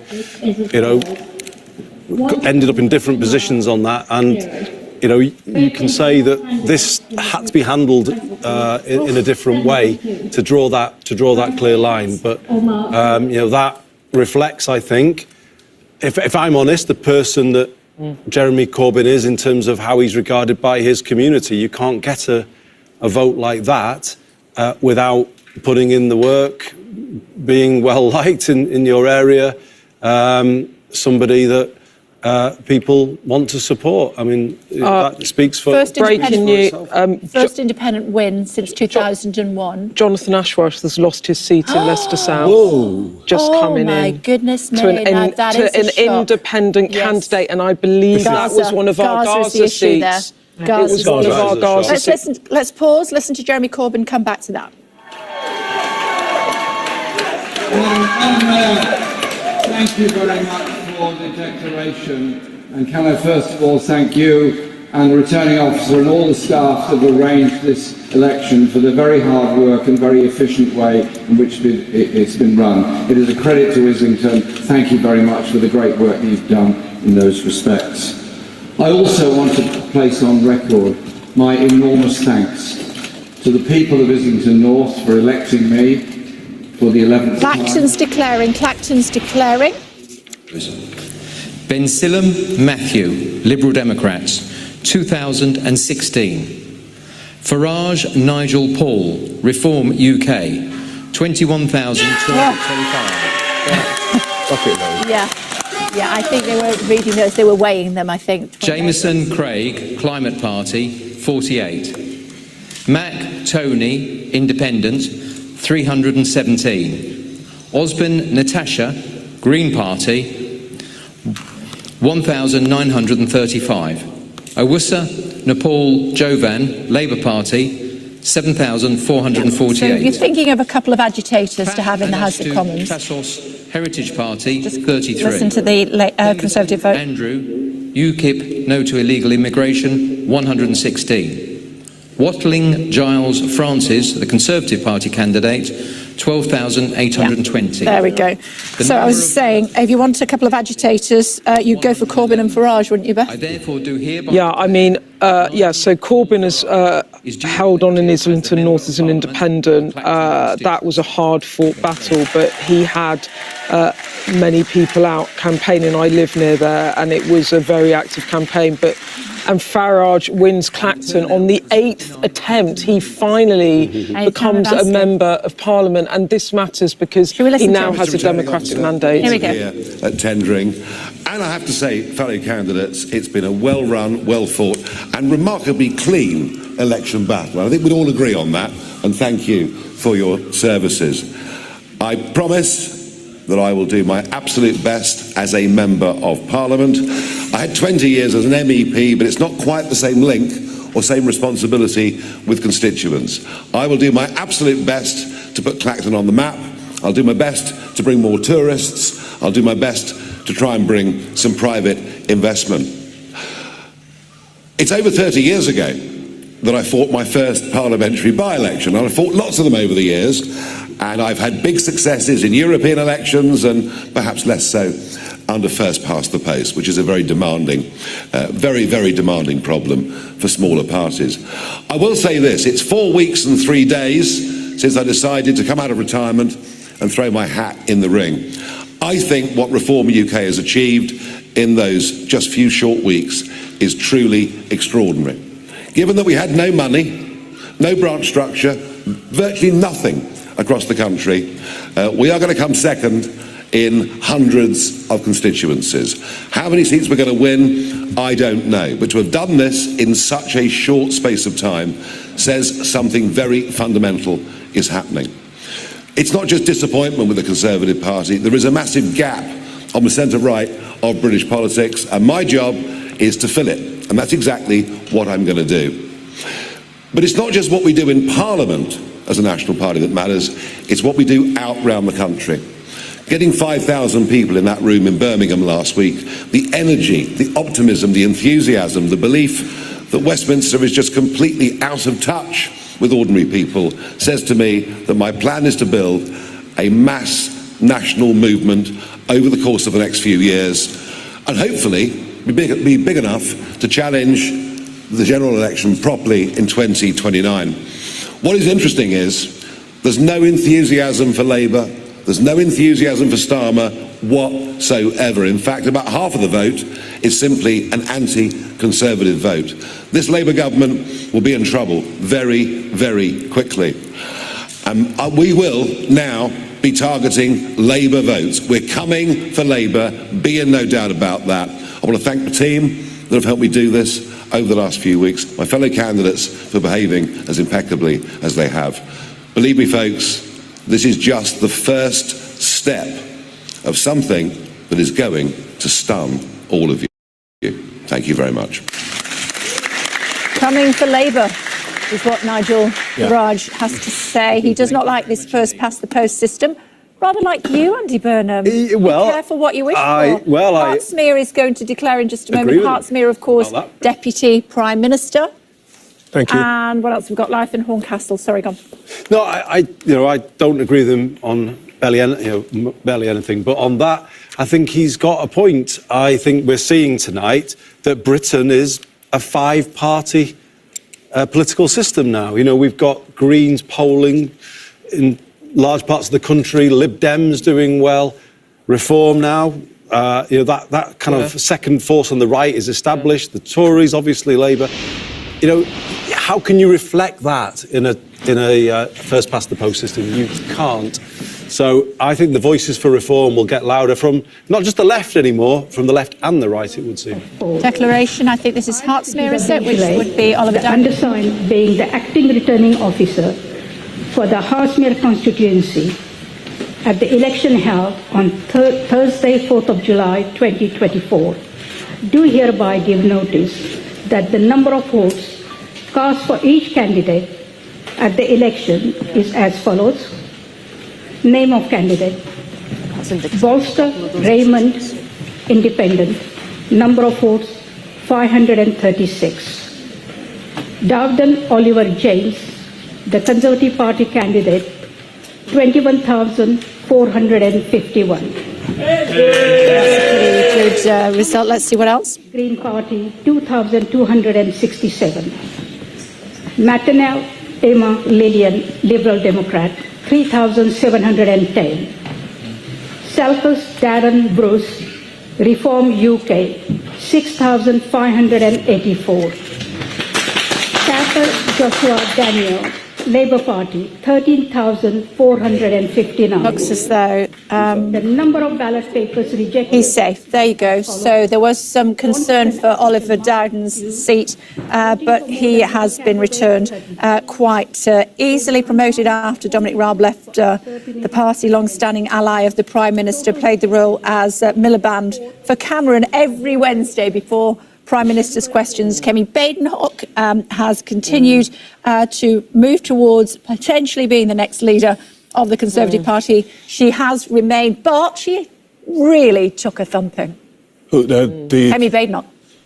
Yeah, I haven't seen her number yet. No, OK, we'll come back to it. Yeah, there was some online, some questions about whether enough postal votes were issued in that seat and whether there would be some form of later challenge, depending on how tight the race was. So that's something we might have to look out for further down the track. But that was one of the ones that's a bit indicative of some of those Essex seats that are around there. And it was one where, you're right, she had a big majority going into it, but not an impregnable one. And it was a bit of an indicator of whether it was going to be a bad night for the Conservatives or a pretty catastrophic We're not going to have some held on. inquiry into postal votes after this Yes. election, because Without a friend of mine had to go all the way back from London today to vote in Warrington. In Tatton, because his vote. But the big problem with Scotland, there's some trends emerging, but all over the very country, low turnout, by the way. Yeah. Average turnout at the moment 58.2. Yeah. Just to tell people what they're looking at, that's the Home Secretary in Braintree looking at his count. We're beginning to see the emergence of this thing that I think people in Labour were worried about, which was the impact of Gaza in seats where there are a high number of Muslims. So can we talk about that? We're seeing some of that already, and I think we need to keep our eyes out for Birmingham. Rochdale doesn't reflect that colour. Well, you say that. Galloway still took 11,000 votes. About 11,500 votes. Took the seat, though, didn't he? He's had the seat, but it's still... Paul Waugh's vote was 30% down on Labour last time. So it is having an impact. And I think this Farage...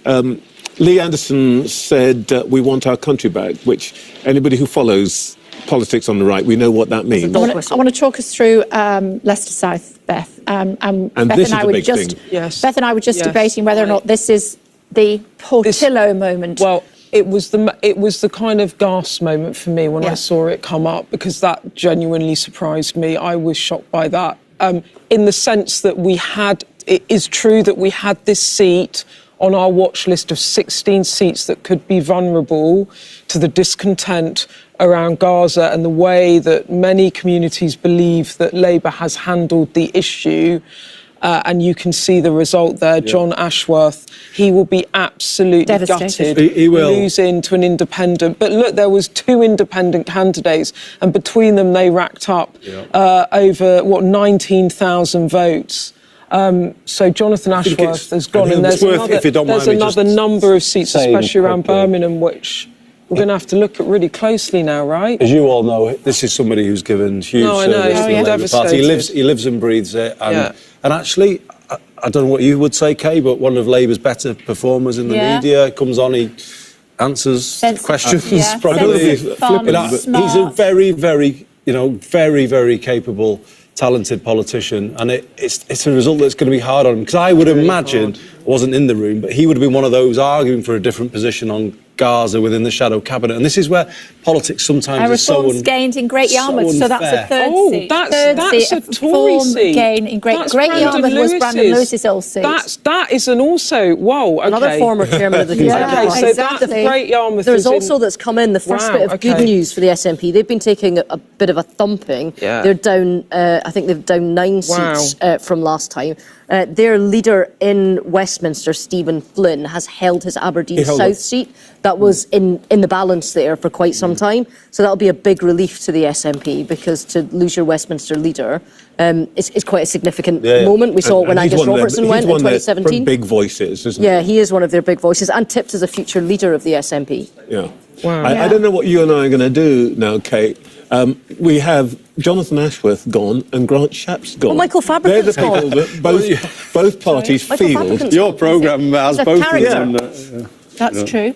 Michael Fabricant has also lost his seat. Yeah. Michael Fabricant. Yeah. And okay, I've got the this is the reform vote from Great Yarmouth. It's reform 14,385, Labour 12,959, and Conservative 10,000. I've just got this from someone who sent it through to me. So reform, I mean, Brandon Lewis is a former party chair, held numerous cabinet positions. Yeah.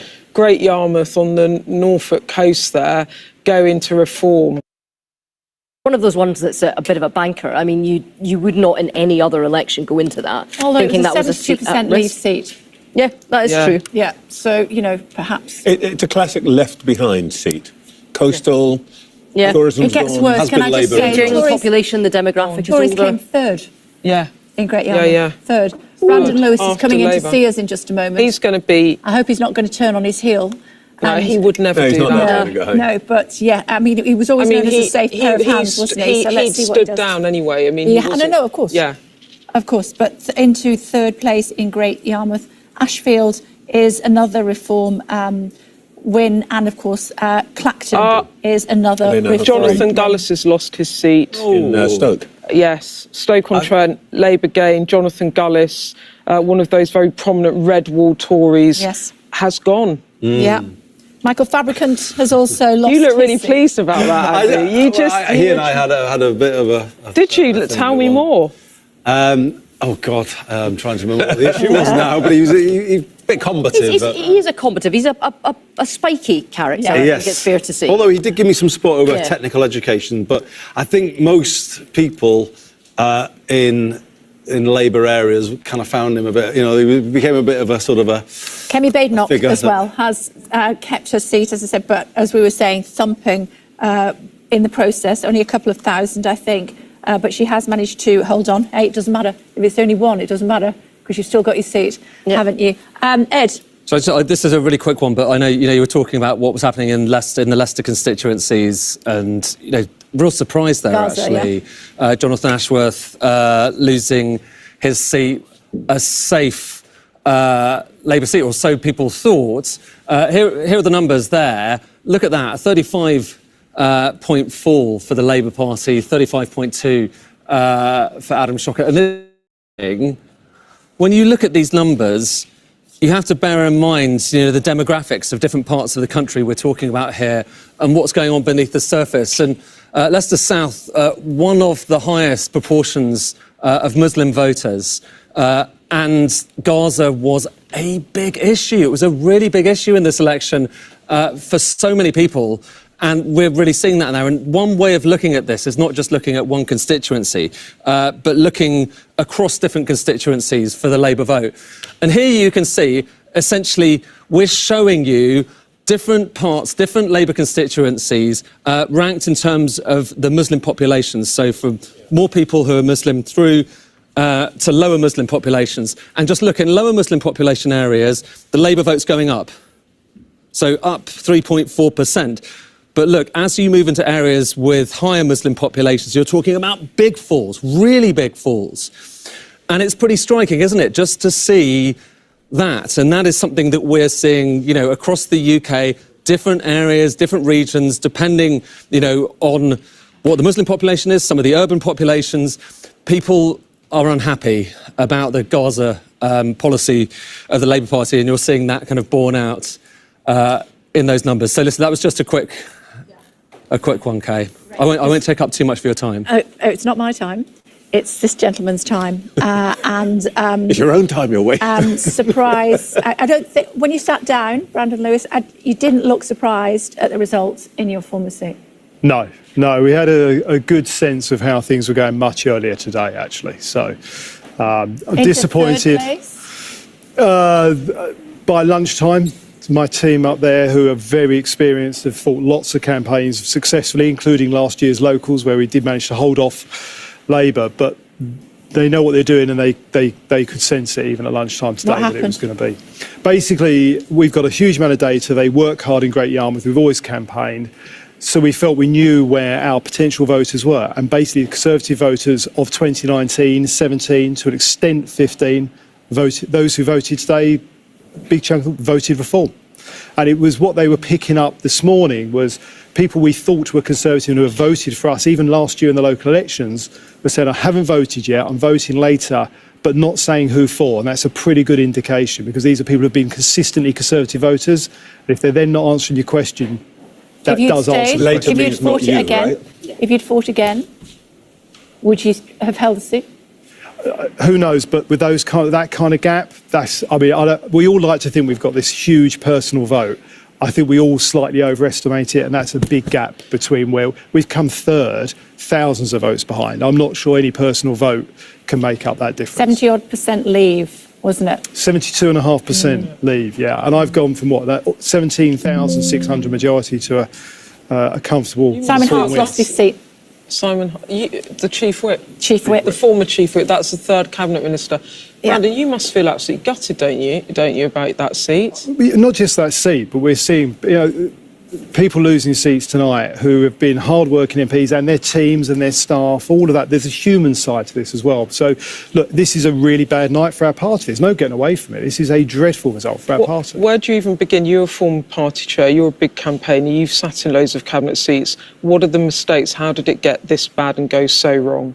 I think that's going to be a PhD, let alone an A-level question for the future. I think there's a whole series of things you can go back over a period of time that have built up, not just the cycle of 14 years, but a whole range of things that have happened and done, and the public have taken a view. And what's interesting tonight, I think what will be interesting as the night develops on further, is in certain areas, clearly Reform have done huge damage to the Conservatives. What I would say to my party is we need to see where we end up in a few hours' time with more results, because there will be a temptation to go chasing a hard right-wing vote.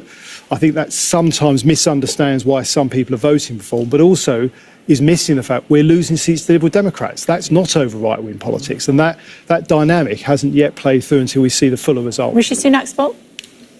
Sorry? Rishi Sunak's fault?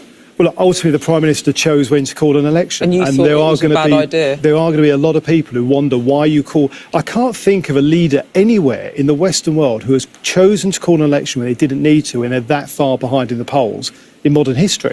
Chichester, Gillian Keegan, declaration in just a moment or two. She's in trouble from the Lib Dems. Yep. Is that what you're going to say? Yeah, well, as I say, I think we're going to... And that's going to be the challenge, Wasn't just the timing, though, was it? Oh, no. As I said, I did say, Should we there's listen, a whole range should we of listen to the declaration and then come back? Here we go, Gillian Keegan. She said she was going to fight to the end. Let's see if she fought hard enough. Good morning, everybody. I, Philippa Gogarty, High Sheriff of West Sussex, being the returning officer at the election of a Member of Parliament for the Chichester constituency, do hereby give notice that the number of votes recorded for each candidate at the said election is as follows. Brown, Fuller, Jessica, Sean, Louise, Liberal Democrats, 25,540. 25,000 for the Lib Dems. Yeah. Bob I think you can see from Gillian Keegan's face. Labour Party, 3,175.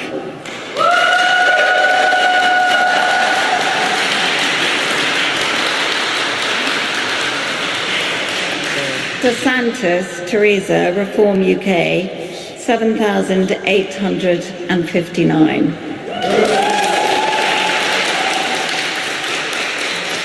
Emerson Andrew, Independent, 190. Keegan Gillian, the Conservative Party candidate, 13,368. 13,000. It's all over for one of your colleagues. Gillian Keegan, 12,000 plus behind the Liberal Democrats. Yeah, and that backs up the point I was just making. There's been a period in the evening where you can see it on social media and that, where people are talking about what reform is doing on the right of politics, but that doesn't recognise this challenge I think we're going to see from the Liberal Democrats as well. And our party's going to have to take some time to think through how it manages that. It seems to me, Brandon, that Suella Braverman's declaration. Andrew Wannell, being the acting returning officer at the Fareham and Waterloo election, do hereby give notice that the number of votes recorded for each candidate at the said election is as follows. Suella Braverman, 17,561. Kevin Chippendall,